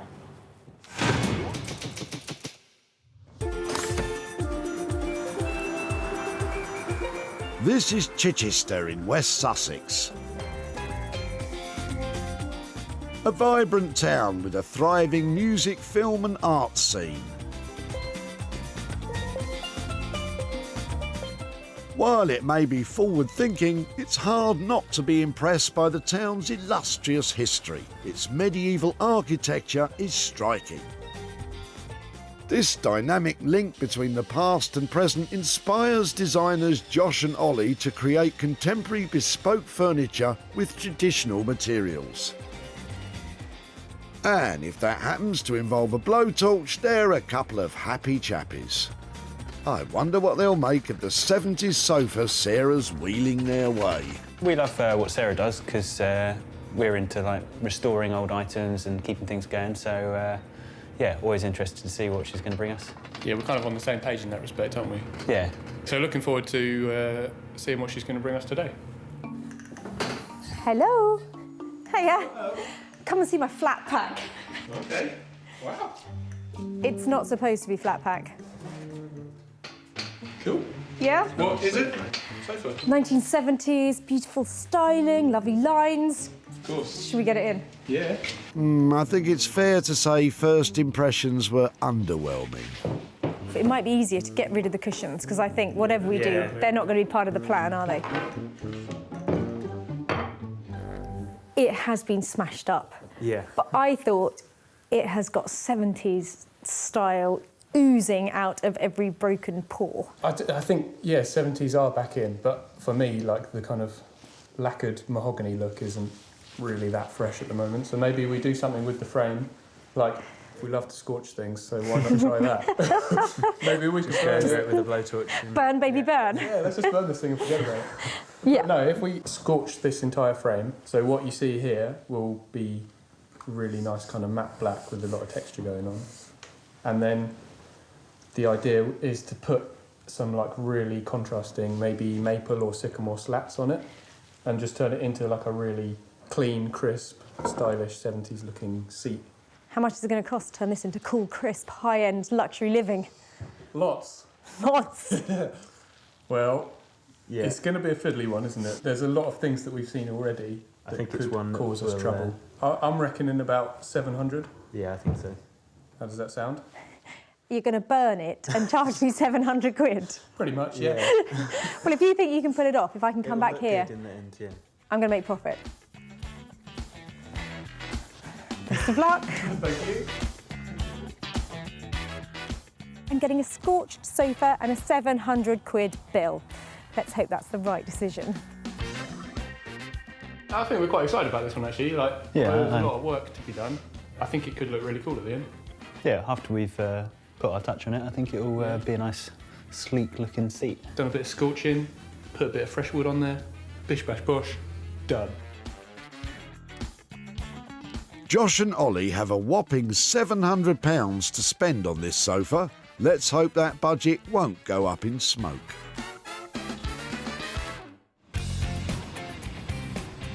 Welcome to Wolverhampton. The local council have a grand vision for its future, to encourage people to come from far and wide to study, work and shop in a booming independent retail sector. This encouraged Jay to relocate his business from outside London and set up shop in the city. Here's hoping he likes the surprise Sarah has in store for him. I'm hoping it's something timber-wise, real timber. Nope. Sorry about that, Jay.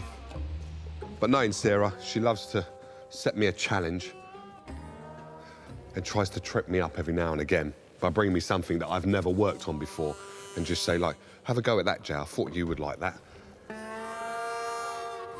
Hello, how we doing? Hey, I'm good. How are you? I'm very, very good. Very, very good. Wow, what have you got me? You good?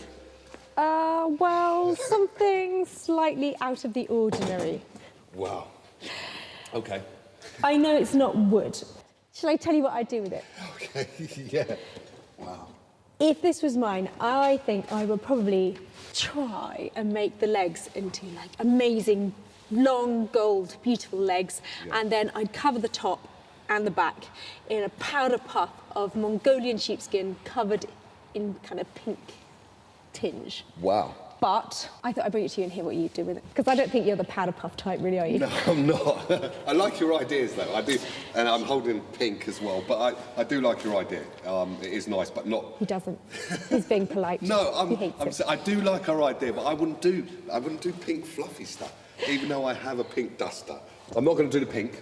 I'm going to do something different. I'm going to do something interesting. I am going to recover these bits and make that a real focal point. Yeah, we're going to make this one look really, really special. It's going to look the business. Okay. Does the business cost the fortune? If I was using pink fluffy stuff, it would cost a fortune. But I could probably, I would say I could do this one for about, it's just a simple recovering, polishing up. I'll do this as a cheap one, to tell the truth, so that'll be about £30 I'll do that one for. Okay, well, use your 30 quid wisely. I will do. And I'll leave it with you. Okay. Take care. Take care. Well, I'm a teeny tiny bit disappointed that Jay didn't take on my idea of powder puffs and gold legs, but I've got high hopes for my singleton stall. Sarah's smiling, but Jay's looking somewhat perplexed. She loves to set a challenge, and there it is. I think the style of the stall and the shape and the form is really, really nice. So hopefully I should be able to do something with the fabric. It's a really simple idea, just recover. With a budget of £30, will Jay be able to rise to the challenge and meet Sarah's high hopes?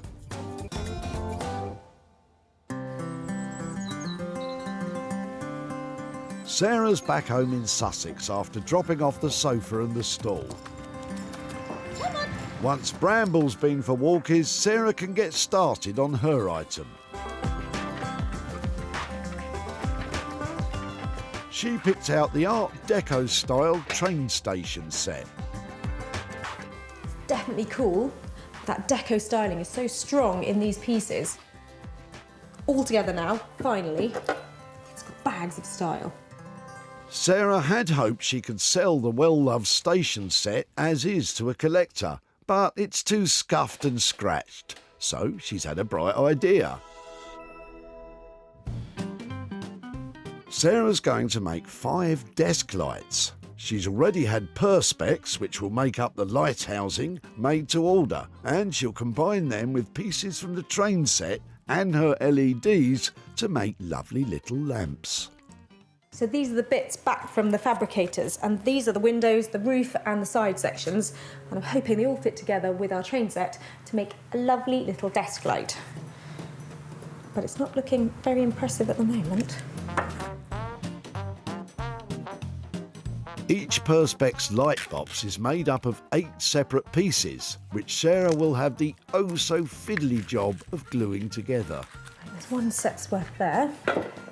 I've got some 2-pack glue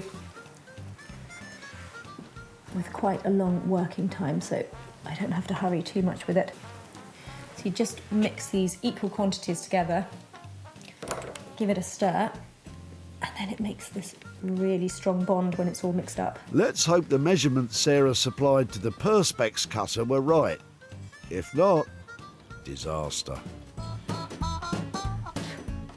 That's a great fit. I never doubted her for a second. That's beginning to look quite cool, isn't it? Here comes the hard bit though. Not quite sure how to do this.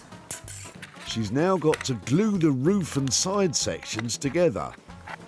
Those fix together, and then that goes on there. I get the feeling this is all a little bit more complicated than Sarah imagined. This requires precision, dexterity, patience. I don't have any of those, it's a nightmare. This is so fiddly. Next time I go to make something, can you remind me to go the simplest route? Doesn't have to be surprising. Just make a few pounds, that's all I'm after. Come on now, Sarah, stay positive. This is easy. This is a walk in the park. This is a great thing to do. That's more like it. Uh-oh. Sarah has spent £70 on the perspex and LEDs. Let's hope it's money well spent and she actually manages to finish all 5 lights. Near Chichester in Sussex, Josh and Ollie are getting started on the sofa. All right, should we start with getting these old straps off then? Yeah, okay. The lads made their reputation creating bespoke furniture. Transforming the likes of this is a brave new world for them. I've never done anything like this before. Yeah, once we've worked out how the slats are going to go across, and probably once we've worked out what we're going to do with the legs, I think they're really the 2 most difficult parts. The rest of it should be all right. So, aside from the seat part and the legs part, everything else is fine. That's comforting. The sofa frame was constructed using the traditional mortise and tenon method, a technique which has been used for thousands of years, but the mortise holes and tenon tongues are badly damaged. It's all feeling a little bit rickety, so we've just got to try and work out the best way of getting it back to a state where you can sit on it again. The only option is to repair the joints. I was a bit cheeky about these boys earlier, but their expertise is beyond reproach. The traditional craftsmanship they use to mend the joints is second to none. It's nice when you get to the end of it and it's kind of looking fresh again, and you've just got like a nice match and a nice fill in there. So then we can put the tenon back in and glue it just as it was. It should be as strong as it was brand new then. When the repaired tenon is slotted back into the mended mortise, it's a perfect fit. The lads use strap clamps to hold the sofa in position while the glue dries.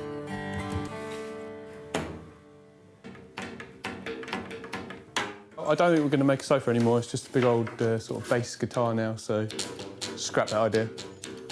Right then, lads, let's get a groove on. Nice. Let's slow it down. And back up for the big finish.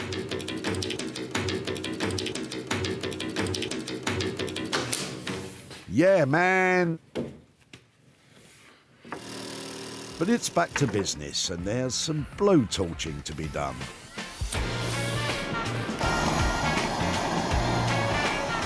A charred finish is a difficult technique to master, but if they get it right, it will give the sofa a striking look. It just gives a nice texture to the wood. It also preserves the wood as well. It's like a natural way of doing that. It just brings it back to a nice even matte black finish. The lads are taking safety precautions against fumes released from the old wood stain. Although Josh could do with pulling up his trousers. Fingers crossed, this gives the sofa the sleek and stylish look they're after. If they get this wrong, it could warp the wood. In Wolverhampton, Jay's trying to add character to this sad and sorry stall. Birds in flight, trees. He's been sent a package of fabric offcuts from a designer friend, and he's hoping there might be that special something in here to give the stall an impressive new look. The plan is basically to look at fabrics, basically to look and see which ones work best together. Now that's nice. I like that. That's not the only one he likes, though. Whoa. Now that looks cool. Yes, it is. Ooh la la. Already, it just looks really cool. See, now that looks, to me, that looks really, really gorgeous. I would have the back a little bit darker. If I can get a darker fabric, it might shine it out a bit better. Decisions, decisions. Jay's spoiled for choice. See, now that works. I really like that. So it's almost as if you've got the birds above the tree, down at the bottom. When selecting patterns, it's essential to achieve harmony.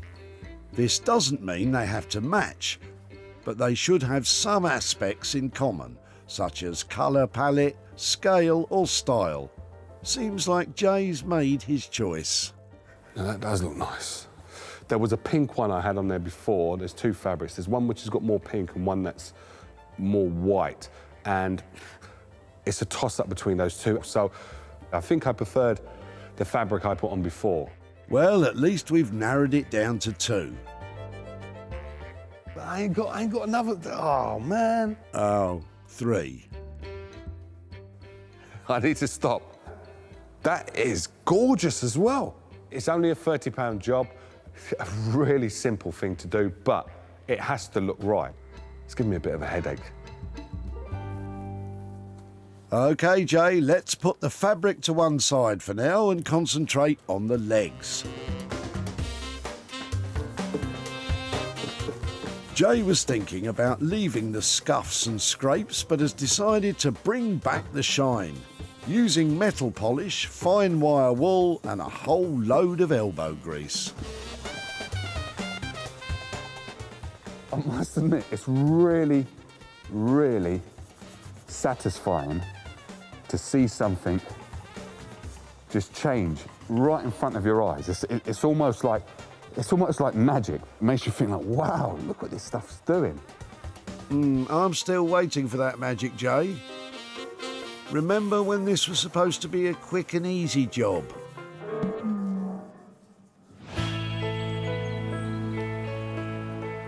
Back in the Sussex countryside, Sarah's putting the finishing touches to her desk lamps. Well, that's 5 lights completed. They're quite crisp and clean for me. This toy train station set provided Sarah with a bright idea, which she has brought stunningly to life.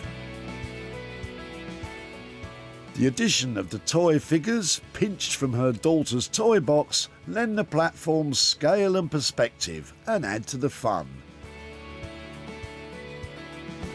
The LED lights are battery powered and remote controlled, so there's no electrical wiring. I can see these being snapped up by a train enthusiast who is still a kid at heart. Well, they're a little bit play-worn and definitely quirky, but I think somebody will give these a good home. 3 generations of Barry's family had played with the toy train set, so he was happy Sarah saved it. The whole family's played with them. They've enjoyed them. We've fixed them up together. So nice. Then it was Sarah's turn to have a play. Makeover complete, all 5 desk lights were snapped up by Mark from Keswick Collectibles, an antique shop in the Lake District. Oh, wow. And now Sarah's on her way to Barry's home to show him what became of the toy he was about to sling in the skip. Hi, Barry. Hello. How are you Nice doing? to meet you. Very Hello, nice thank to you. see you. So is this the house where the train set was in the attic? Yes. Lovely. Well, it was a lovely piece, but it had been played with by quite a few children. So was that your children or grandchildren? Yes, or? grandchildren, all of them. They've all played with it sometime. Well, it was my job to take it on, and it was a lovely thing, and I've made it into... Are you ready? Yes. It has been turned into desk lights. Smashing. Put Yeah. it together on a little block and turned it into 5 individual desk lights. Brilliant. Absolutely brilliant. Really? Yes. Because it is Yes. such a worry. You take somebody's stuff and you do something to it, and so you approve then? Yes. Now it's not scrapped or buried. It's of use at last. They were lovely to work on. And actually somebody has bought them, a collectibles shop. So I've got a little bit of money to give back to you for your old train set. So there, I've got £50 for you. So what might you do with £50? Well, could I please give it to children in need? If you'd like to do that, that would be Please. that would be lovely. Yes, very nice. So that's a lot of people, it's done good. Plus, it's the station itself, the old station, has put to good use. I'm happy. Really? Yes. Well, that's Very really happy. generous of you. There are 5 little lights that'll go off into 5 new houses. Your station is going on another journey. Brilliant. It was really good to see you again. Thank you ever so much. Thank you. Bye-bye. Bye-bye.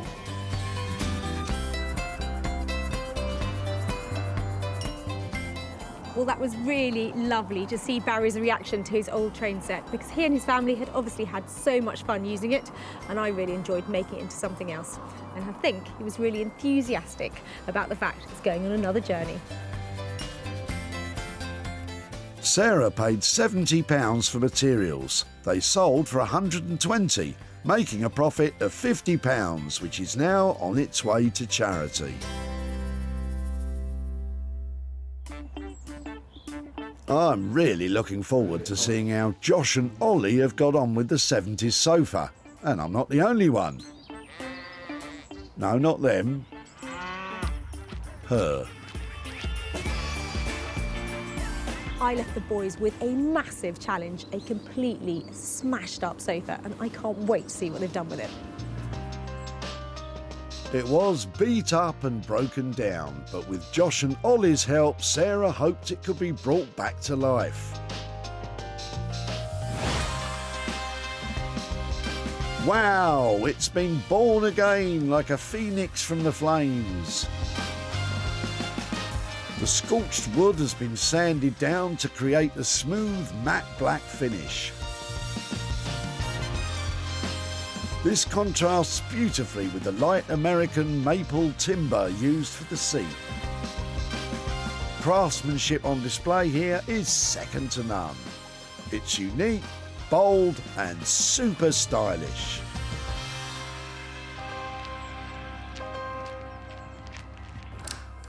Hello.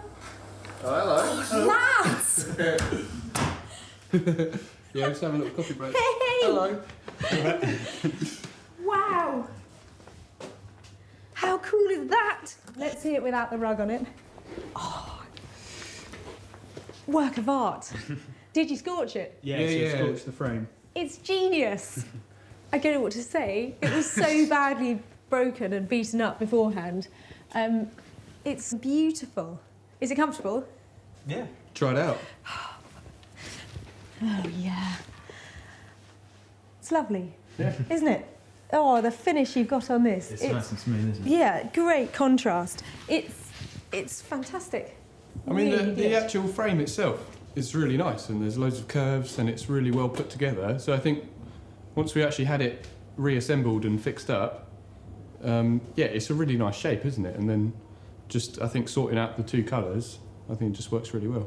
But this looks sleek and designer, and the contrast between the dark and the pale is just brilliant. It's such a lovely piece now. Cool. Sarah is overjoyed. The boys have done a bang-up job and it's bang on their £700 budget. Are we calling it sofa? Bench?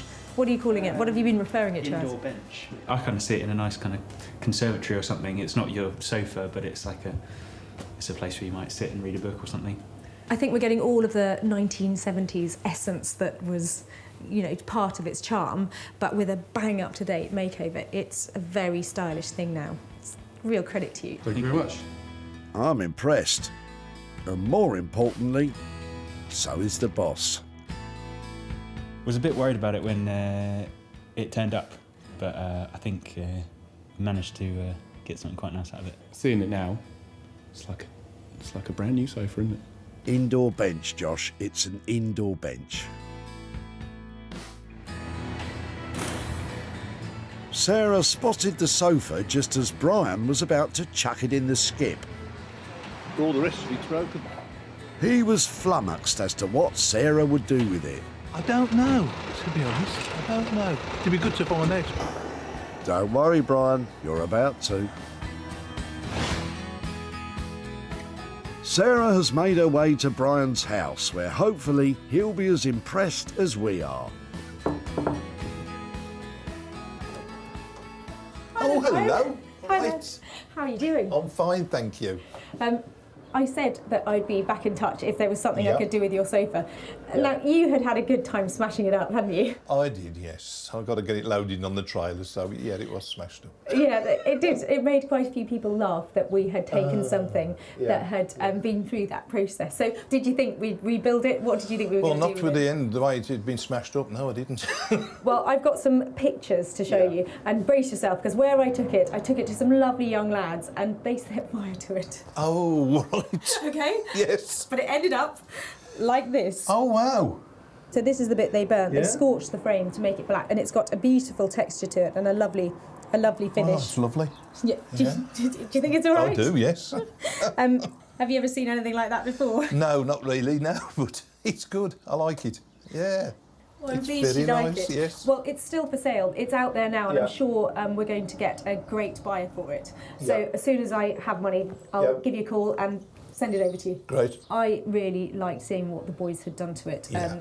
To see it in the flesh, it's a lovely thing. So I really appreciate you letting us have it. Great. That's lovely. Thank you very much. Nice Thank to catch you. up. Okay, bye And bye. you. Bye now. Josh and Ollie charged £700 for the makeover, but at present the seat remains unsold. So for now, that remains a loss. But I've no doubt Brian will be seeing a little profit in his pocket sometime soon.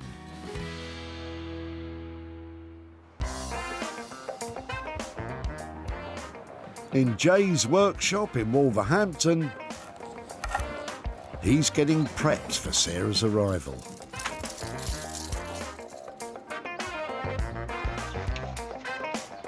I'm really hoping Jay's hard work has paid off, because I need my bar stool to be joining the party and not being left on the shelf. It was drab, dreary and looked oh so lonely. But Jay had plans to make it take flight. Jay's choice of fabric has allowed the stall to soar to new heights. The nature-inspired design lifts the chair. It's now light and airy rather than lifeless and leaden. Jay put in some hard graft, rubbing the rust off the chrome legs and applying metal polish. The stall is now shining bright. Before, it looked rather sad all on its own. Now it's full of character and life. Sarah had high hopes for this stall. Has Jay met them? Have you been busy? I've been a little bit busy, just a wee bit. You've done well there. You've I have done well. I have done well. It looks punchy. It does look punchy, and I was going to leave the legs rusty, but then, it just didn't work. It didn't work with the fabric. I'm amazed how well that's come up. Well, I'm not amazed, but I'm really pleased because good old chrome comes up well, doesn't it? A lot of elbow grease, but it does work. It looks smart and shiny and cool, and it's got a bird on it. And then we've got a little surprise on the back as well. Let's have a look at the back. More birds. You like it? Yeah, it's really cool. Jay's come up trumps again, adding some quirky character to this stall. I think it would look brilliant at a breakfast bar in the kitchen. But has he kept a budget? Budget-wise, walk in the park, or are we over? The walk in the park, if I remember rightly, the budget for this was £30. Yeah. Yeah, so walk in the park, yeah, it's not over. It's £30. It's just elbow grease that you've paid me for, to tell the truth. That's great. That is a good, solid makeover, and for 30 quid, I couldn't be happier. You happy, yeah? OK, that's good. You wrote something really quirky. Look at it. I think the chair came out a lot better than I anticipated it coming out, to tell the honest truth. I'm really, really happy with the way it looks. Well, this stall has had just the update it needs. All I've got to do is get this bird a new home. The sad and solitary stall was almost in the skip. That's teetering on the retro, isn't it? It's all very retro. Derek had sold his home and was having a big clear-out in preparation for the big move. We're moving house, but because we sold so quickly, we haven't got a house to go to. Really? And we're moving into our caravan for 4 months because we're going to Spain. Spain, eh? It's all right for some. And it was all right for the stall, too. Jay worked wonders with his nature-inspired design. The stall was snapped up by one of Sarah's regular buyers, Nick, who runs an online shop specialising in retro and recycled furniture.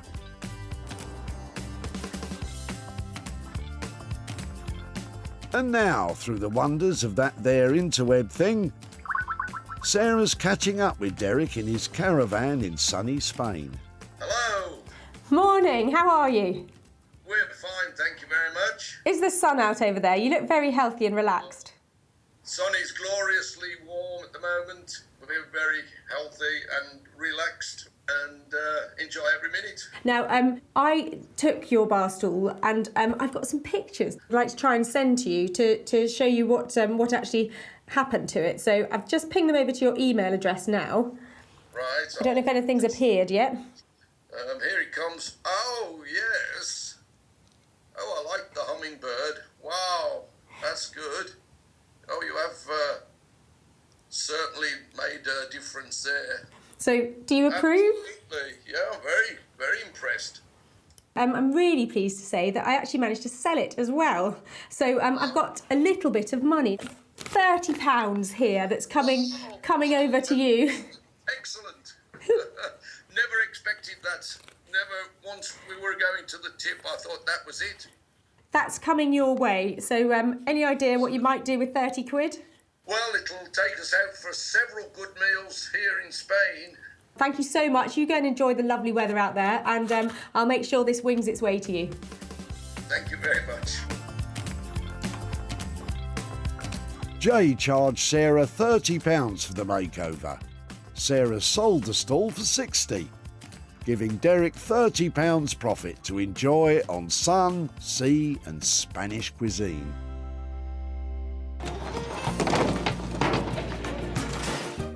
Sarah saved 3 unwanted items from the skip.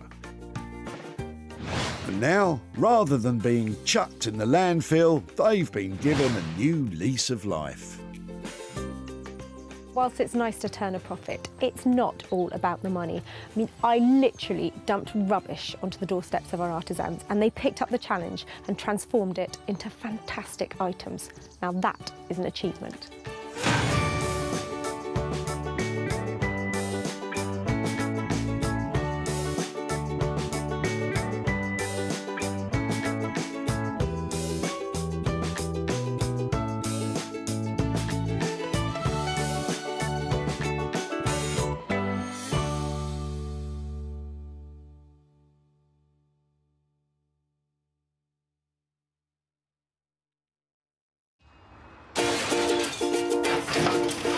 Oh no, I like the look of your rubbish. How do you make money for nothing? I love a little rummage. The answer could be hiding in the 30 million tonnes of household waste we throw out every year. I think that I might be able to make something out of that. That's why entrepreneur Sarah Moore wants to get her hands on things before they hit the skip. That's wartime. I'm a passionate buyer, user and maker of old stuff, and I've turned that passion into a money-making business. I make new stuff out of old stuff and I sell it for a profit. And with some of the country's elite designers and makers... That was brave. All the potential. No! She can transform her finds into desirable... Work of art. Valuable... and hopefully saleable items. Holy moly. If Sarah is successful, then she can hand the profits back to the very people who had no idea there was cash to be made from their trash. Thank you, I'm astonished.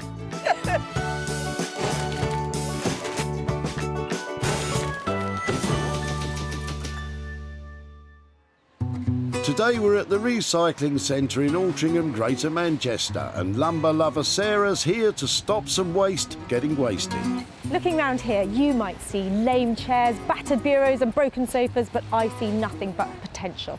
I'm here to rescue, resuscitate and revive tired things and make some money for nothing along the way. Unfortunately, we can't all haunt our local recycling centres. Sarah's got special permission for her mission. What else have you got in there then? Shall I have a quick rummage? Sarah's mining for 3 rough nuggets, which she'll transform into diamonds. Sarah in the tip with the lead pipe. I have no clue, though, what she intends to do with that. It looks like there's something with more potential in Charlotte's boot. Oh, don't throw those away. Are they going in? Yep. Fancy them? You've got 2 of them? Yeah. Cool, then let's have a look. I'd love to. So, just had enough of them? Not comfortable, or? No, never owned them, so they were in the house we've just bought. So Really? don't fit with us. Just left there and... Yeah. So we've got enough chairs already. So yeah, sadly they've hit the tip. So when did you move in? It's a couple of weeks ago. Is it going all right? Yeah, hard work. Yeah, well, you know, it makes you love it even more if you have to do something to it. Exactly. I'd quite like to go and try and do something with these. So. Yeah, very welcome. Excellent. I think they're quite interesting. You can have them. I think they'll only ever be a pair of chairs, but hopefully we can make them into something that you really want to own. And it's really nice to not have to chuck it in the bin. Yeah, hopefully I'll be in touch with some progress on them. Yeah, absolutely. Make us jealous. Thanks very much. All right, cheers, bye. Sarah looks pleased with these finds, but what does Charlotte think she'll do with them? I don't know, but I'll be excited to see. It'll be interesting. Yeah, and I hope she makes us upset that we've thrown them away. From the look of these rickety old things, she might struggle. What's the plan, Sarah? The bad news is they're brown, they're looking a bit boring, especially with this maroon flock material on them. But the good news is a pair always sells well. They've got some detailing here that I think could be picked out and made marvellous, and that will really help. Sarah knows exactly the right person to transform those chairs. Award-winning textile and wallpaper designer Daniel Heath is a sustainability guru who relishes the chance to give reclaimed material a new lease of life. He adds his sought-after signature style to create one-off furniture and contemporary design pieces. I love what I do because of the challenges that come from every project. There's never really 2 projects that are the same. Every brief is different and every client is different and wants me to produce something unique for them. So that obviously has an array of challenges that I have to face every day. Each one that comes along is different, and that's the joy of it. Daniel says he is a fan of reclaimed rubbish, but he might be put off by the state of those chairs.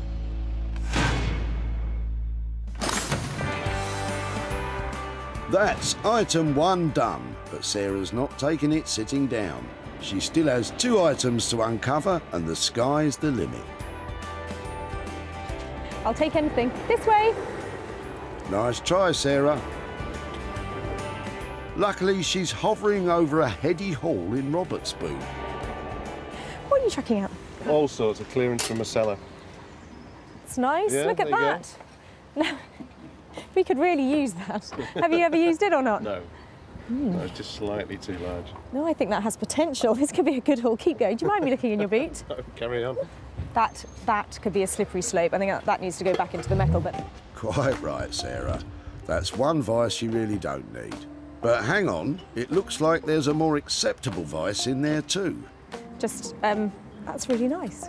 Would you like it? I might. Be careful. Worn-out old vices are well known for falling apart on people's toes. It's really heavy. I've got to be able to do something with that, haven't I?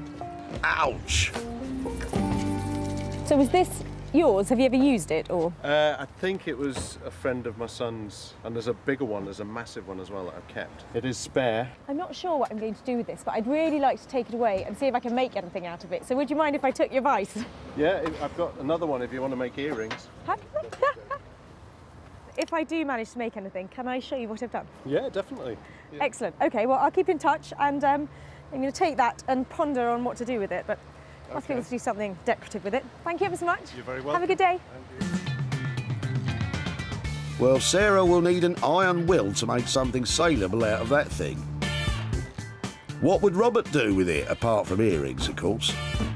Use it as a vice, I would imagine. I think it'd be too heavy for a paperweight, doorstop, all sorts of things, but I wouldn't recommend it as jewellery. Why have I just taken that? I know why. It's old, it's solid, it's got lovely writing on the side of it, and it moves around. I know who likes working with this kind of industrial material, and there's money to be made here.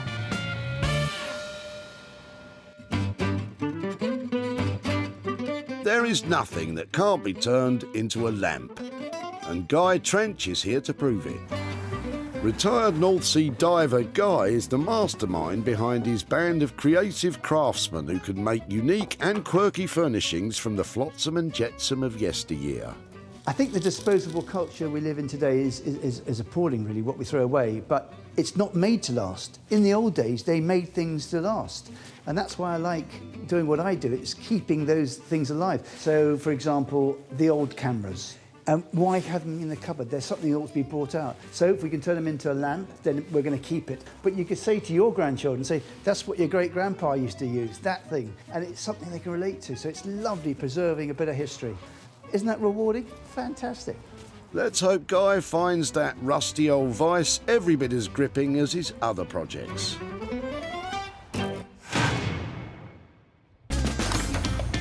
That's 2 items filed under found. Sarah will take on the third and final item herself, if she can find something. What are you chucking out? Cardboard. Oh, that's no good. She's being unusually choosy. You coming back with any furniture later, then? No. Well, no time for small talk. No furniture?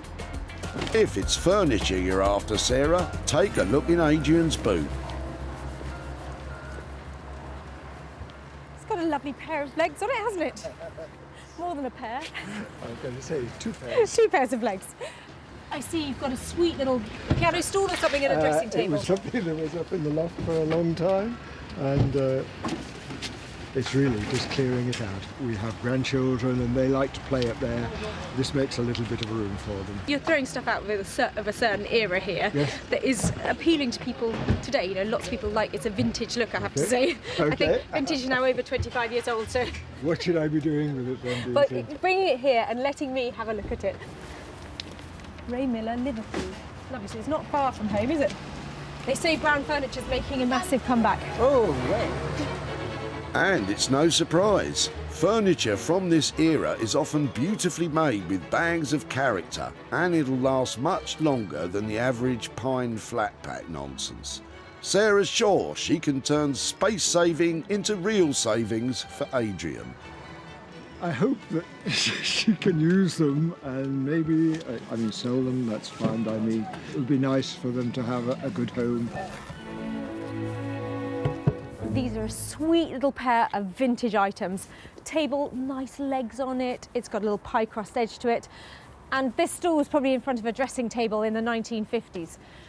Together, these are the kind of things that I'm seeing £5 each in a charity shop. Not great in this state, but these have potential to make profit. Well, that's up to you, Sarah. With that table and chair nabbed, it's mission complete. Daniel will give those chairs the once or twice over. Guy will attempt to squash some profit out of that vice. And Sarah will be getting her teeth into all those lovely legs. Today I managed to gather yet another unusual hoard of items, which once reimagined, I think have a real chance of making some money for nothing.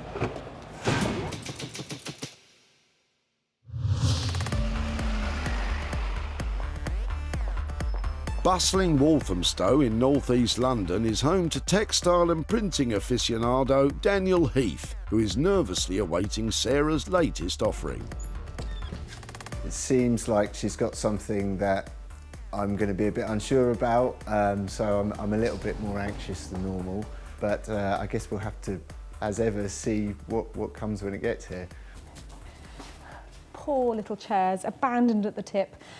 Somebody's got to show them some love, because currently they're covered in maroon. Daniel, he's the one. Hi. Hello, how you doing? Really well, how are things? Yeah, good to see you. It's all hugs now, but he hasn't seen what Sarah's brought him yet. Cheers. Right, okay, so fairly straightforward, seemingly. Yeah, let's go and have a look. So far, so good. Dan seems pretty confident. Okay, right. Some nice detail to it. They're a bit weak, and I am personally a maroon hater. Okay, well, I think that, the seat is really understuffed. The frame is sturdy. Do you think they're suitable for an update? I think we can probably do something with them. I'm not sure that they're going to have a huge resale value. The chairs are around 100 years old, but in their current condition, they're unlikely to have any value.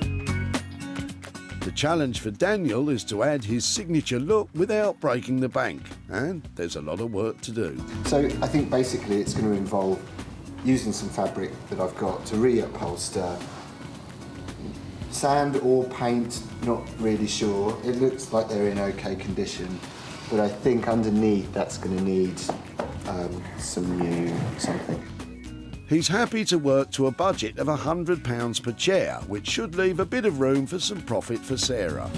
Seeing them brought back to life, making just a few quid, I'm happy to leave them at that. I've got great faith that you'll make them look fantastic, so thanks ever so much. Thanks, Sarah. Hope they're an easy one. Cheers.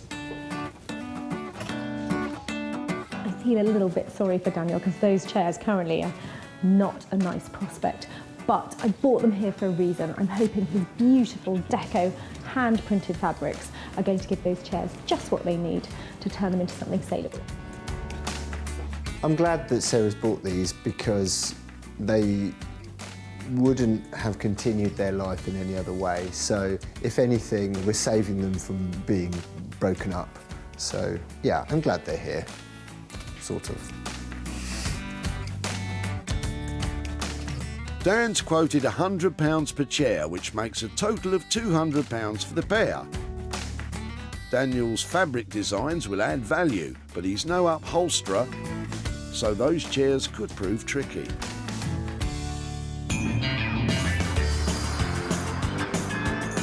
Near the historic town of Malden in Essex is the workshop of lighting supremo Guy Trench, aided as ever by his indispensable sidekick Keith.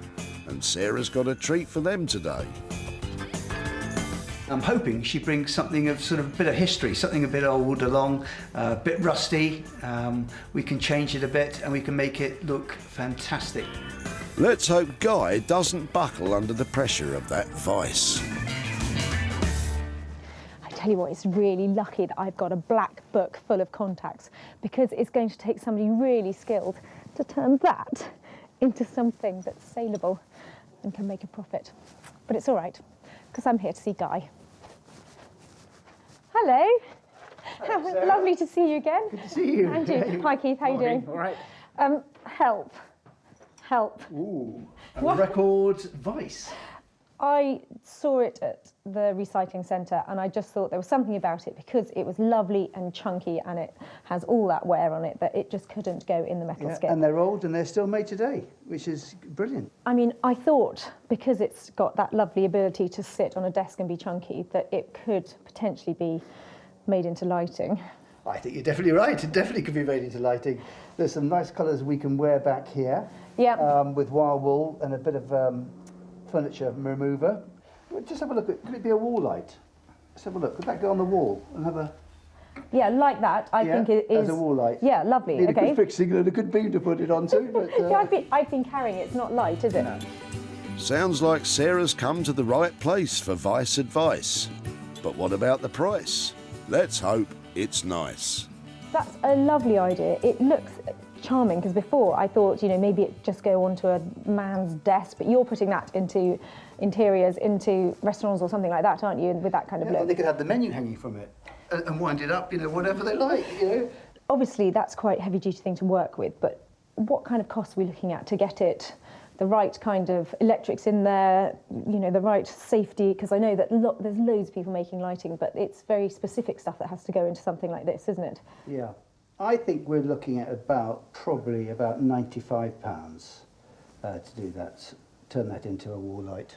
That leaves a nice bit of margin Yes. to make on. So Yeah. that's great price. I'm really pleased with that. I just can't wait to see what it looks like. It'll look great. Really good to see you.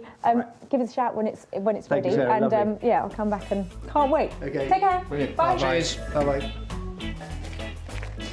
You can tell when you're in the hands of an expert because they just make everything look so simple.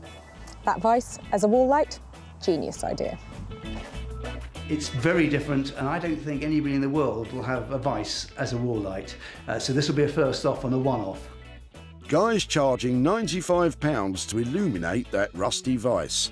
It's certainly got a long way to go before anyone will want that industrial hunk of metal hanging on their wall.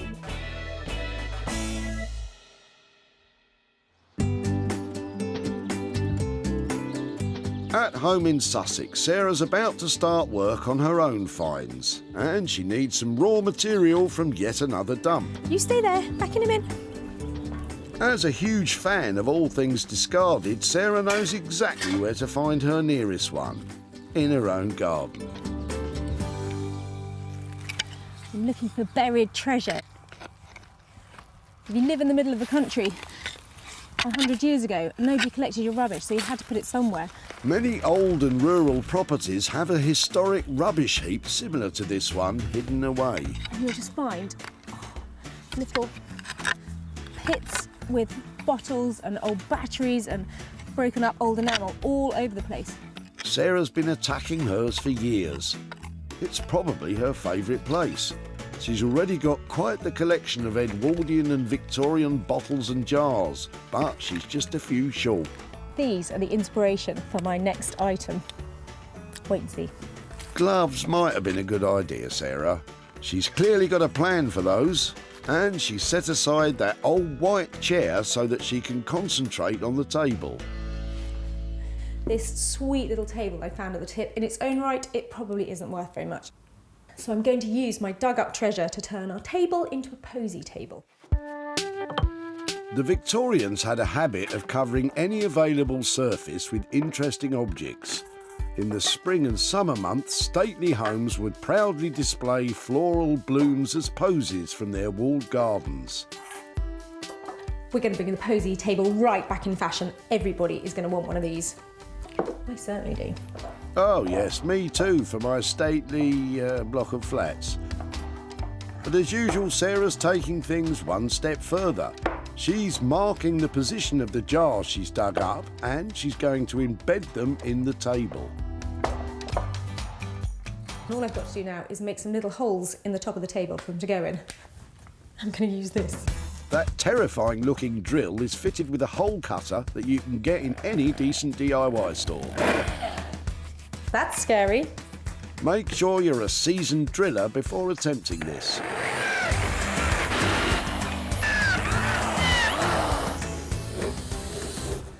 Oh, that's perfect. That will definitely do. They look really cool. Next, Sarah tidies up the holes and lightly sands the surface for painting. So I'm painting it a lovely blue-black colour so that when the posies are in it, they really stand out. What do you think, Bramble? Bram? What do you think? Well, Bramble's not impressed, and I'm not surprised. This isn't the most elegant of paint jobs. I'm not seeking perfection here. I want a really rough, rustic look. A really bad paint job will obviously just add to its charms. She's doing 2 coats, that dusty blue on the top and black on the legs. But Bramble's had enough. It's like watching paint dry. It literally is.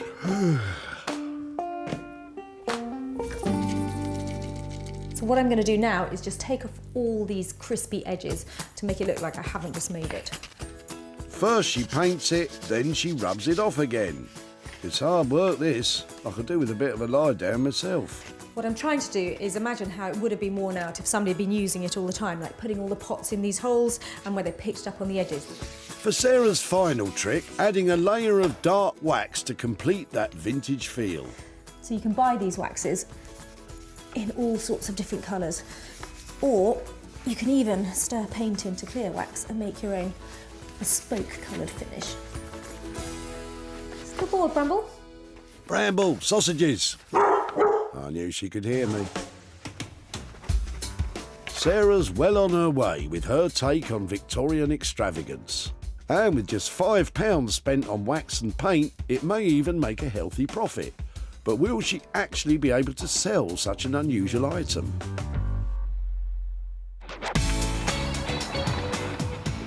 In Walthamstow, Daniel Heath has started work on his 2 tired chairs, and he's already found a problem.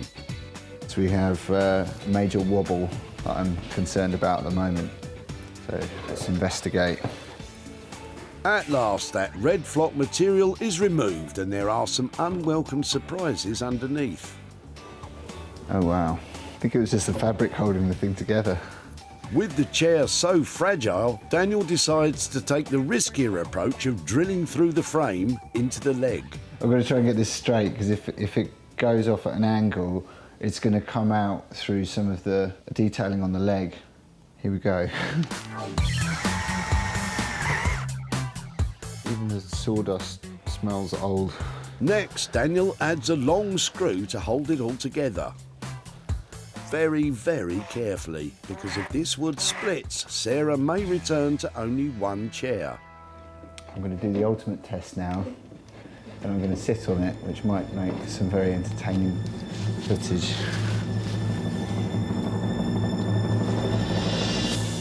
There's a bit of movement, but it's still up. That's encouraging. With the legs now structurally sound, sort of, it's time for Daniel to think fabrics. As a textile and screen printing expert, this should be the easy bit. I want it to be quite sophisticated and not too jazzy. That is a bit jazzy, Daniel. Maybe this isn't the ideal colour or fabric, but I'm just going to throw around a few ideas and see what we get. Right, next up, elephants. This is a circus-themed print, and it's got some playful imagery. Its pattern might work, and a corduroy might be a nice quality fabric finish to put on the seat cover. Before he commits, it's time for some upholstery practice. We want to make the pads quite thick because they were so flat and sad when they arrived. With his eye on a limited budget, Dan's got a great source for padding. Now, these are all foam offcuts from factories, and you can buy them quite cheaply. You just don't know what you're going to get. Full marks for your eco-credentials, Daniel, but it all looks a bit, well, flat. That looks like a big enough piece. Might have to glue some bits together as well. Daniel cuts a stack of foam pieces to the right shape. Is he feeling buoyant about upholstery? I've not done any upholstery before, so have a practice. Practice makes perfect. Wise words. Dan's using a piece of MDF and cheap cotton as a test, so he doesn't have to experiment with the final material. I quite like having a go and seeing if I can do something that I've not done before. if I'm trying something new out, I'll just go online and look at videos on YouTube. He's right. You can find out how to do just about anything online. How do you think I learned to crochet? But new skills can take some time to perfect. Yeah, I think it's safe to say that upholstery is certainly more difficult than I thought it would be. Yeah, I remember my first crochet hat, Daniel. It looked like an octopus. Don't be downhearted. It only took a few years to get good, and you've got a few hours. Best of luck.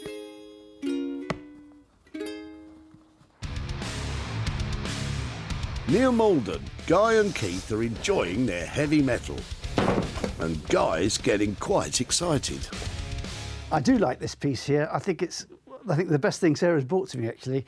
I love the navy blue in this bit here. Not so keen on this silver here. Yeah. Someone's obviously painted it. I think what we ought to do is see if we can get rid of some of that paint. You know, it's just ugly here. Yeah. Under Guy's supervision, Keith attacks the unsightly silver with a sharp blade. That is coming off, which is really nice. Then some wire wool. No. And finally some paint stripper. Makes life so much easier using these chemicals to remove nasty bits and pieces. Perhaps you should have started with that, gents. Whoa, here we go, there's a bit of blue coming through. Keith's sensibly wearing gloves, as that's nasty stuff to get on your skin. I think when we finish that could look rather nice. You ready for a bit of wax on that, Keith? Try that bit, yeah. Yeah, OK. Our busy bees are giving the vice a wax coating for a clean matte finish. And slowly, slowly, you're seeing it being transformed. Lovely. No, that's nice. That's very nice. Yeah, no, I think that's clean. Next, Guy calls on another of his associates, electrician Steve.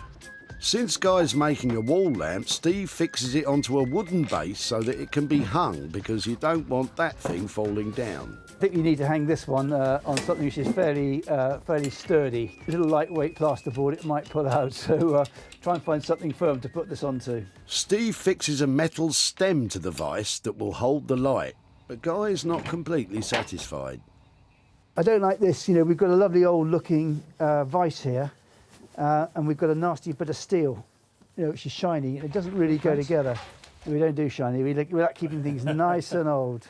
After Guy attacks it with some wire wool, Steve gives it a coat of tourmaline to darken the metal so it matches the rest of the vice. Now you can see we've got a lovely black rod here. All looks in keeping with the rest of it. Once it's dry and waxed, Steve threads his wire through and solders the light fitting in place. Meanwhile, Guy's grappling with some key design concepts. It may look better with a shade, or without a shade, just a bulb. Do you know, I don't know. I'm not sure which is the best way to be. Decisions. Let's have a look at that, Steve. Yeah, I think it's quite good.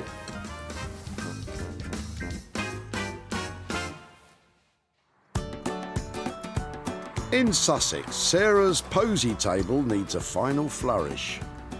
As pretty much nobody's heard of a posy table, we really need to get these things in context to take pictures to sell them.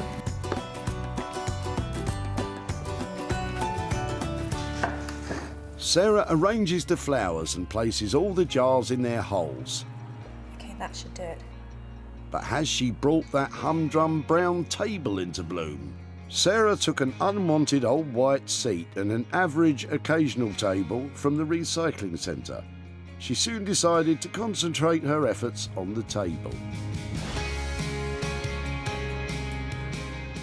Now Sarah's taken it back in time and transformed it into a posy table that wouldn't look out of place in the reception of a 19th century stately home.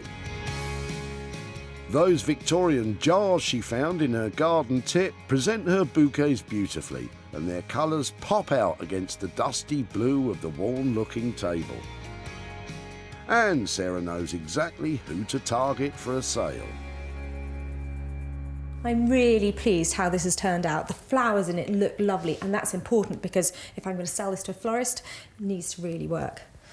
Definitely worth embracing those power tools. At the dump, Sarah spotted some of Adrian's furniture. It's got a lovely pair of legs on it, hasn't it? It was up in the loft for a long time, and It's really just clearing it out. which sadly had worn out its welcome. You can accumulate only so much. Sarah turned the table into a stunning floral display. Blooming marvellous. It looks great and was snapped up by Sarah Hughes, the owner of a vintage furniture store in Marlow, Buckinghamshire.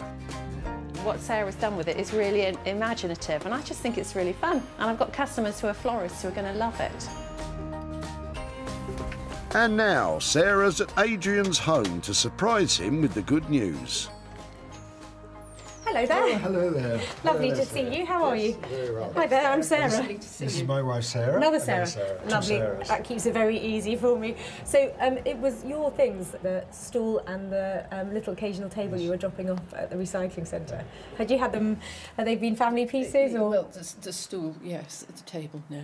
Well, I set the stool aside and it was actually the table that I decided to work on because it had such an interesting shape to it. I've actually got some pictures here to show you of how it turned out. But before I do, have you ever heard of a posy table? A posy table? Presumably for flowers. What's a posy table? Well, I can show you in a moment, but a friend of mine told me about it, and it is this lovely table that gardeners in big estates used to prepare little bouquets and buttonholes for the ladies and gentlemen of the house. Wow. So I've got some pictures to show you. Lovely. So here is your table. Oh. Oh, there we are. Can we have it back? Isn't that lovely? It is. Oh, yeah. You approve of its reuse. Yes, absolutely. Yes, it's lovely. Yeah. It's nice to have something that is now going to be used. Second life. Yeah. Yes, well, it's been snapped up by a shop and I've managed to make you a little bit of profit on it. Excellent. So here is £130 for your occasional table. What we say around here is better than the poke in the eye with a sharp stick. Lovely. Well, yes, I think it's definitely better than that. Wonderful. It is. That's wonderful. Have you got thoughts about what you might do with it? Well, yes, we have. Alzheimer's Society. My mother died about 10 years ago, and Dad looked after her for a number of years, well supported by the Alzheimer's Society. Well, I think that is absolutely lovely, and I was really inspired by your old table, and that's a great place for that to go. Splendid. Thank you very much. A total pleasure. Lovely to have met you and to catch up with you, Adrian. Thank you very much. Thank you. Bye-bye. Thank you. Sarah spent a modest £5 on the makeover. She sold the posy table for a whopping £135, earning Adrian and his wife Sarah £130 of profit. Well, if Adrian and Sarah's reaction is anything to go by, there are going to be posy tables popping up everywhere. I'm delighted that they like what I did with it, and I'm so pleased that that money is going to such a worthy cause.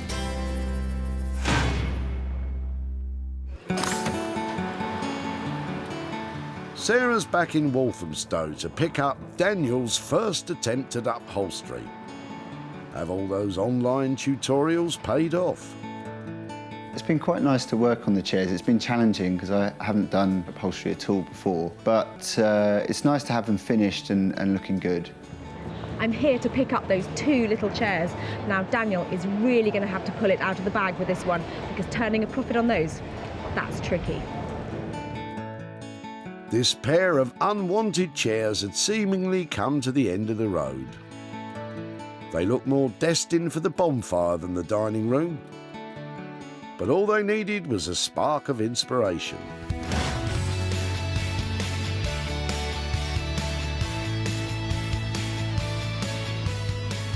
The chairs are now contemporary and unique. With newfound skills, Daniel has made the chairs solid and sturdy, whilst using his old skills to screen print one of his designs onto the cord covering. With a vibrant lick of blue paint offsetting the raised yellow seats, these chairs would make a bold statement in any room. Daniel's dug deep with this one. Let's just hope Sarah's happy with the results. Hello. Hello, how you doing? Are they them? They are a bit of a transformation. They look completely different, don't they? Yeah, they do, yeah. Comfortable, and they look like they would fall apart before, didn't they? Yeah. This is beautiful, what you've done with the... I've never seen corduroy printed like that. Thank you, yeah. We thought it'd be a nice sort of accent piece for somebody's front room. And before they didn't look like that. I mean, they look like the ones you'd hide away and get out if you had to. Yeah. And now, I think it's because you've luxed up the base bit here, you know, the seat pad to make it look generous, and they just have a completely different, like, warm, comforting look to them, don't they? Because they just didn't look like that before. No. Yeah, they're quite comfortable. I can attest to that. Well, that's great. But will Sarah be comfortable with how much they've cost? I think you've done wonders with them. There was £100 each budget for them. Is that all right? Did you come in on budget? Yeah, that's fine. They will sell instantly, won't they? Great. Yeah, especially with a bit of Daniel Heath action going on the seat. That's fantastic. So I think if we get them packed up, I shall ship them out and see if I can make some money out of them. Wonderful. Thanks, they're great. Cheers. Thank you. Sarah's as puffed up as those seat bases. Does Daniel feel his first attempt at upholstery has been a success? That went really, really well. I'm really pleased that Sarah liked the chairs so much. So, yeah, very happy. Well, if there was one person who was going to make a profit on those chairs, it was Daniel Heath. Can't wait to get them sold. At the recycling centre, Sarah came to the rescue of Charlotte's unwanted chairs. Don't throw those away. Are they going in? Yep. Can't see them? And Charlotte wished them well. I hope she makes us upset that we've thrown them away. Daniel repaired them and gave them a bang-on trend makeover. At home, Sarah uploaded pictures of them onto the internet, on sites including social media, Etsy and eBay. People looked at the chairs and then decided whether to buy the chairs.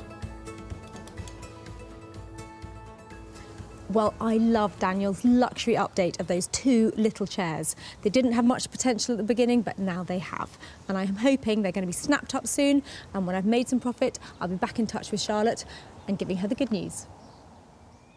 Daniel's labour and materials came to £200. With no buyer as yet, we could be facing a potential loss. But with a bit more time, we should hopefully find the chairs a new home and we can hand over some profit.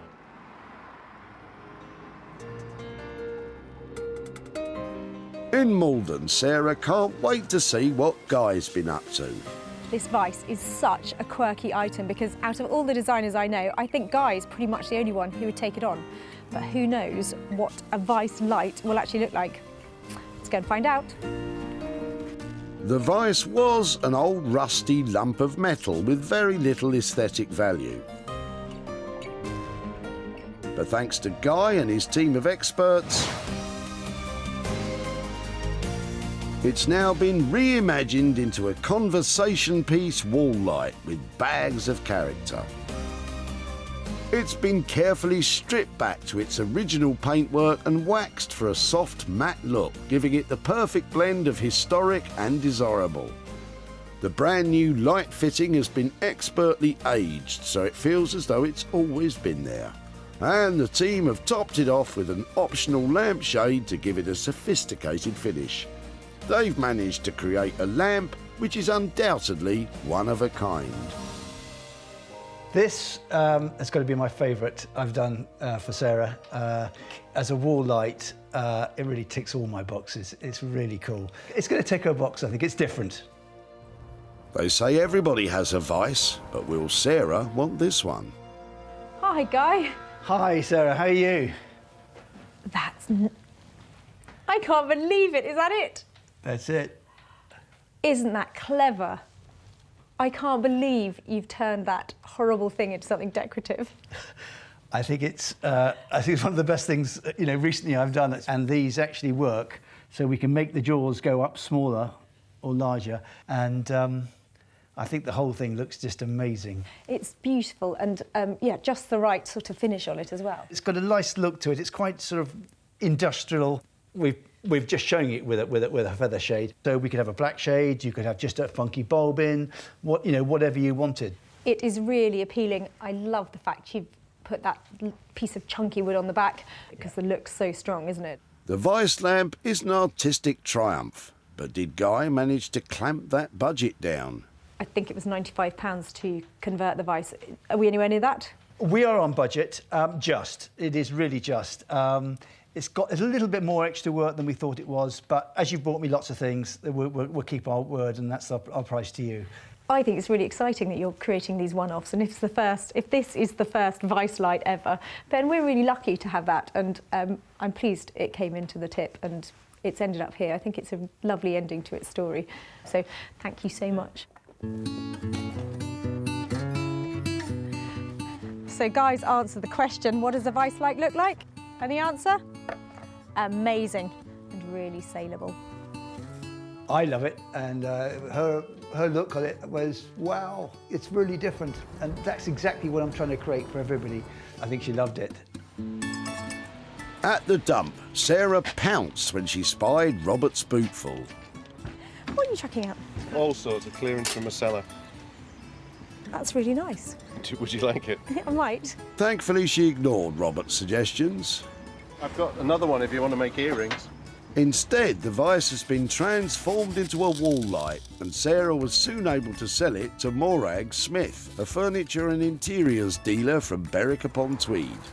I think the Vice lamp is fab. It's quirky, it's unique, it has purpose, so it'll sell very well. Immediately, you're putting an interesting bit of history into a useful place in the house. Sarah's back in Greater Manchester to let Robert know what became of his rusty old Vice. Hi there. Hi Sarah, how are you? I'm really well. Nice to good. see you again. Nice to see you.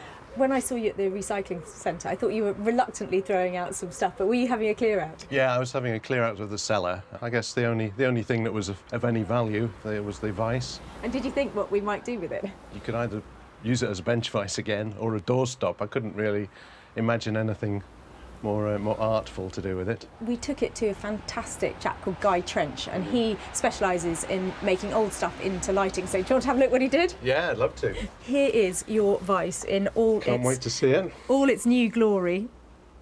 Whoa. Oh, that's amazing. He cleaned it all up and did that. That's incredible. I didn't think it would be made into a light. I was thinking, I don't know, some art feature or something, if at all. It was lovely and it has real appeal. So your light has sold.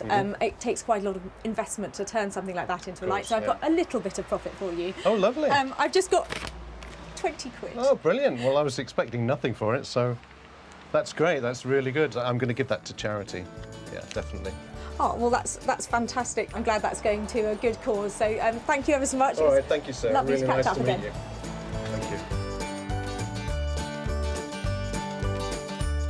Guy charged £95 for labour and materials. The lamp sold for £115, leaving a profit of £20 for Robert. Sarah found 3 waste wonders at the recycling centre in Ultringham. Charlotte's suspect seats were given a stand-up makeover. Robert's old Vice was given a new twist as a lamp. And Adrian's table took a trip back in time. Well, it might not always be straightforward, but I'm really proud of those 3 great transformations. And it's really good to know that all those things that we saved from the tip are off to brand new homes.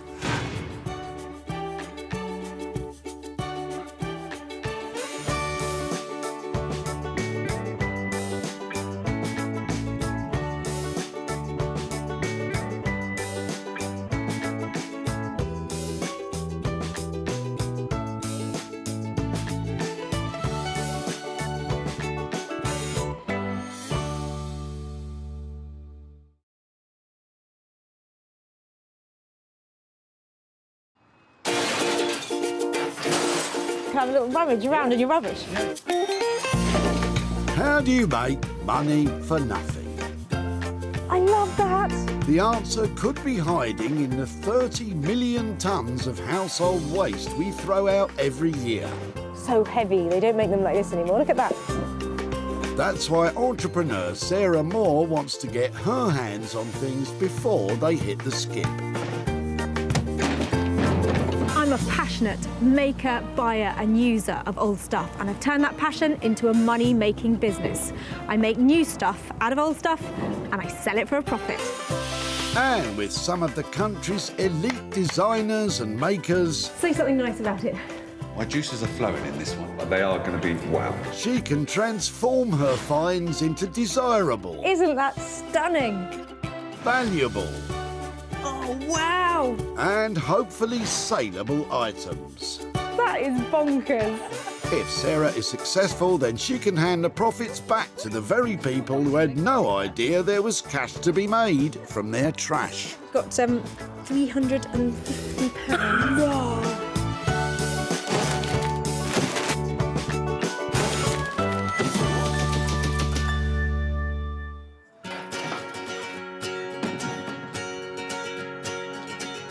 Today, Sarah is in Surrey searching the Whitley Recycling Centre.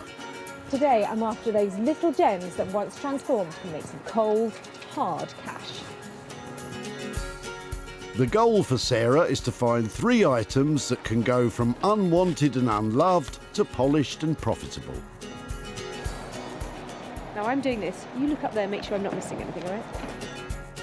Not just anyone can hang about the dump. Sarah needed special permission from the dump owners before she could start poking about. Any minute now it's going to be complete. Oh no, it's even worse. Thankfully, she doesn't have to rely on her puzzle-solving skills to spot Keith and his car full of rubbish. Hi there. I'm sorry to bother you. I was just looking at your contents of your boot. What are you doing? Are you clearing out? Yes. Yeah. What are the sacks? What are all these for? Or It's Hessian. Would it be possible to have a closer look at some of them? I mean, if they're whole, I might be able to do something with them. It'd be good to. All right. Okay. If you don't mind. Yeah. So do you do things with things then? Yeah, that is if exactly. You know what I mean. I think that's a very good description Yeah, of it. I try and make stuff out of things that are going to be thrown away. But can Sarah make anything out of Keith's old Hessian sacks? Hessian is a coarse material made from the hemp or jute plant, popular in the past for making rope as well as storing vegetables such as potatoes and onions. Oh, I love these. It reminds me of a sack race when I was little. I'll have to think of something inventive to do with them, though. She's going back a few years. Hey, that's rude. Oh, it's just a little bit cheeky, Sarah. I'm going to take your You can have the pen. your sack full of sacks and yeah, have a little play around with those. But what does Keith think will become of his Hessian sacks? I've got no idea, to be honest. I mean, somebody can find a use for things like that, which you don't see anymore. It's brilliant. I know they look really rustic, but they'd make some really simple tote bags, wouldn't they? Something like that. Well, they can't get much simpler than they are just now. But Sarah knows one designer who can turn them from rags to riches. When you think bags, think Neil Rag. From salvaged and unwanted materials, Neil creates everything from handbags to haversacks and prides himself on the fact his bespoke bags will last a lifetime. I love being able to create something from what would be rubbish, I suppose, to other people. You could have, for example, a tent that was at Glastonbury and saw the Rolling Stones, and then now it becomes a bag, and it's seen quite a life already. So everything here has got a personality. All the bags have lived a life, and they're now about to live a second life. So let's hope Neil can breathe new life into that pile of unpromising Hessian.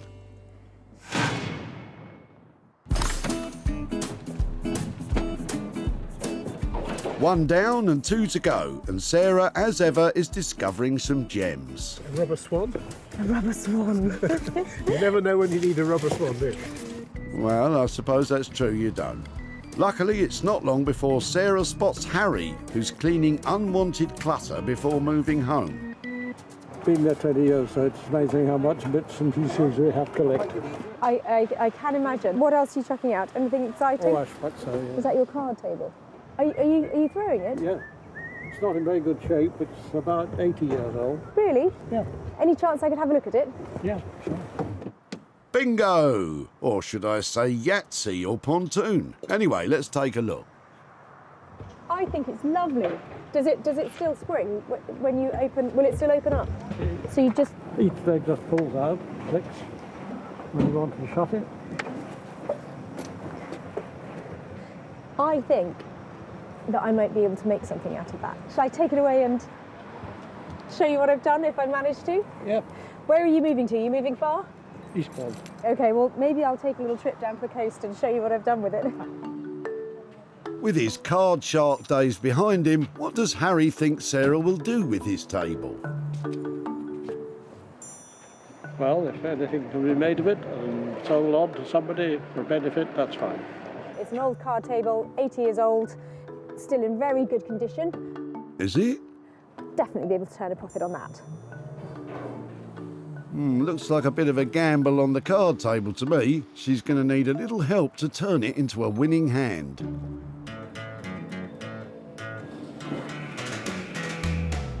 Daniel Heath has a passion for all things sustainable. An award-winning wallpaper and textile designer, Daniel loves nothing more than adding an artistic flair to reclaimed materials to create made-to-order furniture and contemporary design pieces. My imagery that I develop for my prints is usually quite illustrative. I really enjoy drawing, and then I have to draw and develop it into something that can be used for a textile or for a wallpaper. Screen printing onto salvaged materials such as wood, slate and leather as well sometimes. And it's actually meant that I've been able to take my imagery and put it on all sorts of different things, and it's been really good fun doing that. I just hope he can get as much enjoyment out of this currently tatty card table.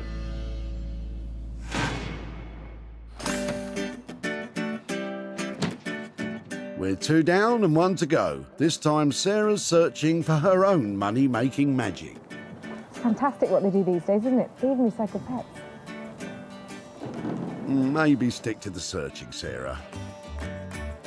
Soon enough, Pauline and daughter Samantha have appeared with a bootload of old apples. I wasn't expecting that. Hi, I'm Sarah. Hello. Hello. Don't throw them. Don't throw them. No, sure. Pop them back in the car a second. Got quite a few there. Made about 30 apple pies so far.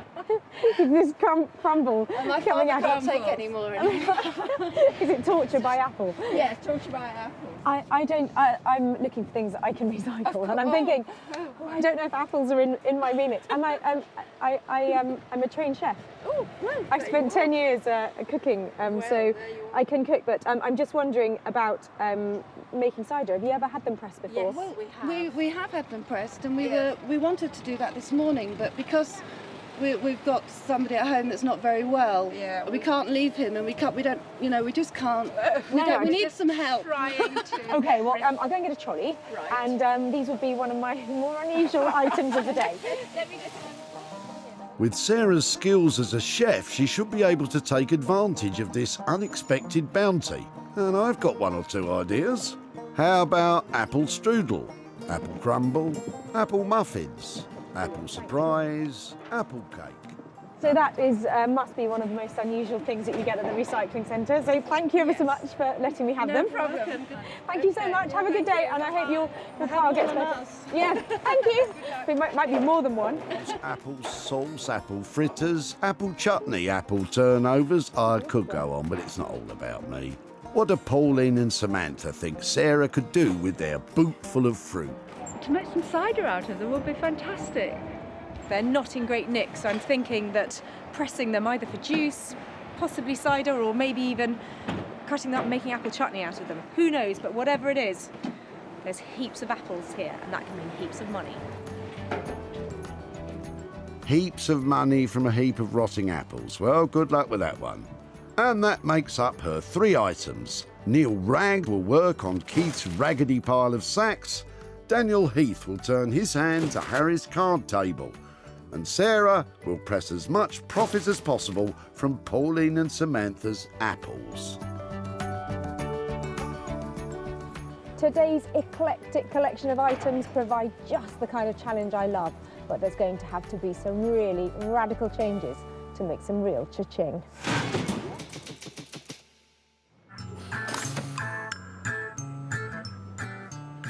Walthamstow, East London, a busy urban area where plenty of artists and designers ply their trade. Daniel Heath is waiting for Sarah's arrival, but he's already got some material in mind he'd like to use. It's slate that I engrave onto, and I think it would be really great if we can sort of embed that into something. Hopefully, if there's like a wooden surface, we can do something with that. So we'll see.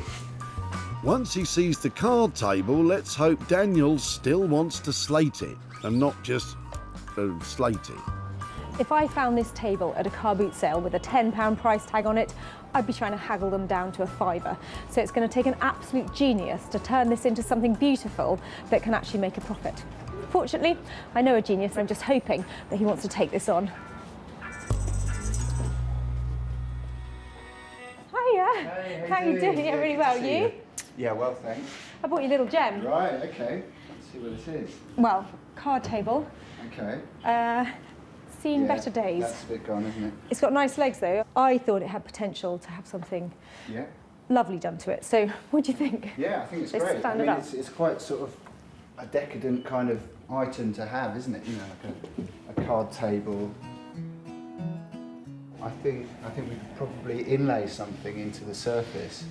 I was thinking about the slate actually. That might be quite nice to put in there. We've got some etching that we do on slate. Oh my word, look at that. Salvaged slate, and we engrave onto it.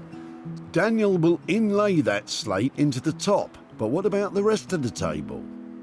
I mean, we'll sand the wood back. Right. But I think we could do something really kind of bold with the colour. So you're talking a really good game. It sounds like it's going to be a beautiful high-end piece of furniture. It does, but what's that classy makeover going to cost? I think we're talking about 300 to 350. Okay, I just can't wait to see it, really. I'm excited about it. Me too. Because it wasn't in a great place. Daniel's studio is definitely the best place for it. Now a transformation is on the cards. Thank you very much. Good luck with it. Cheers. Bye. It's quite a big investment to turn it into something beautiful, but I've got every faith in Daniel and making a profit. And Daniel seems full of big ideas too. We'll do something really, really quite striking, quite symmetrical, I think, geometric, Art Deco influenced. Really make something of this section that's kind of carved out from the legs. Maybe we can put some gold leaf in there or something like that. Gold leaf? Go easy with that budget, son. So, will that £350 budget be enough to turn that old card table into a real ace?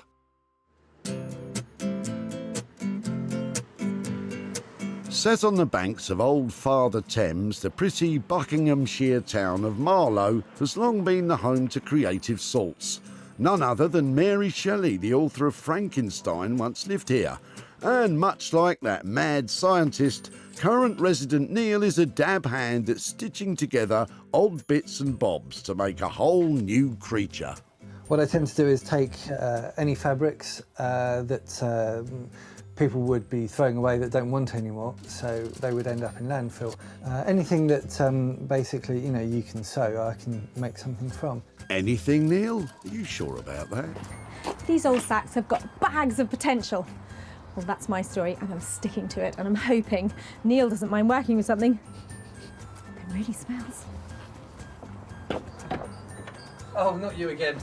What I've got sacks. They are sacks. Here, take them. Thank you. Bags of sacks. What could be better? How many? I think there are about 18. Okay. That was brave.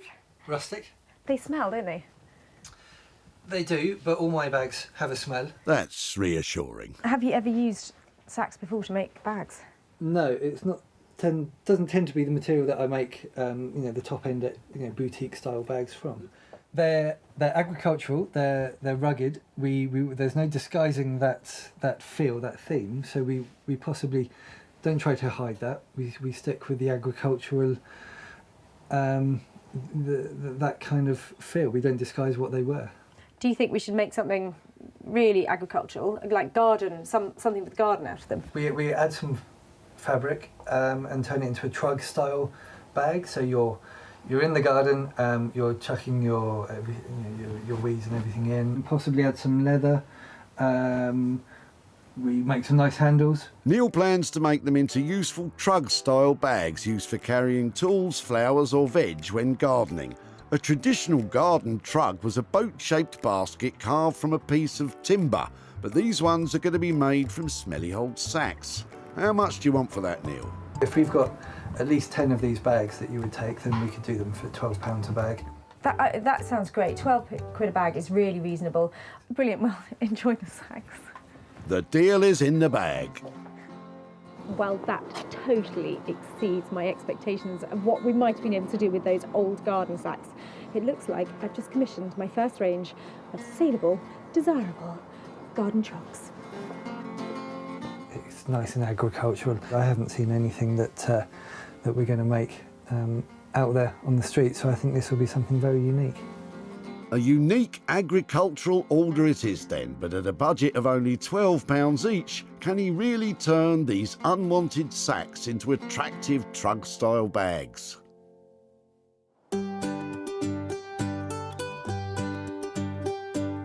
In her farmhouse in the tranquil Sussex countryside, Sarah's preparing to host one of her barn sales. Things are already being set up, but Sarah's got a unique challenge of her own this morning. Come on. She's got to turn a profit from a load of old apples. The plan is to make apple crumble to sell to the visitors. Right, crumble time. Sarah's daughter Libby is lending a hand today. Let's get started. And Sarah will need all the help she can get if she's going to turn the rotting fruit into a saleable treat. I'm hoping that these apples are going to be lovely inside, but I have a feeling they're all going to be quite brown. Not that one. That's fine. So what I'm doing now is just going to make a puree out of them, peel them up, make sure there's no little bits of core left in them, and then cook them with some sugar and a little bit of cinnamon. Thank you, Nigella. What programme is this again? I'm going to have my work cut out getting lots of good apple out of them, because I think a lot might be a bit rotten. If you're thinking of starting your own apple crumble business, there are many food hygiene regulations to comply with. You washed your paws yet? Yeah. But with 10 years of experience as a chef, our Sarah certainly knows her stuff. I have to say I'm not paying a huge amount of attention here. I've got way more apple than I'm going to need, so I'm just going to cherry pick the best bits. And I always use a knife because it's just a lot quicker, and then when you get to a bit that isn't quite perfect, you can just whip it off really quickly. And what I'm going to do is make some crumbles up in some little enamel tins and then serve some others in teacups, just so people can have a little taster of it.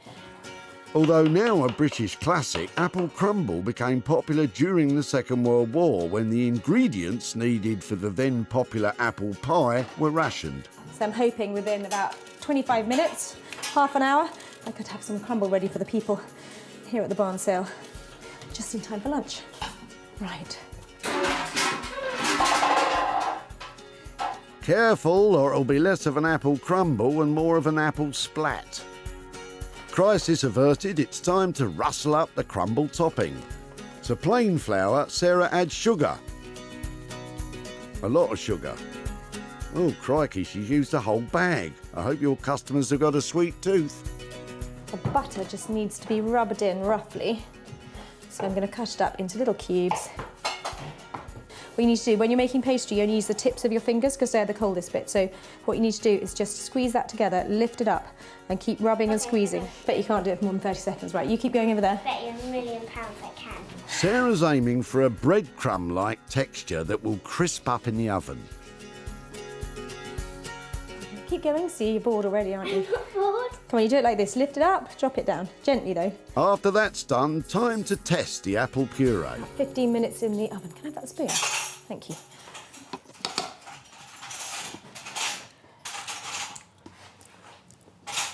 Because they're such lovely ripe apples, they're windfalls. That nearly tastes right already. It's really hot, be careful. What do you think? Sugar. Even more? You sure? Better? Yeah. Not bad. Sarah's official taster approves, which is just as well because hungry visitors to the barn sale are arriving. Better get those crumbles in the oven. So far, Sarah's spent £4 on ingredients for those crumbles. Let's just hope the punters at the sale get a taste for them.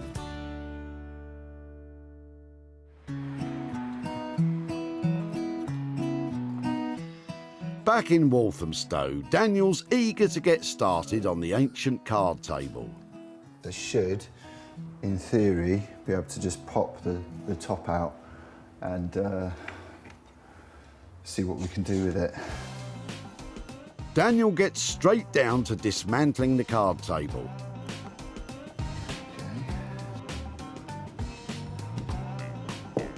He starts by stripping the old wool coverings off the tabletop. Because I want to use this board if possible.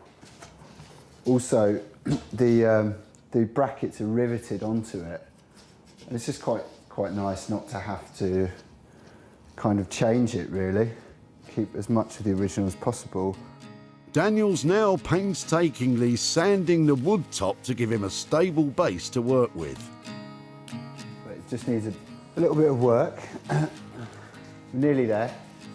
Go on, son. Once that laborious process is finished, Daniel's attention turns to covering the tabletop with salvaged slate. But first, he has the brain-teasing job of figuring out how the slate pieces will fit together. This is a dimension that we've got to work with. I'm going to draw a pattern. I want it to be very symmetrical and made up of different sized pieces of slate. So yeah, I've just got to work that out. Creating a template for the slate pieces is a mathematical and time-consuming job. Having worked out the angles, it's time for the next stage. So you cut the slate by hand. This is the tool. Which, oddly enough, is called a slate cutter. I use the corner here to score where I'm going to cut, and then I basically chomp along the line, snapping off the bit of slate that I don't want, hopefully. Slate is a tricky material, prone to crumbling and splitting, so Daniel's really got his work cut out if he's going to achieve the crisp, sophisticated tabletop Sarah will want.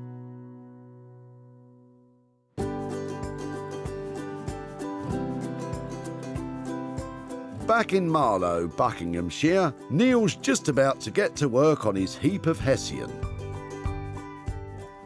Here are all the sacks. We've got about 18 sacks. We're thinking of keeping them an outside kind of feel to them and turning into something like a Hessian canvas version of a trug. So first thing to do with these is to start the design process and work out what we can do with them. Before that, though... Time to put these in the washing machine, I think. Quite right, that stinky sack smell's gotta go. And once they're all freshly laundered, he starts to design the garden trugs he hopes to rustle up. I think we need to establish a shape. Neil sketches out his first ideas. It looks intriguing.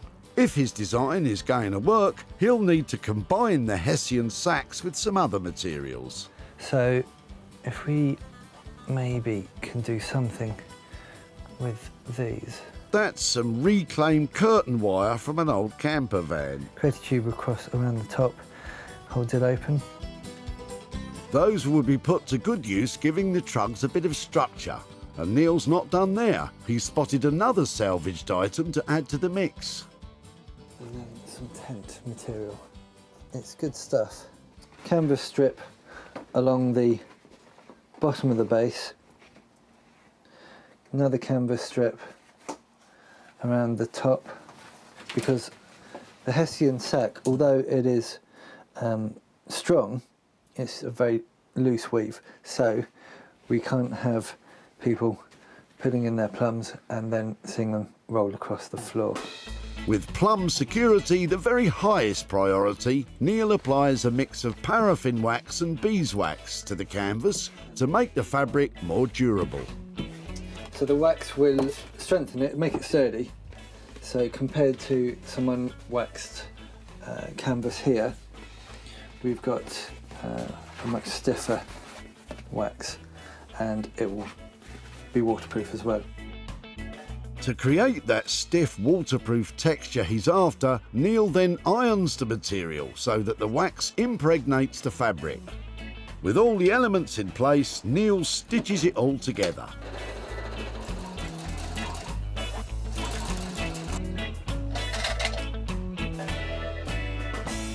Well, bag number one, I think the concept is right, the design is right, the look is right.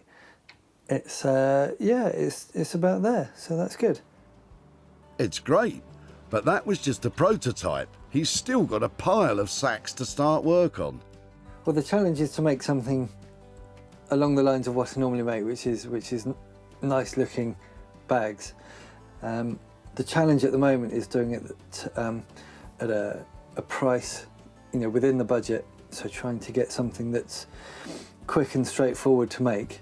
However, it obviously can't fall apart. Neil's got a budget of only £12 per bag, and these trugs seem to need a lot of intricate work.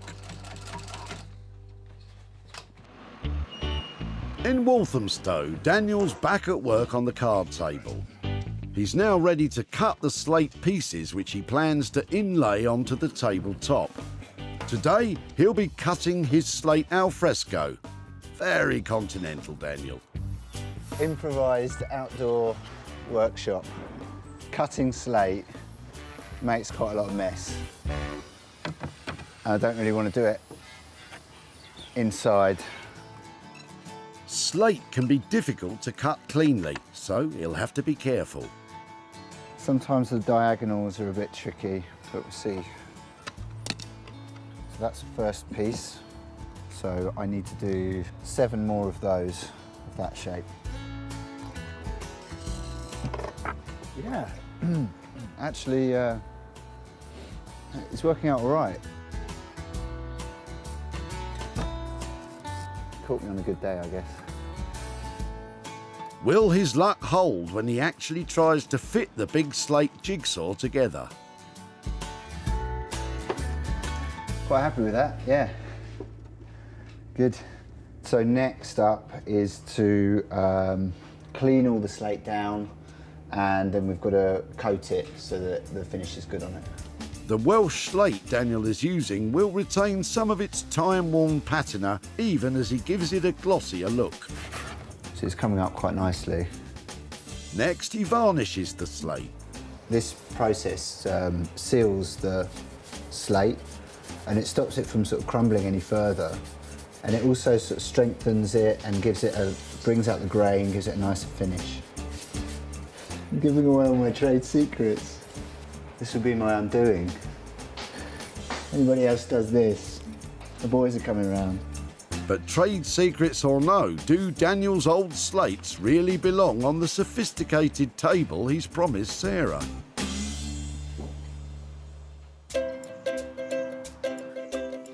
Back in Sussex, the barn sale is now in full swing, so it's time for Sarah to take the first batch of apple crumbles out the oven. I reckon they're about done.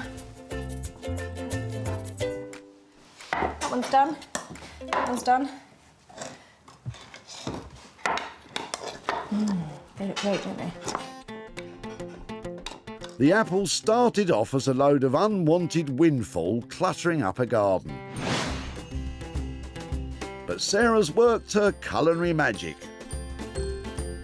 And now they're delicious apple crumbles.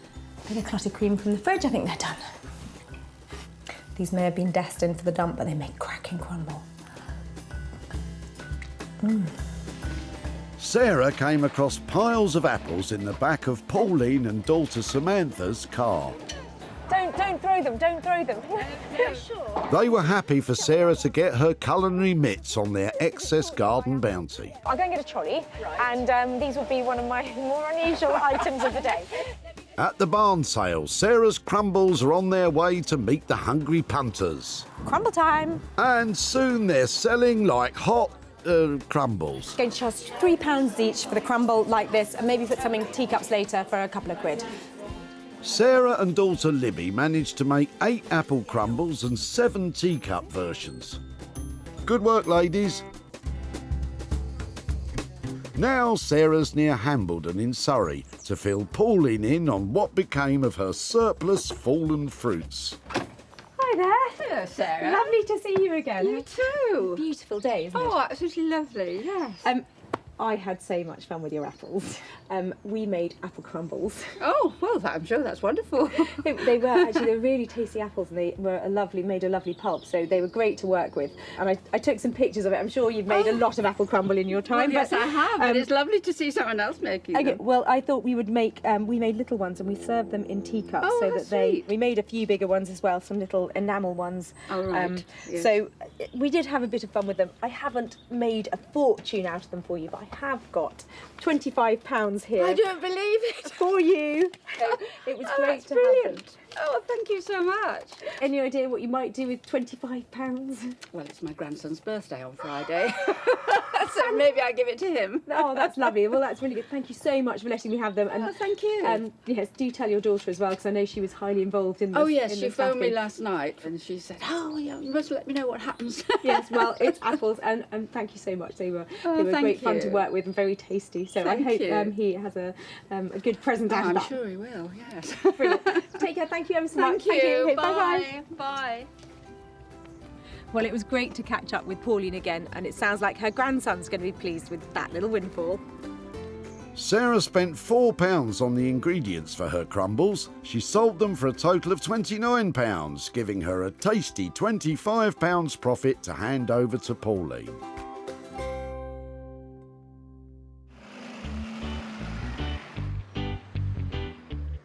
In Walthamstow, Daniel's putting the final shine on the revamped card table. I'm kind of apprehensive about Sarah arriving because it is quite out there and it is quite, full on. But yeah, I hope she's going to like it. The last time I was here, I left a really big budget on a very small table. So I hope Daniel's managed to pull out all the stops to create something that I can sell for a profit. When Sarah dropped it off, the old table was torn, tired and several cards short of a deck.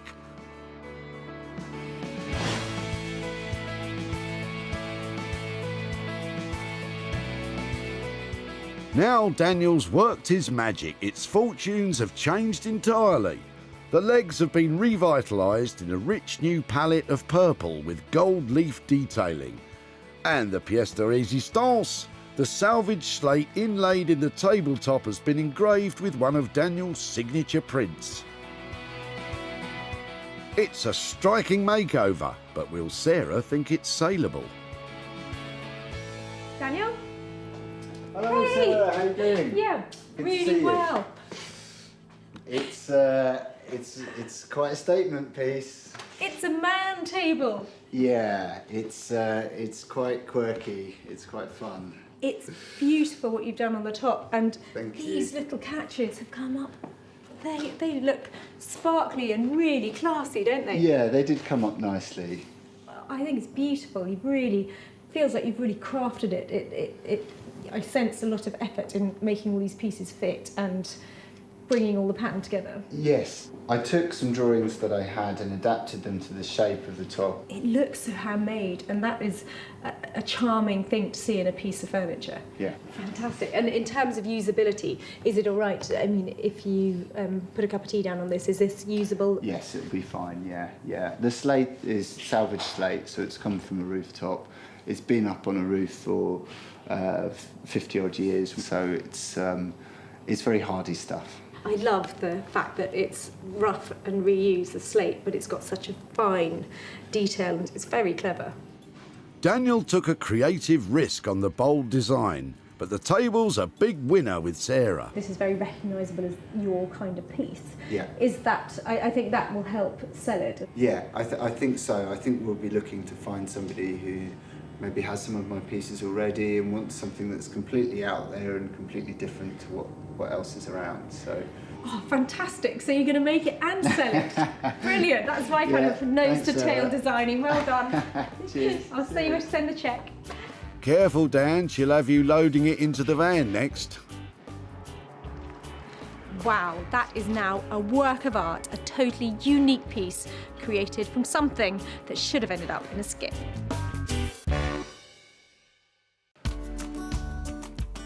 Sarah was lucky enough to spot Harry's card table hiding on his back seat. Is that your card table? Are you throwing it? Yeah. It's not in very good shape. It's about 80 years old. Really? Sarah wasn't put off by its age or condition and felt it still had a few games left in it. I think that I might be able to make something out of that. And Harry was happy to see it moving on. Well, if anything can be made of it and sold on to somebody for benefit, that's fine. Under Daniel's creative direction, it became something truly unique and spectacular. Keen to showcase the table in all its glory, Sarah hosted a pop-up shop in her barn and put it out on sale. What is it, slate? Yes, it's etched. People were drawn to the interesting tabletop. You think that's fine by me. Sarah also listed it online on sites including eBay, Etsy and on social media. There's been loads of interest in Daniel's table, and it's not surprising because that is a very clever transformation. Those kind of things are the collectibles of the future. But I haven't managed to sell it yet, but as soon as I have, I'm going to get back in touch with Harry. With Daniel's labour and materials coming in at £350 and the table remaining unsold, we have a potential loss of £350. But Sarah has high hopes someone will soon snap it up and she can return the profit to Harry.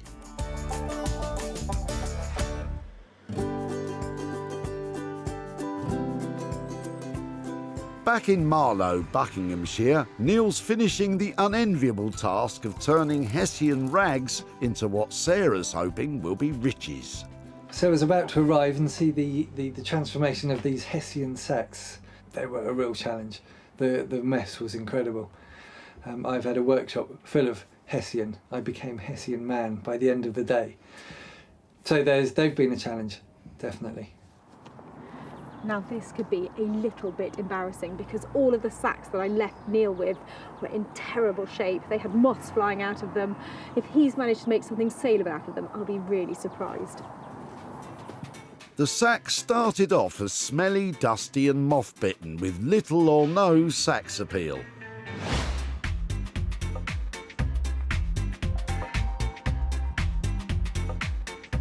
They are now multifunctional truck-style bags complete with a canvas base and handles and curtain wiring round the tops to make them practical as well as stylish. I can't wait to see them. Is it a them? There's plenty of them. I think they're amazing. Good.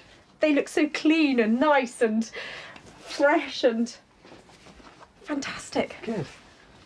Oh, there's loads of them. How many have you managed to make? 10. 10. Oh, they're really impressive. It's something that was going to be thrown away and it will just last another lifetime. It's a massive achievement. You've turned something that was, frankly, nearly useless, short of keeping your tools in a shed, into something that's highly saleable and really attractive. It took Neil long enough to make one trug. How on earth has he managed to knock up 10? Once I got the production roll going, then I was making strips of canvas all in one go. So it's fine, yeah. They've come within budget. They're bang on. They really are. Sarah's delighted and Neil's just glad he doesn't have to don his cape and become Hessian man anymore. Not sad to see these ones go. Quite happy to see the Hessian sacks go.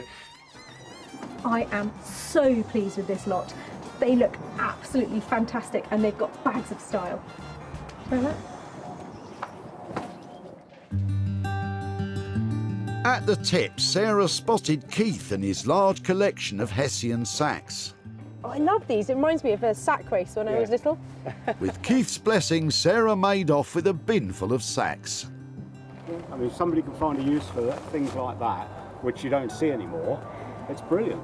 And that somebody was bag maker extraordinaire Neil, who turned them into multi-purpose marvels. And thanks to his handiwork, they were bought by husband and wife team Nick and Kim to sell in their online retro furnishing and lighting shop. Useful. Functional. Very functional.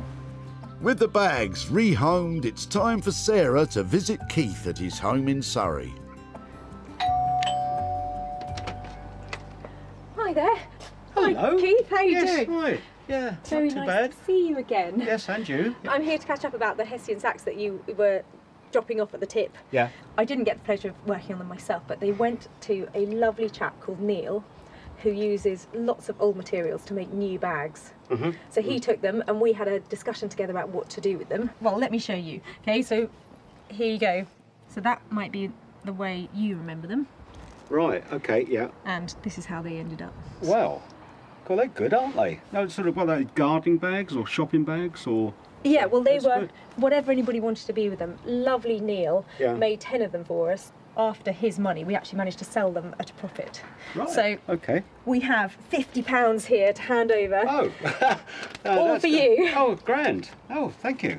Oh, that's most unexpected. Any ideas what you might do with it? Yeah, several things, but I think it would be nice to take mother-in-law out for a bite to eat. Something like, or a glass of wine, or 2 glasses of wine, you know, something like that. You know. Fantastic. Thank you very much for dropping off. And No, thank that's you for great. letting me have them. Great, and thank you. Yeah, absolute thanks very pleasure. much. Yeah. Nice to see you. Okay, thank you. Bye-bye. Okay, bye. Well, I was really impressed with what Neil managed to do with those old Hessian sacks, and I think Keith was quite impressed too. And he's taking his mother-in-law out with the 50 quid. There are brownie points to be had there. Neil stuck to his budget of £12 per bag and produced 10 at a total cost of £120.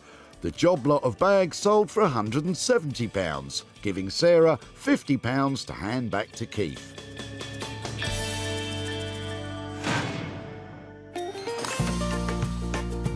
So, thanks to Sarah, that's 3 items saved from the skip.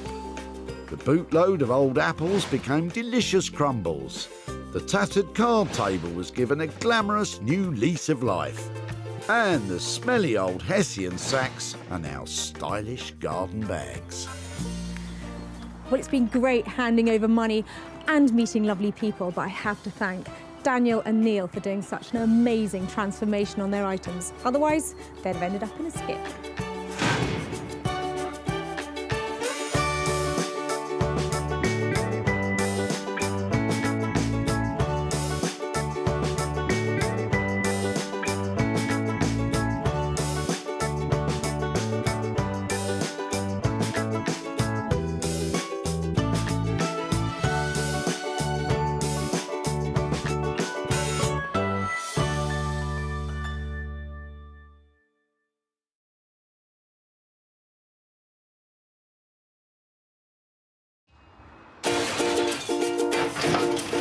Oh no, I like the look of your rubbish. How do you make money for nothing? I love a little rummage. The answer could be hiding in the 30 million tonnes of household waste we throw out every year. I think that I might be able to make something out of that. That's why entrepreneur Sarah Moore wants to get her hands on things before they hit the skip. That's wartime. I'm a passionate buyer, user and maker of old stuff, and I've turned that passion into a money-making business. I make new stuff out of old stuff and I sell it for a profit. And with some of the country's elite designers and makers, That was brave. All the potential. No! she can transform her finds into desirable, Work of art. valuable, and hopefully saleable items. Holy moly. If Sarah is successful, then she can hand the profits back to the very people who had no idea there was cash to be made from their trash. Thank you. I'm astonished.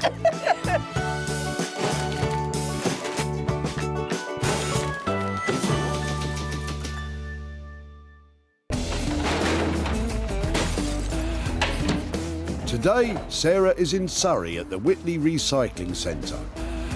Where you and I may see beat up and broken down, Sarah sees the potential to make a bob or two.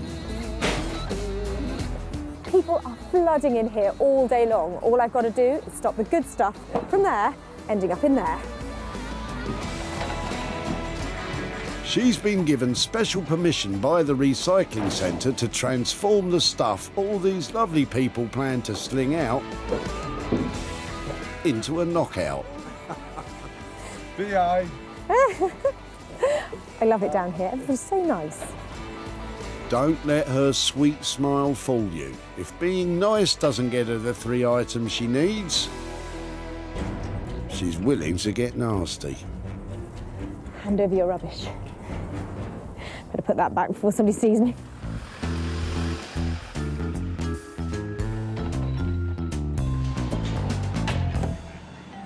Can Sarah turn the clutter in Zaina and her husband Tim's boot into cash?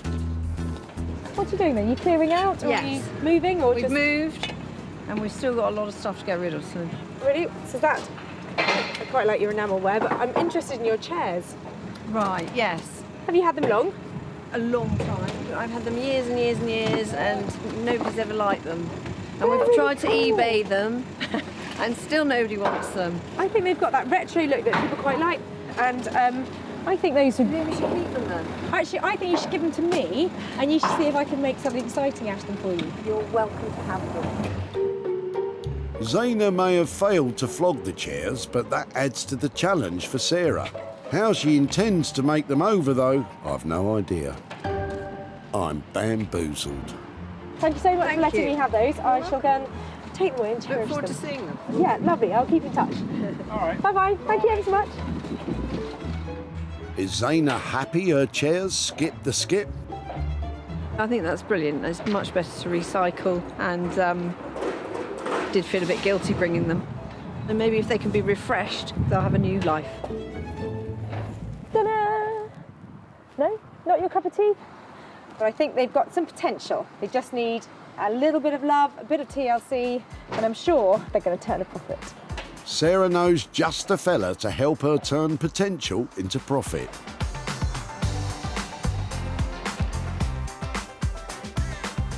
Jay Blades is a builder turned philosophy graduate turned furniture designer. If you want to have a go at what I do, your best bet is to find a piece of furniture that isn't really worth that much money. You might have bought it down a charity shop or a car boot sale for about £5 and just play around with it. Jay has his finger on the pulse of contemporary interior design, reworking the very best of British craftsmanship and bringing it bang up to date. Some people like working with spray cans. Some people like working with artist brushes. Whatever your creativity is, just draw it out and allow it to just ooze onto the furniture, because the reality is that furniture was more than likely going to go into a landfill site. So you upcycling it gives that piece of furniture an extended lifetime. Well, I, for one, can't wait to see Jay ooze his creativity all over these 80s gems.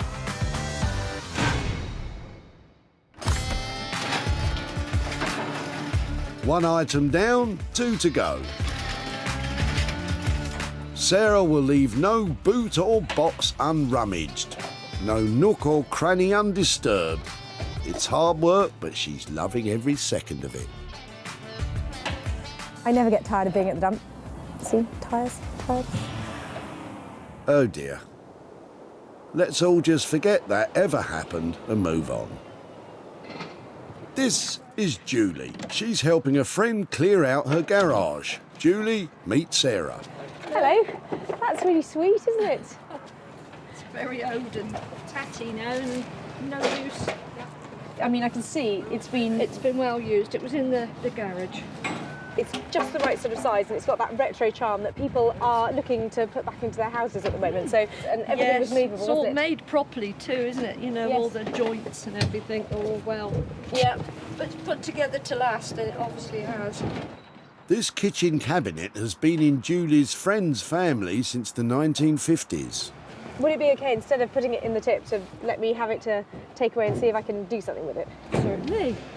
I think that... Certainly, please do. And it's on wheels, isn't it? Yes. Yeah, It makes life easier. Lovely. Thank you so much for letting me have that, and I'll keep in contact. It may be well worn, but it's strong and sturdy. There's a good few years left in it yet. A bit like me, I hope. I'm sure she could rub it down and put a nice distressed look to it. I'm sure if you've got the time, the vision and the inclination to do these sort of things, it'll come out lovely. It's just teetering on the brink of having that appeal, that retro look that people want to have back in their houses. It's got enough chunkiness so we can cut it up, and I think I could be onto a winner here. Julie's also found the drawers, which give Sarah the complete cabinet to take to her choice of craftsman.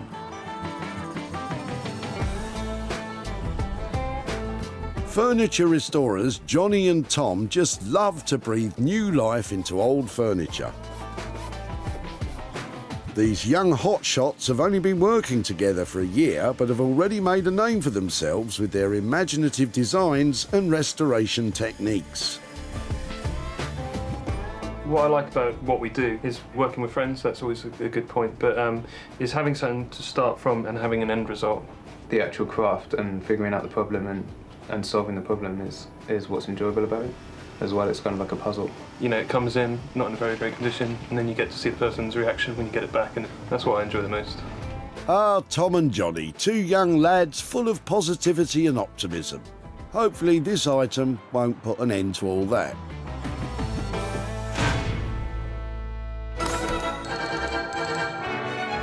Sarah's salvaged 2 pieces for her artisans. Now she has to save an item from the tip that she can transform. And she will not stop until she has it. She's like a dog with a bone. Can I recycle you? Would you like to come here with me? I could turn you into a lapdog. Come on, Sarah, no time for pats. The clock is ticking. Or in Richard's case, it's not ticking. What are you chucking out today then? Well, it's a cuckoo clock, very nice cuckoo clock, but it needs repair. Right. And oh wow! I've got another one, and it's a shame to throw it away, but not many people have 2 cuckoo clocks, do they? no. Well, I mean, I've got the other one because the last one needs repair. But So made in Germany. Did you get it from Germany? yes, in the 1950s, I was in the army in Germany, and I bought it then. It's in the really sweet. 1950s. I hate throwing it out, but it's going to cost a lot to repair, and I don't need it. I wouldn't know where else to put it. Well, I think if you've got come here. one cookie clock, that's probably enough. But if it'd be possible to take that from you and see if I can mend it, and oh, I'm so excited! I'd be much happier doing that than it going down in the landfill. Yeah. Well, no, I'm so pleased that you let us have that. That's lovely, and I shall try my best to get it going, and then I'll. It's up to you now. I know. Oh, the pressure. Sarah must be cuckoo to choose this broken clock, but she does love a challenge. So I really don't know what I've got here. I am not a clock expert. There's potential that this little cookie clock could turn a pretty penny, but at the moment it's not working. I'm not sure if all the bits are here. I'm not sure what kind of market there is for cookie clocks at the moment, but I'm going to stay positive and hope they've just picked up a winner. Perhaps Sarah can make this cuckoo sing again. She has her 3 items. Jay will perform his makeover magic on the bamboo chairs. Tom and Johnny will take on the challenge of the cabinet. And Sarah will need to make the cuckoo clock into something saleable. So today's eclectic collection of items will provide just the kind of challenge that I love, but there's going to have to be some radical changes if I'm going to make some real cha-ching. Welcome to Wolverhampton, the hometown of heartthrob Liam Payne from boy band One Direction. Their mega hit, What Makes You Beautiful, is a tale of seeing beauty where others may not.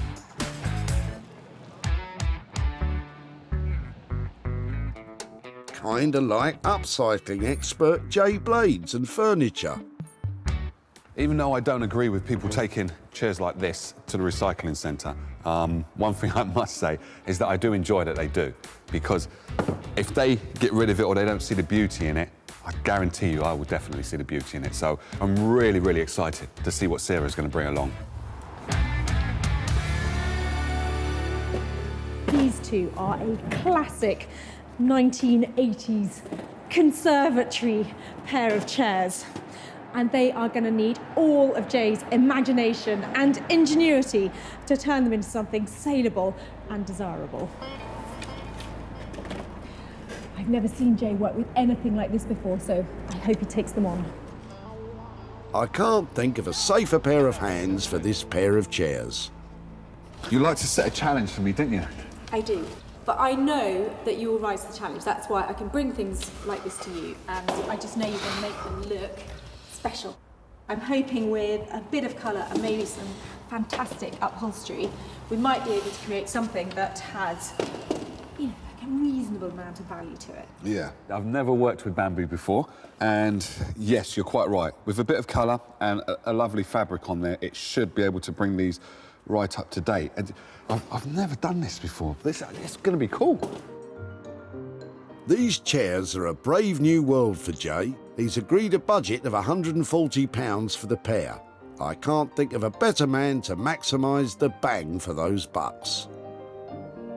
In terms of what I've got to spend on them, I'm slightly maybe capping your creativity by the budget. If you can hit it as hard as you can on that budget, pack a punch, see what you can do for that money, that would be fantastic. OK, cool.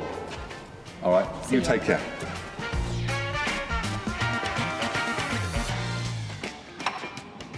Well, I think I was right in thinking that those chairs are not right up Jay's street, but he's going to take them on, and if anybody can make a couple of duds into something desirable, it's Mr. Blades.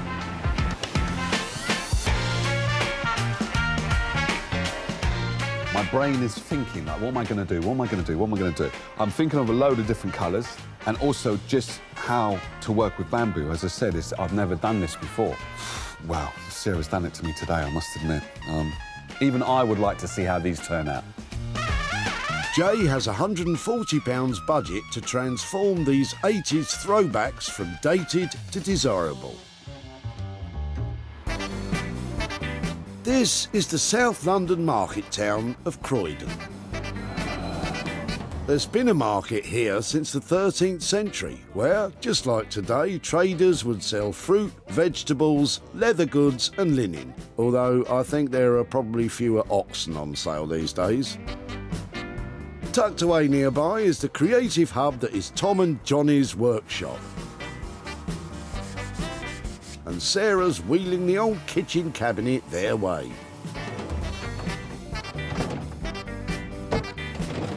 One hard-earned inch at a time.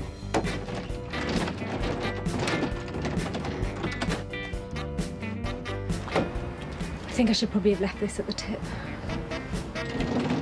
A few times she's brought stuff which is really unexpected and kind of a bit shocking, so hopefully nothing too outlandish. This poor old kitchen cabinet is in a really sorry state, and I'm hoping the boys in here are going to take up the challenge to turn it into something amazing, because at the moment I'm thinking it should probably have stayed at the tip. Well, perhaps the boys can help you see the positive side of this item again, Sarah. Give us a hand with this. Oh, wow. Wow, that sounded almost Yeah, enthusiastic. yeah. It's a bit of a dog, isn't it? cool. Should we get it inside? Yeah. Well, I think underwhelmed adequately describes that reaction. It's not in fantastic condition, is it? No. But I'm hoping that there is just enough left in it that you can actually make it into something, because it has got quite solid drawers to it. I'm having a look here and I'm thinking it might even be beach fronted to the door and the drawers. So any ideas what you might be able to do with it? Yeah, definitely. I mean, the handles themselves are really nice, actually. They just need a lot of cleaning up to kind of get them back to sort of a nice kind of look. Yeah, if we take this paint off and see what's underneath here, this could be really nice, this wood. So perhaps the whole carcass strip might be nice and then finished in oil or some other kind of finish. If it was kind of pale and interesting with those sweet little handles on it, it could look quite nice. This is a bit of a shocker on the top, though. Yeah, we're going to have to do something with that.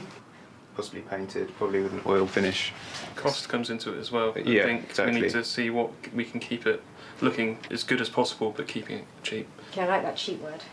But if I'm leaving you, what, £260? If you can try and make it as saleable as possible and as approachable to as many people with styles of their interior, that would help. That's why with the top we probably go for something that's quite a neutral colour, something that's going to go well in any room. So that way people are going to be able to kind of use it where they'd like. I think that sounds great. Yeah, so that's brilliant work. Perfect. Yeah, Thank you so much. Cool. Good lads taking up that challenge, because that old kitchen unit, it's definitely seen better days. The only place that is going is up. It's going to be a challenge for us to get it back up and running, hopefully as a useful piece for someone, whether or not it's used in the kitchen or, you know, in their hallway, you know. Yeah. It's going to be a challenge, but I think it's going to be a nice piece at the end of it.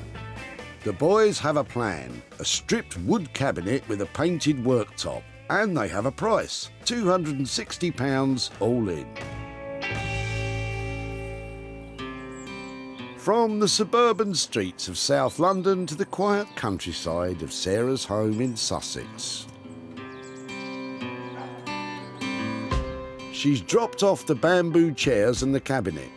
And now, having enjoyed a morning walk with Bramble, she's going to get started on the cuckoo clock.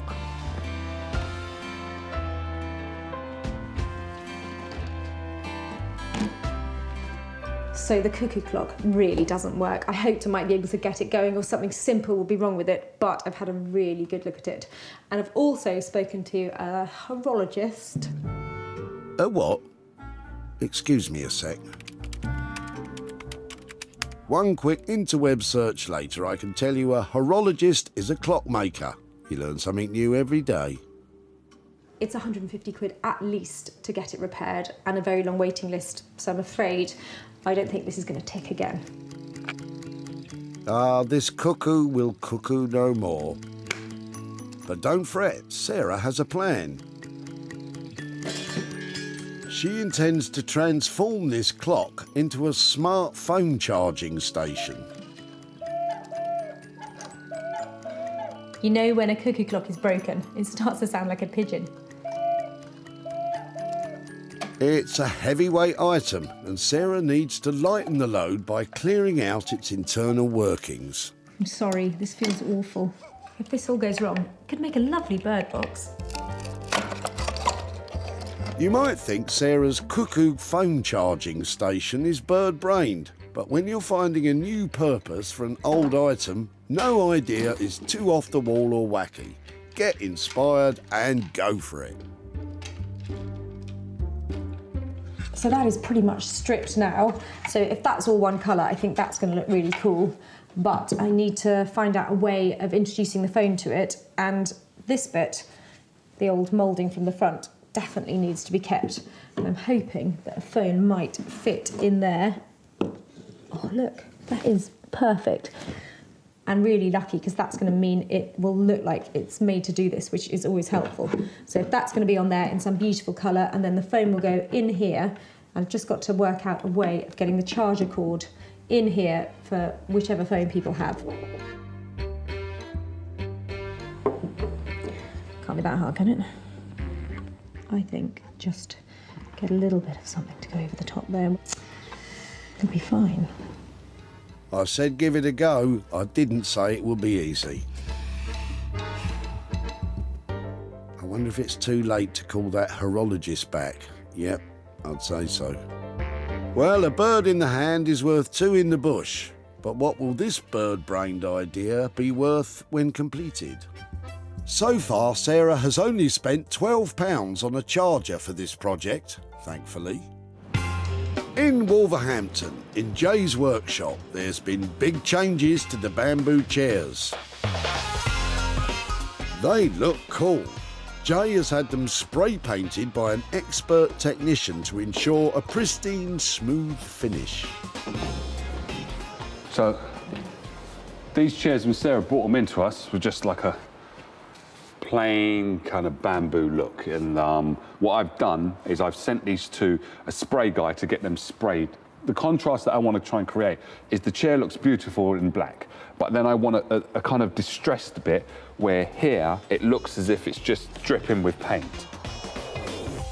Jay is going to add a coloured motif using gold spray paint. If he doesn't like it, he can't undo it, as removing the gold paint would damage the perfect black finish. I don't normally use spray paint and stuff like that, so one's feeling a bit nervous. So what I'm going to go for is doing a little bit of a test run first of all. When using spray paint, it's important to work in a well-ventilated area, wearing the appropriate safety gear. But that is quite cool. And that's exactly what I want. But it drips down. Test run a success. It's time for the real deal. I only get one chance at this, and it has to look good. Because once I put the paint onto there, that's it. I've got no more chances to rub it out or go over it again.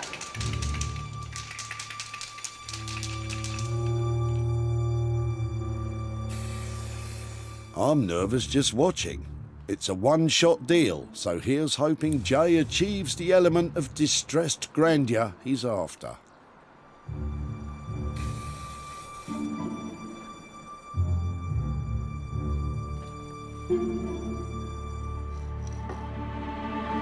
Said you only get one chance at it, and the one chance I've got, I don't like it. Oh, he's made a right old mess of that. In South London, there's a whole lot of stripping going on.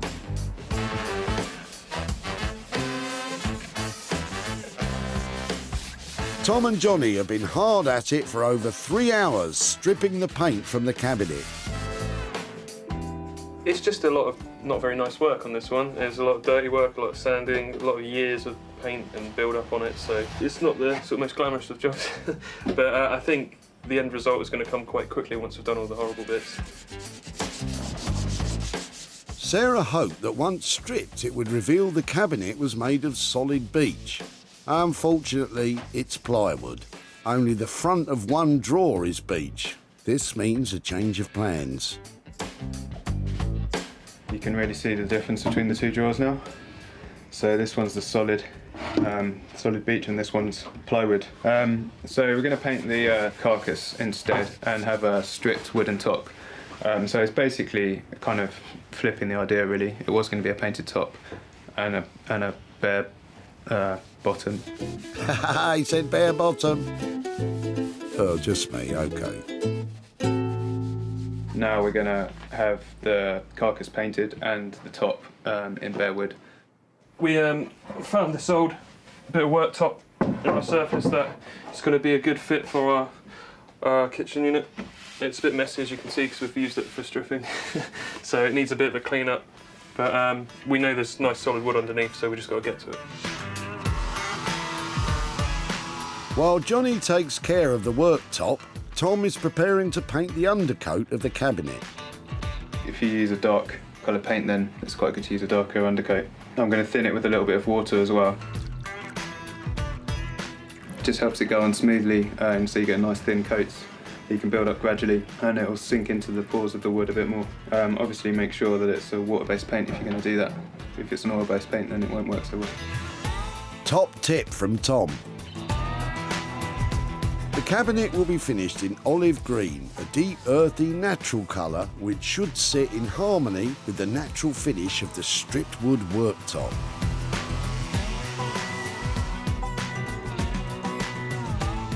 So, like as expected underneath, it's a really nice solid piece of beech. It's starting to come through. Just needs a lot more sanding. So I'm just going to continue doing this, and then hopefully we can get it looking like this all over. They've been forced to change their plans once. Here's hoping it's plain sailing from here on in.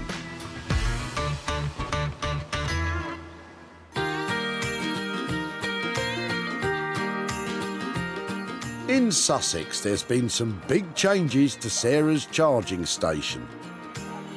It's just arrived back from a specialist technician, and if you didn't think she was Cuckoo before, wait till you see a load of this. Well, I've had a really fun idea for the Cuckoo clock, so I just thought I'm going to throw caution to the wind and turn it into something really kitchen cool.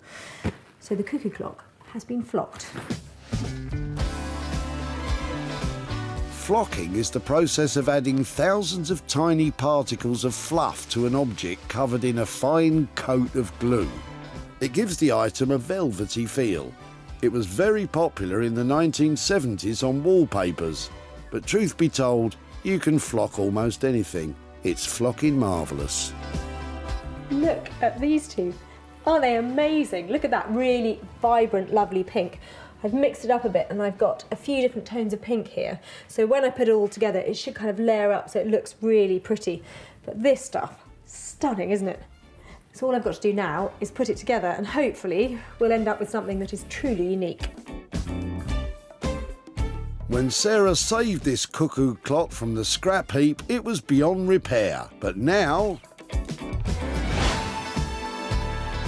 its time has come to be born again as a retro chic and completely unique smartphone charging station. It's functional and eye-catching, a classic cuckoo clock design given a bold and brash spin.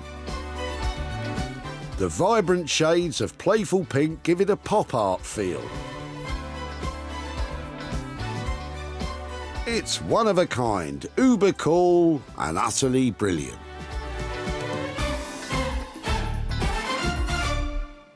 Well, it's definitely kitsch, isn't it? And I think it's beautiful, it's definitely useful. I'm just hoping it's saleable. It was almost lost forever, but Sarah saved Richard's broken clock. What are you chucking out today then? Well, it's a cuckoo clock, very nice cuckoo clock. I hate throwing it out, but it's going to cost a lot to repair. She couldn't fix it, but she did find a way to repurpose it.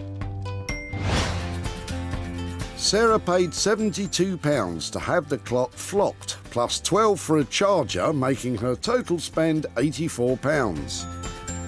She sold the charging station to Velvet Moon, a craft shop in Glasgow, and is now on her way to Richard's home near Whitley to hand over the profit. Hi there, hello. Richard, hi, it's Sarah. Sarah. Hi there, nice to see you again. See you. Oh, hello there, hi, I'm Sarah. Hello, I'm Anne. Anne, hi there, how do you do? Now, I actually took your cuckoo clock to, I think it's a horologist, isn't it? Yes, and right. to see, and it was at least £150 just to get somebody to look at it. So I know why you were taking it to the tip. That's right, yes. Yes. So having not been able to get it going, I had to think of something else to do with it. So I've got some pictures to show you how it ended up. Hopefully you'll be pleasantly surprised. Here is... Oh, no. Oh, yeah. I knew I was going to get that reaction. Wow. That's lovely. Gosh, it's gone pink. Fantastic. Isn't that fantastic? Wow. So it is now a phone charger. Wonderful. So it's how Phone clever. charger. and it was flocked. Oh. Lovely. So it has had a new lease of life. That is It is definitely amazing. in the pink, and it has been bought by a shop who specialises in that kind of thing. And I do have a little bit of money to hand over to. It didn't make a fortune, but I have got £26 here for your old cuckoo clock, and I hope you don't mind. That's It's now fantastic. I mean, as it was going in the tip, you know, I don't want that, so it'll go up to church where she, you know, up at Whitley. Oh, fantastic. So we're about to spend a lot of money on outside decoration and so on, and a sound system, so it'll go into that pot. I'm so pleased that's going to somewhere so close to your heart. Thank you very much. Great. Well, thank you so much for the clock. Lovely. It's a wonderful surprise. No, that's very great. sweet of you. Thanks very much. Bye-bye. Thank you ever so much. Bye. Sarah spent a total of £84 transforming the cuckoo clock. She sold it for £110, turning a profit of £26 for Richard and his wife Anne. In Wolverhampton at Jay's workshop, he's getting prepped for Sarah's arrival to give the thumbs up or down to his handiwork.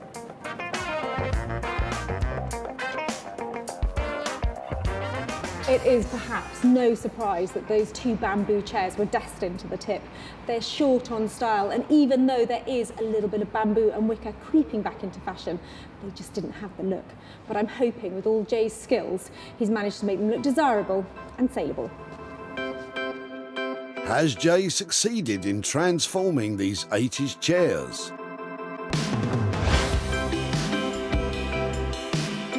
He's added a dash of contemporary panache. The addition of the floral fabric adds a timeless classic quality.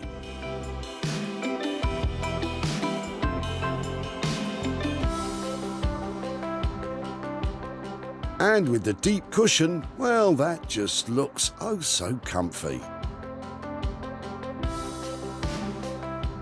And as for that drippy, distressed motif, it's now a golden glint down one side, a stylish touch. For Sarah's viewing, Jay's hiding the floral design. He's such a tease. How are things? Very good, very good. You good? They're different. They're different. They are different. Uh-oh, is that different good or different bad? That's just, this is the bottom fabric, if that makes sense. Okay, are you saying there's another dimension? Oh yeah, there's another dimension. There's So something we got to turn them over.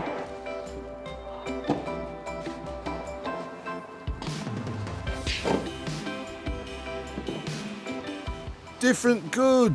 Excellent. Great, thanks, lovely. I'll take those. They're cool. You like them, yeah? Yeah, they're good. They're really good. They're strong and they were weak, and that is amazing to achieve that. And you've got a real chunk of comfort in there. Chunk of a cushion there. Chunk of a cushion. Because the problem I had before is when you sit on them, the bamboo really, it comes through, the thin cushion. And personally, I really like the fabric, I must say. It's really, really nice. I haven't gone for this print right in the centre because there's so much going on here that I thought do it a little bit off-centre, similar with that one as well. Rather than use the fabric in exactly the same way that everybody would, it's just doing it a little bit off-centre, which makes it look really, really cool, I think. They look classy, they look designer, and they look expensive. They do look expensive, I must admit. 70 quid each we left on them. Did they come in on budget? Bang on budget, £70 each, yeah. It looks really, really expensive. I really do like them. I never really liked them when you brought them in. I thought they were horrible. You think they were horrible? Yeah, I did. Dissing my skip finds again.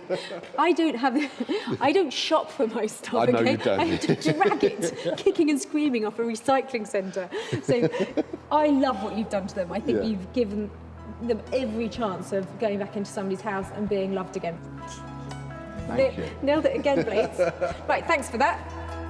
That's a job well done, Jay. These chairs are as exciting as I could possibly have hoped for. They have got heaps of character now. They are crispy, clean, exciting things that I can sell and hopefully make some money on. Zaina was moving home and clearing out when Sarah spied this pair. I've had them years and years and years, and nobody's ever liked them. I think you should give them to me, and you should see if I can make something exciting out of them for you.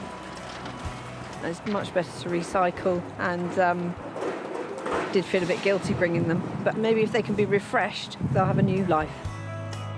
And that's exactly what happened. With a striking new look, Sarah sold the chairs to Nick Smith, a regular client of hers whose online shop specialises in retro and recycled items. And now, Sarah's going to tell Zaina the good news. Hi there. Hello. Hi, good to see you. And you. So this is where you were moving to when I saw you at the tip? Yeah. This is it. How did it go? Because you said you had loads of bits that you were clearing out. We did. We've spent all summer whittling it down, and finally we're all sorted now.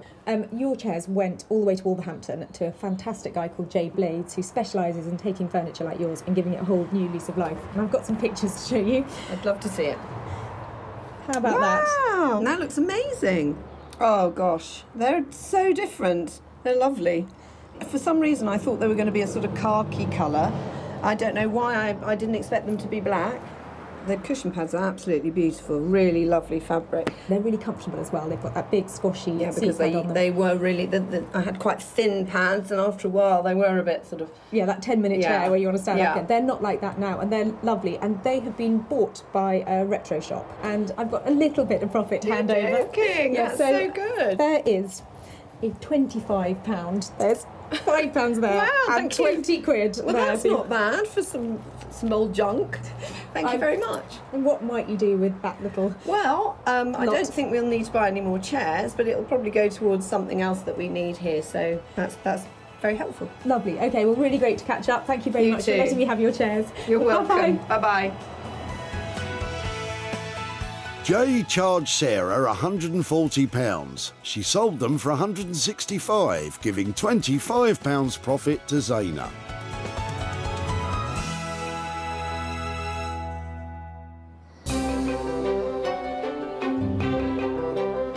In South London, Tom and Johnny are ready to reveal the fruits of their labour to Sarah.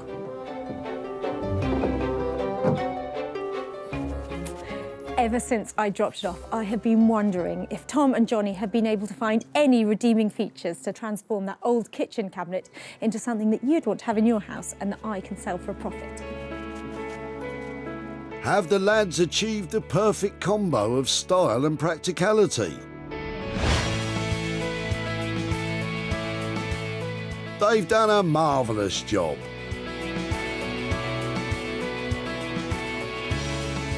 The replacement beech worktop has been sanded down and finished with a clear varnish. It's a strong and sturdy bit of solid wood which adds character and quality. The original metal handles have scrubbed up a treat and add to the heavyweight feel. This cabinet was built to last, and now it's ready to take pride of place in a new home. Hello. For now, though, it's hidden away, ready for the grand unveiling. How are you? Good. Really nice to see you. You too. It's under wraps. Is that It a is, yeah. good thing or not? We'll see you in a second. Guys, that's amazing. I cannot believe that. It's Yeah. great. It looks fresh and modern and really cool, doesn't it? The finish is fantastic. It looks brand new. Yep. Retro style, Yep. but brand new. We used all the original fittings. They cleaned up really nice, so we didn't even have to change them. So, yeah. Look at you. That's so clever. I did not think that it would have that much style and that much distinction about it because it was awful when we dropped it off, wasn't it? Yeah, it didn't look great. You had a great chunk of timber on the top that adds gravitas to it. And it's much thicker, which is nice because it gives it a bit more kind of weight to it. Before it looked quite flimsy, whereas now it looks really solid. There's nothing lightweight about this piece of furniture, but have the boys kept within their £260 budget? How did you come out on cost for it? Yeah, we went a bit over. Not too much, about £35 over. Mainly on materials because it took so long to clean it and strip it, and you know, lots of sandpaper, lots of wire wool and stripper. Yeah, and we decided to go for a better quality paint, which was definitely worth it. No, well, it's got a lovely sort of matte look to it, hasn't it? It's a good choice, and you've done well to match that up. So I think to make that out of what I left with you is great job, really. Very cool. So thank you so much. Cheers. No problem. Brilliant. Cheers. Tom and Johnny have worked wonders. This cabinet combines utility and beauty. Sarah met Julie when she brought the cabinet to the tech for a friend. Hello. That's really sweet, isn't it? It's very old and tatty now and no use. I'm sure if you've got the time, the vision and the inclination to do these sort of things, it'll come out lovely. And we knew a couple of craftsmen who had all three. And then it was time to sell. Sarah posted pictures online and hosted a pop-up barn sale to showcase the cabinet. Now she's off to meet Julie once again, along with her friend, also called Sarah, who originally owned the cabinet, to show them its new look. Hello. Hi there. Oh, I'm Sarah. Hi there. How are you doing? Hello. Nice to see you. Oh, you in the wars? No. Broken hand. Oh dear, oh dear. So you were helping out and being diligently dropping off the old kitchen cabinet when I last saw you. Yes. Did you think what we might do with it when we took it away? Not really, no. I couldn't see any sort of improvement to it. Do you know what I mean? Yeah.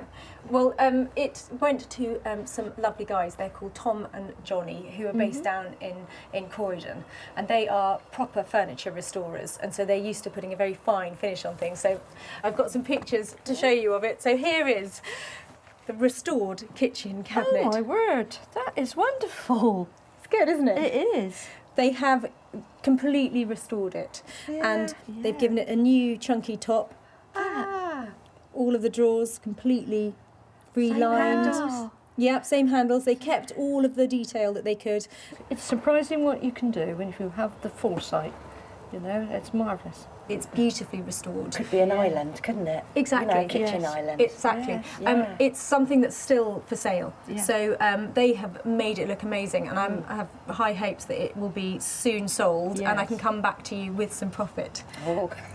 But it is a really lovely piece, and it had all the bones of it have been saved. It's gorgeous. Really nice to catch up. Okay, thank bye you. bye. Yeah, thank you. Bye Bye-bye. bye. Well, I think Julie and Sarah really appreciated Tom and Johnny's hard work in transforming that old kitchen cabinet.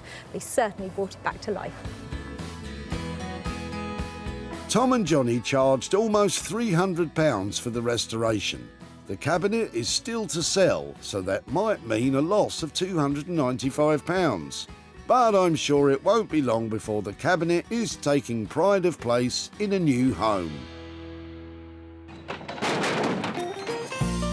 Sarah saved 3 unwanted items from the skip, and now, rather than being chucked in the landfill, they've been given a new lease of life.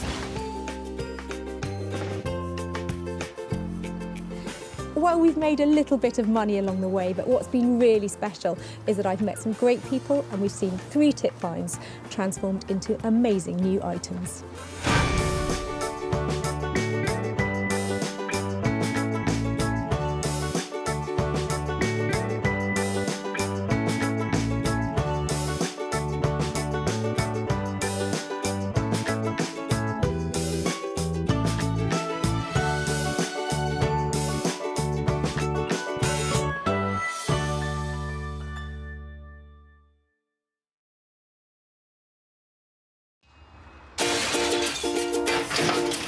Oh no, I like the look of your rubbish. How do you make money for nothing? I love a little rummage.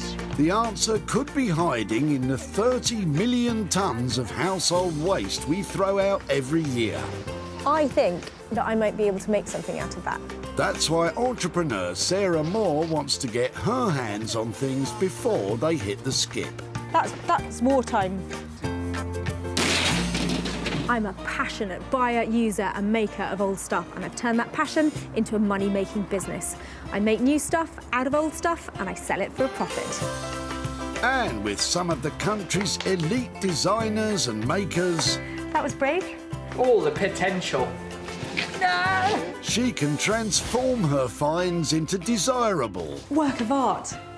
valuable and hopefully saleable items. Holy moly. If Sarah is successful, then she can hand the profits back to the very people who had no idea there was cash to be made from their trash. Thank you. I'm astonished.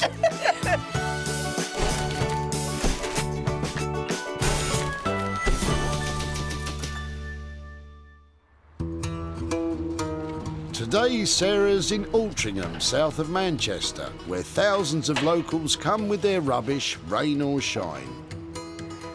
People throw away all sorts of goodies. All I've got to do is make sure I get my hands on them before they go in the skips.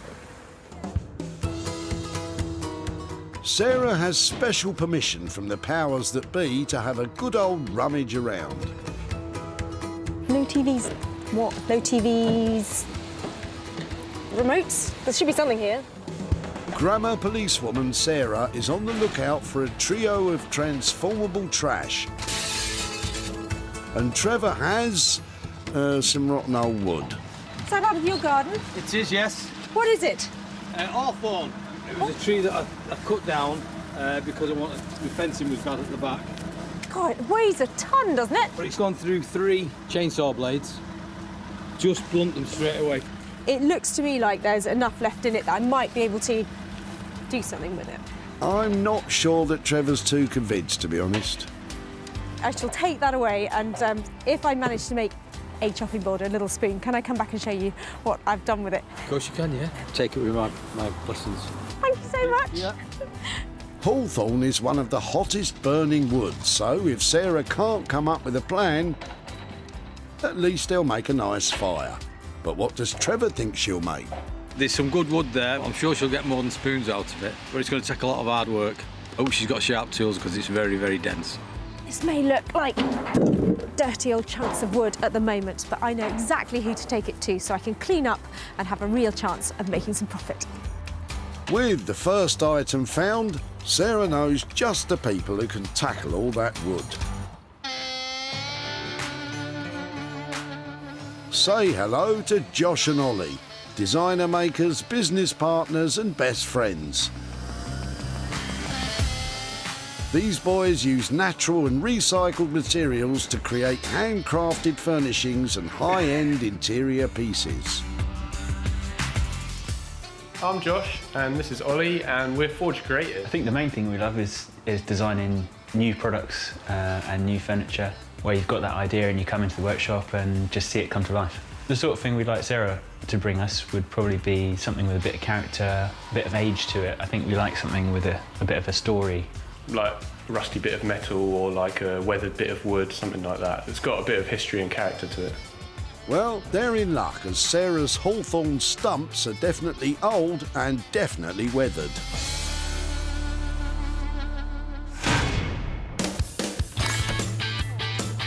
Back at the tip, things are hotting up for Sarah. That is not the only busy bee round here. This place is buzzing. Sarah's spoilt for choice, but she's honing in on Lydia and her chair. You after a sit down, Sarah? Oh, I love this. Oh, thank you. Have you had it for long? I've had it for a long time, yes. It belonged to my family. It was passed down to me, and it was actually my great aunt's. So you've had enough of it? It's not fitting in at home well, anymore? Well, it's been in my garage. I'm kind of quite sentimental about these things, but I've just been trying to clear out. Today was the day that I thought I'm going to have to do something about it, so I brought it here. Who's got the white cat? It's me. She's like a modern-day Sherlock Holmes. I would love to be able to take it away and see if I could do something with it. Would that be all right? That'd be wonderful. It really would. Well, that's lovely. Thank you so much for letting me have that. Thank you. Really nice to have met you. Nice and you. Sarah certainly seems pleased with her jolly green armchair, but what do Lydia and Kate think will become of it? I suppose in some ways it's kind of quite a blank canvas, isn't it? Yeah. You know, so maybe some really nice fabric. Yeah. Just completely modernise it. Yes. I haven't a clue really. Such a sweet little chair. It's got loads of period detail, lovely little cabriole legs, fat, chunky arms, and a really good look. They've got just the person in mind who will give it the real kick that it needs to turn this into a moneymaker. Anthony Devine is one of the UK's most talented teachers and practitioners of upholstery skills. First thing I see in a room is a chair. When I go around to people's houses, I look for quality, I look to see what I would do differently. Some chairs look like they're almost kind of destined for the tip, but if you see 1 ounce of kind of potential, then save it. I suppose it is a bit of a love affair I have with chairs, and they're very beautiful things. That's maybe the case for some chairs, Anthony, but you've not seen what Sarah's saved for you.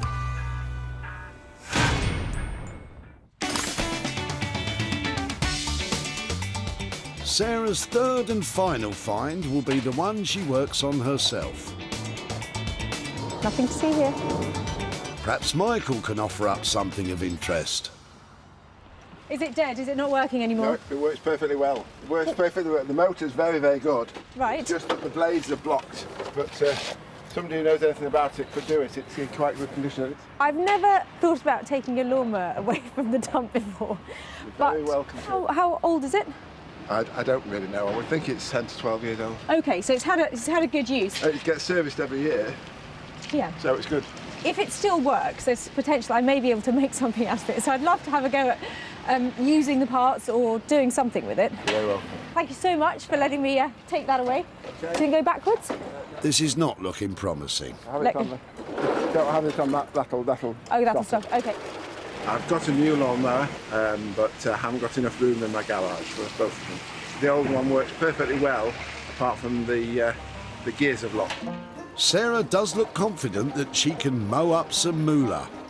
But what does Michael think she could do with it? I'm sort of quite fascinated myself. Somebody with a little bit of mechanical knowledge or imagination can do something with it. I'm sure the motor can drive anything, really. You probably think I'm gaga taking this old garden mower, but it's been really well looked after and the engine still works. That may be so, Sarah, but I still can't see what you're going to do with that, other than cut some grass. So that's all 3 items scooped up. Josh and Ollie will turn that Hawthorn into something spectacular. Anthony will strong-arm that armchair.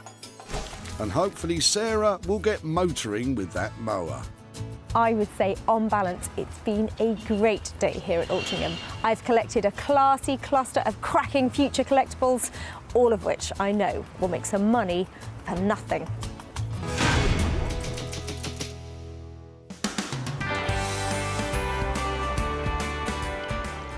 In the West Sussex countryside is the headquarters of the dynamic duo of wood wizarding, Josh and Ollie.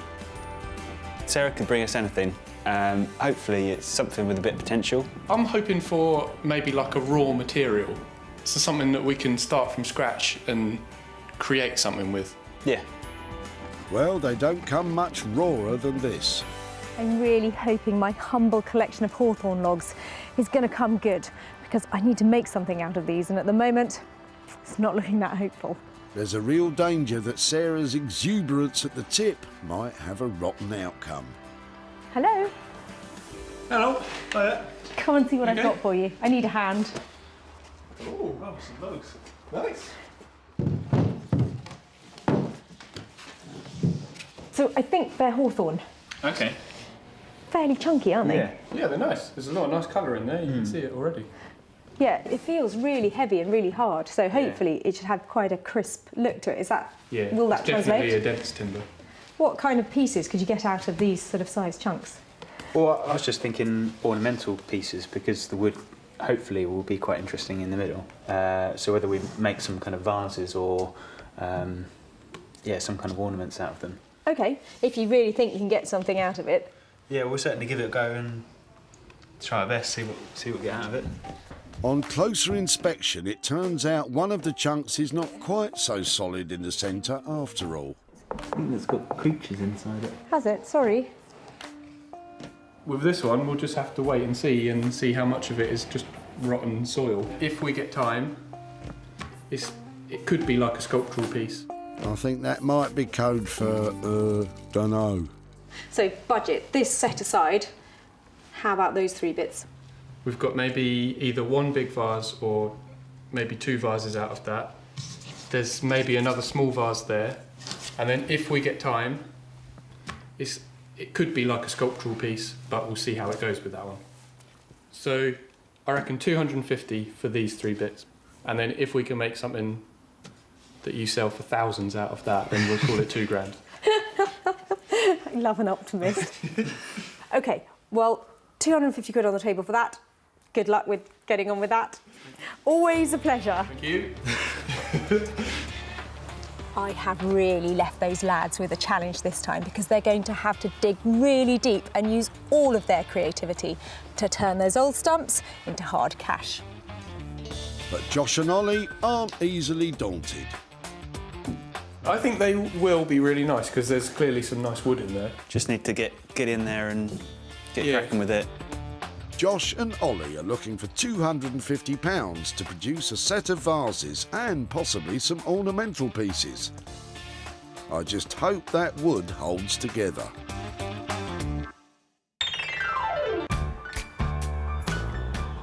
Manchester is a northern powerhouse of art and culture.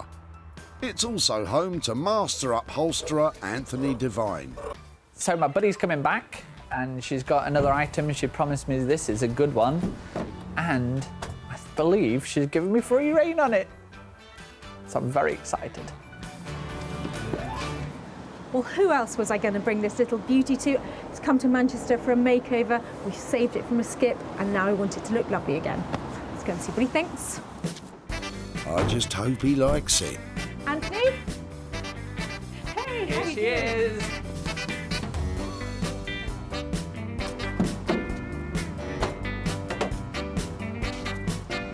Nice. It's good, isn't it? Yes. Should we get it in? He really does love chairs, doesn't he? It's not too bad. That's good. Good sign of quality. Good weight. Yeah, yeah.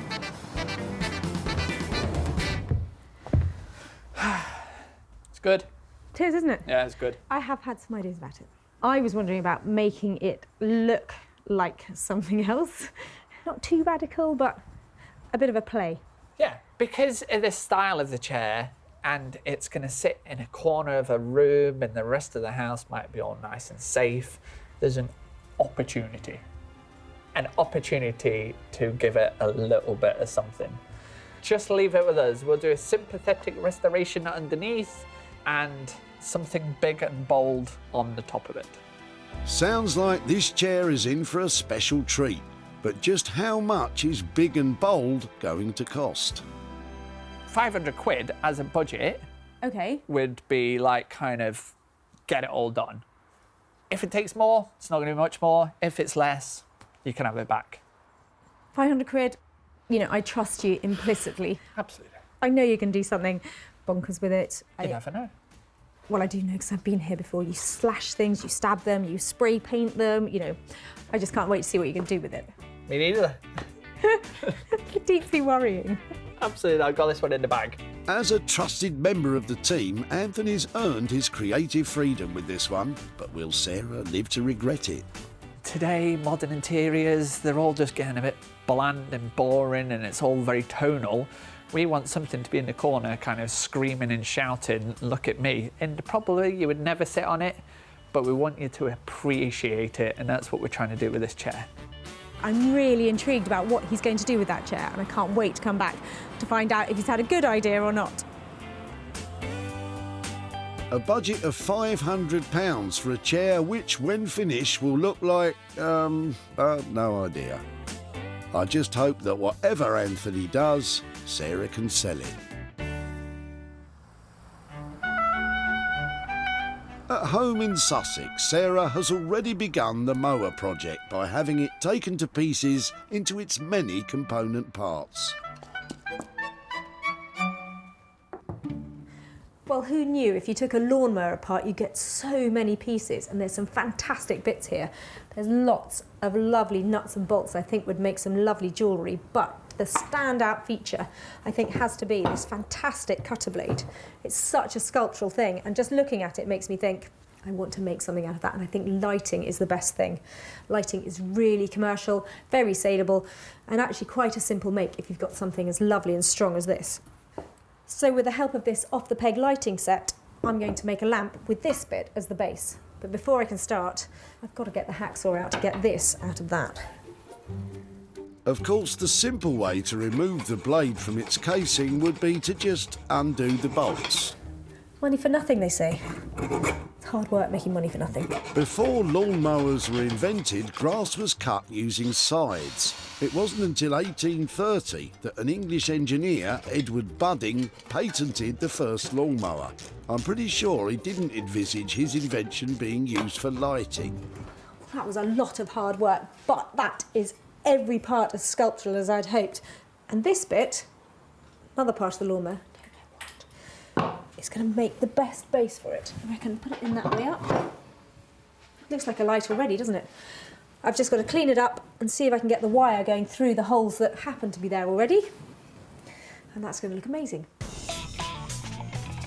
Sarah gives the blades a thorough clean with warm, soapy water to remove old encrusted grass and mud.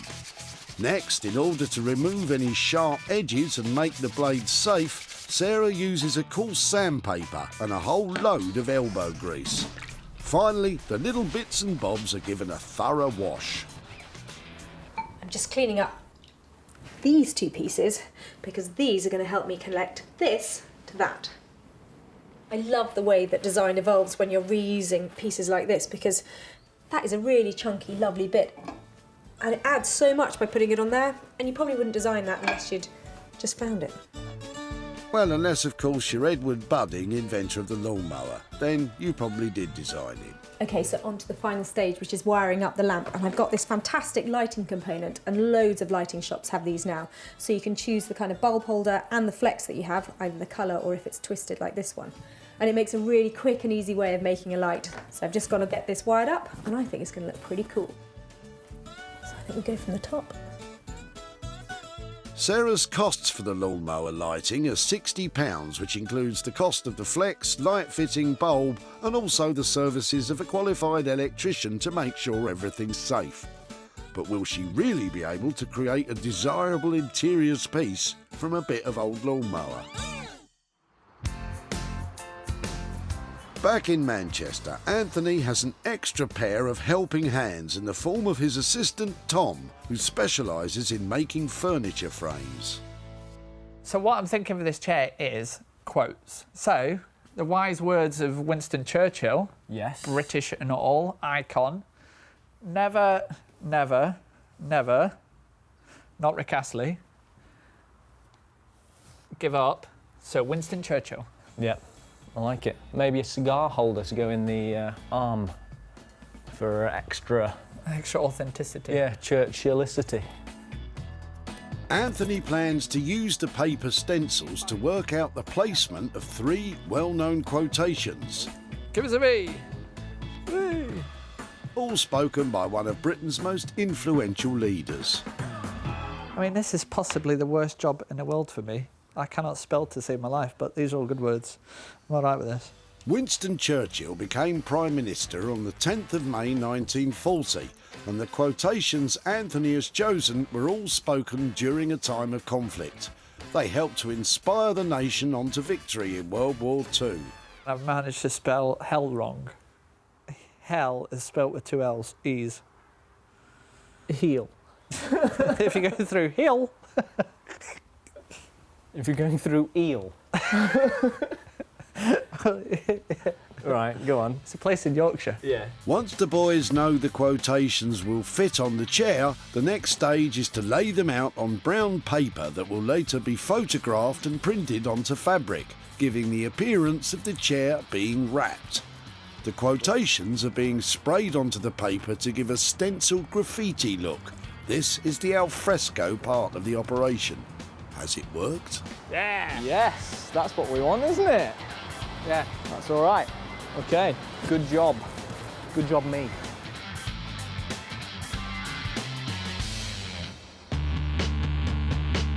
In Sussex, Josh and Ollie are getting familiar with their hunks of hawthorn.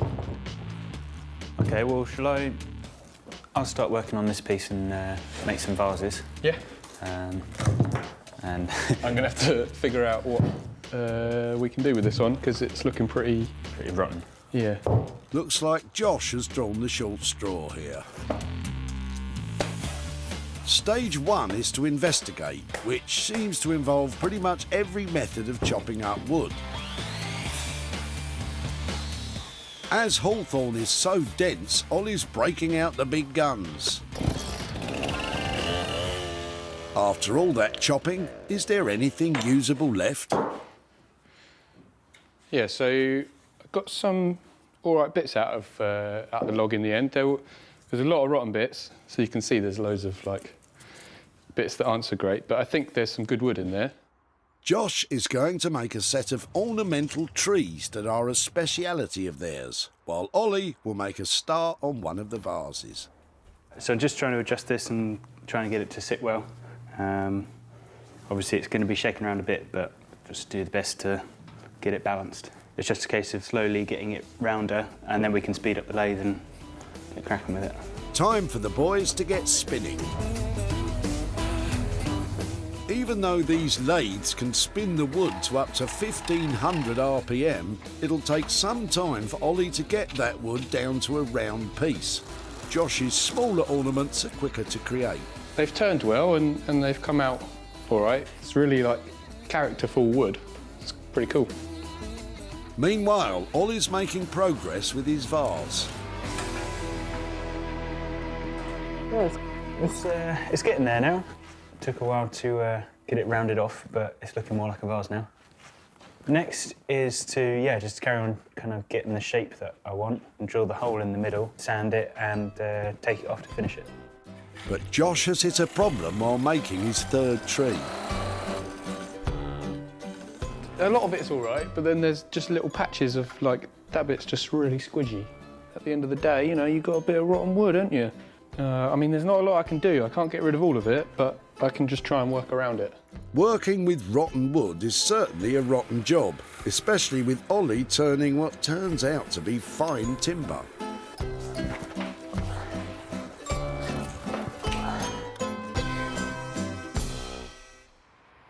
In Manchester, Anthony and Tom have successfully managed to spray the Churchill quotes onto paper. Having been photographed, the finished fabric is now back from the printers. So this is printed onto a moleskin velvet. So this is an upholstery grade fire retardant fabric. In terms of happiness, I love it. I mean, I actually genuinely love it. We've blitzed the budget. It's always daunting because we have absolutely no room for error. And sometimes we can play around with things, but this time the printers are already closed. Sarah's due in the morning. It's going to be another late one. Anthony's known for his last-minute makeovers, but this is perhaps his most ambitious. He's already stripped the chair, but has to build it back up and cover it, making sure the quotes are positioned inch perfect.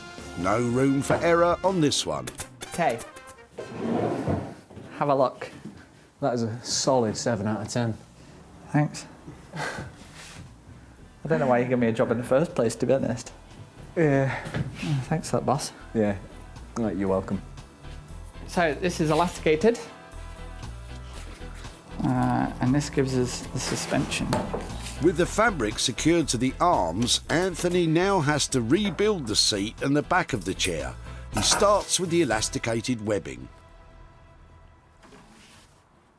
So basically, because the tension that I'm pulling this under, to get the kind of suspension in the back, this rail is starting to twist.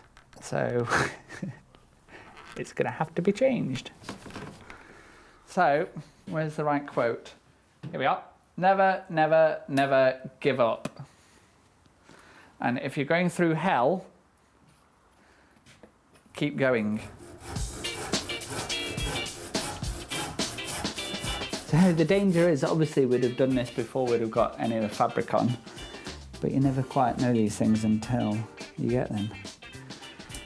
It is late, the printers are closed, and Sarah's coming. Normally, in normal circumstances, we'd leave this for a few hours to dry. We don't have seconds, let alone hours, so we'll clamp it and just work around it. I think another famous wartime quote is apt at this point. Keep calm, Anthony, and carry on.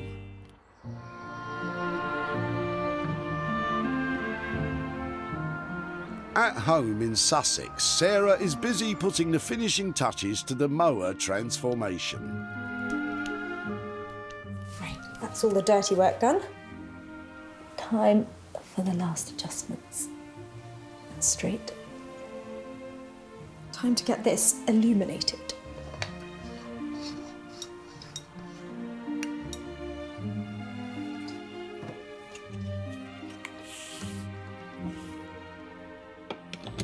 When Sarah took possession of the mower at the tip, its days of trimming lawns were over. Sarah's used the dismantled mower's sculpted blades to create a unique table lamp. The surfaces have been cleaned and waxed, and it's finished off with a contemporary colour-matched flex and a classic-style bulb. The finely finished article is certainly something to behold. Well, I hope that looks like it's gone from cutting grass to cutting edge. I'm going to get some pictures taken of it, share it around, see if I can turn a profit of it. Once those pictures hit the net, I'm sure there'll be a stampede of enthusiastic gardeners looking to illuminate a dark corner of a room. When Sarah spotted Michael at the tip, initially she lacked motivation. I've never thought about taking a lawnmower away from the dump before. But it wasn't all bad news about the mower. The old one works perfectly well, apart from the gears have locked. So, what do you do with a mower with seized gears?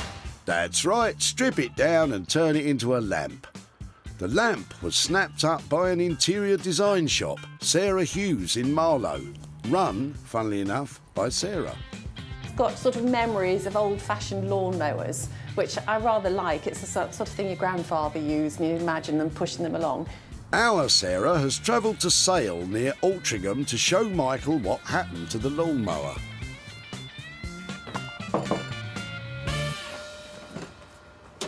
Hi there. Hello, Michael. Hi, how are you? I'm very well. How are you? Fine, thank you. I said at the tip that I wanted to keep in touch, so here I am. There we are. I took away your old lawnmower, but your lawnmower was still slightly working when I took it away from you. It was. It still worked, but it was jammed, wasn't it? Yeah, it was. I have made something out of it, but have you thought what that might be? I had no idea. Apart from a lawnmower again, I couldn't imagine what you might have made of it. Well, it was a bit of a puzzle, and I did have quite a long think about it. But in the end, I've made a light out of it, and I've got some pictures here to show you. Go on, I'll put my glasses on so I can see it clearly. Your old lawnmower, I used a little bit of it, and it turned out like this. Wow, how on earth did you do that? Well, actually, it was really easy because your lawnmower blade had all the right holes in it. Oh, that's the blades, yes. Yeah, had all the right holes in it and all the right pieces in just the position to make it into a lamp. It was That's your interior design expertise, isn't it? Well, it did look quite striking. Your lawnmower blade has gone on to be bought by a shop down in Marlow. And they have all sorts of very smart things in their shop, and now they've got your lawnmower light. And I've got a little bit of money to share with you. I've got a £40 profit to give to you for the old lamp made out of your blade. That is incredible. That is absolutely incredible. What might you do with that? I know what I'm going to do with it because in the 90s I was a bank manager, and I don't tell people that very often but we were better then, I think. And I opened a little bank in the Royal School for the Deaf where they had multiple handicaps, and we had dinners for them and raised money. And we opened this little bank and they all came and banked, so I'll give it to them. Oh, well, that is a fantastic place for it to go. Really good to catch up. That is wonderful. Wonderful. Absolute pleasure. Thank you. Thank you so much. A total of £60 was spent creating classic lighting from the lawnmower. Sarah managed to sell the lamp for £100, which left her with a profit of £40 to give to Michael.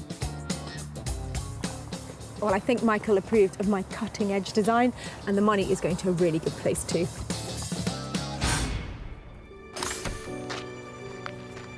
Sarah's back in West Sussex to collect Josh and Ollie's work. Well, I left Josh and Ollie with 250 quid and 4 logs.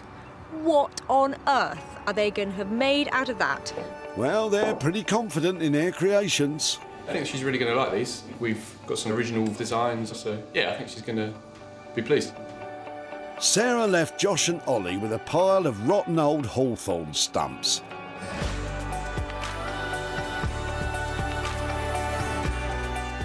Now they've created a set of beautiful hand-turned vases and ornamental wooden trees. They've carefully squeezed every usable inch out of those logs and made a virtue of the wood's imperfections. The vases are bursting with character with a delightful finish. And those little wooden trees are an exquisite set of curios that put the texture of the hawthorn front and centre. Hello. All right. Wow, I'm really well. How are you? Yeah, good, thanks. Look at those. Let me come and have a look. I can't believe it. Aren't they beautiful? Were you pleased? Think so. Yeah, we're really chuffed. Yeah, they came out really nice, and the wood's amazing. It is unbelievable. It feels like marble. Yeah, it's really dense.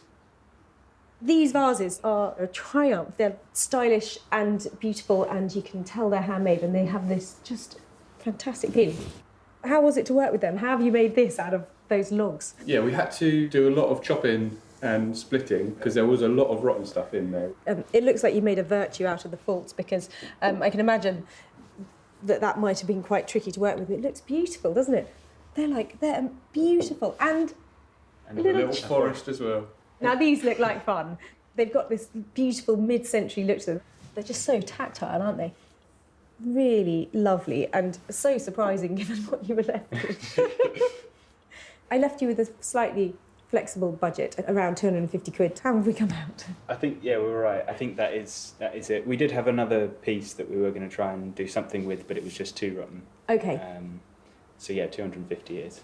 Well, I think you've made something very special out of something that was really not very special. And I reckon we can make money on it as well because they're beautiful, beautiful pieces. Well done. Good. Thank you very much. Excellent. Thank you. Yeah. Great job. Cheers. Let's get them packed up. Yeah. Well, I don't think there are many people who could have made all of those beautiful things out of a load of old logs. Massive credit to the lads. The wood, it had lots of splits in it, a lot of it was all rotten, so I think we managed to get something pretty good out of it in the end. We were really happy with the shapes, and Sarah seemed to be really chuffed with it also, yeah. At the recycling centre in Ultringham, Sarah unearthed Trevor's hunks of Hawthorn and he was after a full cutlery set from them. There's some good wood there. I'm sure she'll get more than spoons out of it, but it's going to take a lot of hard work. Josh and Ollie did their best to help Sarah prove that sometimes money really does grow on trees. Sarah advertised Josh and Ollie's wooden creations online, and just like real trees, sales began to grow slowly. Sarah has come to just outside Ultringham to visit Trevor and to show him what became of his Hawthorn stumps. Morning, Trevor. Hi, Sarah. Nice to meet you. And you, how are you doing? I'm good. How are you? Yeah, very well. Good. Now, I can see from your immaculate garden why you might have been throwing away those Hawthorn stumps. Had they been lying around for a while? No, I actually dug them out just a few weeks before. Well, I took them to some lovely guys who are based down near Goodwood, who actually got quite enthusiastic about them. But did you think, I wonder what we might do with them when we take them away? I thought if anything you make a lamp out of it of some sort. That's all I thought. Yeah. Really? Well, that was actually part of the discussion. The guys I took them to are called Josh and Ollie, and they both actually got quite enthusiastic because Hawthorn is a wood, because it's got such a slow growth. It's a lovely dense wood with lots of colour in it. So I've got some pictures. Do you want to see what we did? Yes, please, yeah. Here are your tree stumps. Wow, that's really good, isn't it? So what they did is the big chunks of them here, they've turned into beautiful vases. Mm-hmm. So they've got all the character of the hawthorn and all the lovely colours and shapes that come out of it when you cut through it. They look fantastic, yeah. And also, they've turned 9 beautiful little trees out of them. That's fantastic, that's really good. Really, you approve? Really good. Yeah, I approve of that, yeah. Well, they were really pleased with them, and they are lovely decorative things. Those little trees sell for about £12 each, and the vases are significantly more than that. And they have been for sale, and I've been selling them really well, but I haven't tipped over into the profit point yet. Well, I'll buy one if there's any spare. Really? Yeah, I'll have one, yeah. Fantastic. Well, I'll definitely be in touch then. Oh, good. Hopefully with a small tree and a bundle of cash. Oh, that's good. That's very good, that, yeah. Well, lovely. Trevor, thank you ever so much. And thank you yes, for that, I shall yeah. be sending something your way very soon. Thank you very much. Bye-bye. Thank you. Bye-bye. Josh and Ollie charged £250 to transform Trevor's Hawthorn into beautiful wooden vases and ornaments. Sarah has so far managed to sell 1 vase and 1 tree for £67, which means, as things stand, there could well be a potential loss of £183. Well, it's always great when you make something and the original owner wants it back. So Trevor's getting a tree and I'm going to be in touch with profit soon.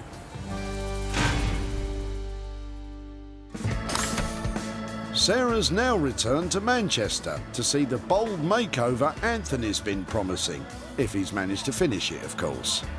This chair, as complicated as it was, that was kind of our own doing. We could have went simple, but we chose to basically utilise all the skills of all the staff here. Everybody's loving it. Everybody loves it for the impact. Yeah, so hopefully when she arrives, she's going to love it too. Well, Anthony was being really quite secretive about my little chair when I dropped it off, so I'm dying to see what he's done with it. I've left him 500 quid worth of budget, and I know one thing, it won't be dull. When Sarah collected the old chair at the tip, it had certainly passed its best.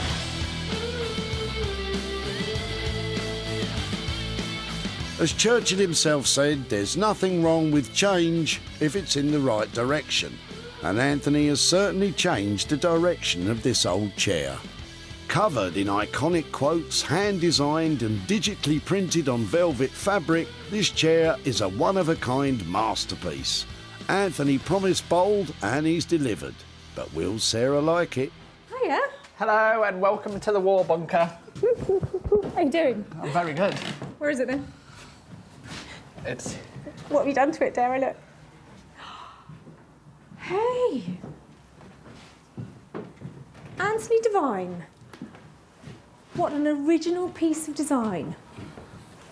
Basically, we wanted to do something. Just something. You gave us a bit of artistic license, and we gave you this back.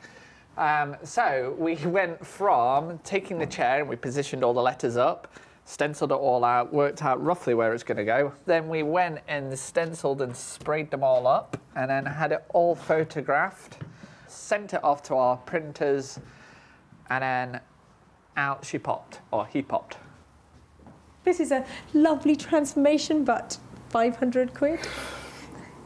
Have you blown that out of the water? Well, let's just say the 500 quid, we owe another 20 quid just to the fabric printers.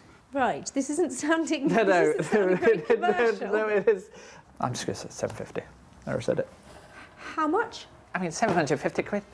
Yeah, a little bit over budget, but I can tell why. And I appreciate the fact that you really went to town on it, because it is very cool. Thanks. It's really good. Love it. Sarah seemed to take that very well, considering it's £250 above the original budget. Well, that chair is anything but dull, isn't it? And beautiful. Not cheap, but that's because of all that hard work that's gone into it. I love the fact that Anthony's had free rein to create something that's unique that could have ended up in a skip. When Sarah spotted Lydia dropping off the old green chair, it certainly had some history. It belonged to my family. It was passed down to me, and it was actually my great aunt's. Sarah chose to save it from the skip and allowed Anthony free rein to do whatever he liked. The inspirational armchair was quickly snapped up by Nick Smith, a regular client of Sarah's who's an online vintage and retro retailer. Oh, it's nice and comfy.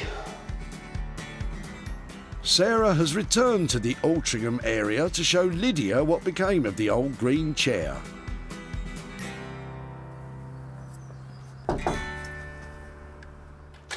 Hi, Lydia. How are you doing? Nice to see you again. And you, and you. Beautiful day, isn't it? Oh, gorgeous. Now, last time I saw you, I loved what you were dropping off at the tip when I saw you. Oh, I'm very pleased. So your old, was it your, do you say it was your great aunt? Well, I thought it was my great aunt's, but actually it was my great grandparents, which was then passed on to my great aunt. So yeah, it's got quite a lot of history. So I'm really intrigued to find out what's happened.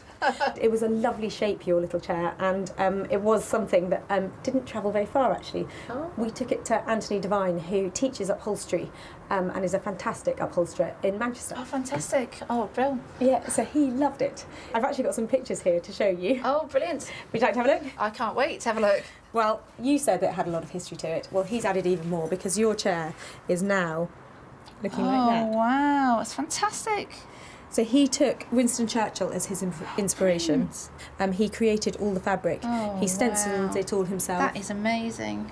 That is so good. That's brilliant. I love the kind of history link as well. It's fantastic. Excellent. Well, I'm really pleased that you like it because as a family piece, there's always that worry that we might do something to it that you might not approve of. yeah. So good news is that other people did too, and it sold. Oh wow!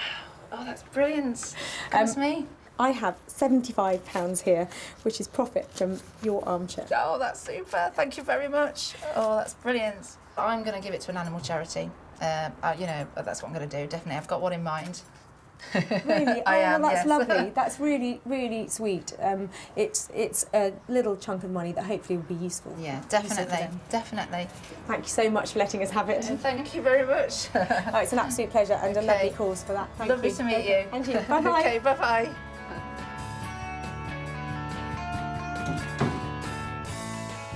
Anthony charged £750 for the transformation of the old green armchair. Sarah managed to sell it for £825, which left a profit of £75 to return to Lydia. Well, Lydia loved Anthony's Winston Churchill historical connection with her chair, and that animal charity has a very generous £75 donation coming.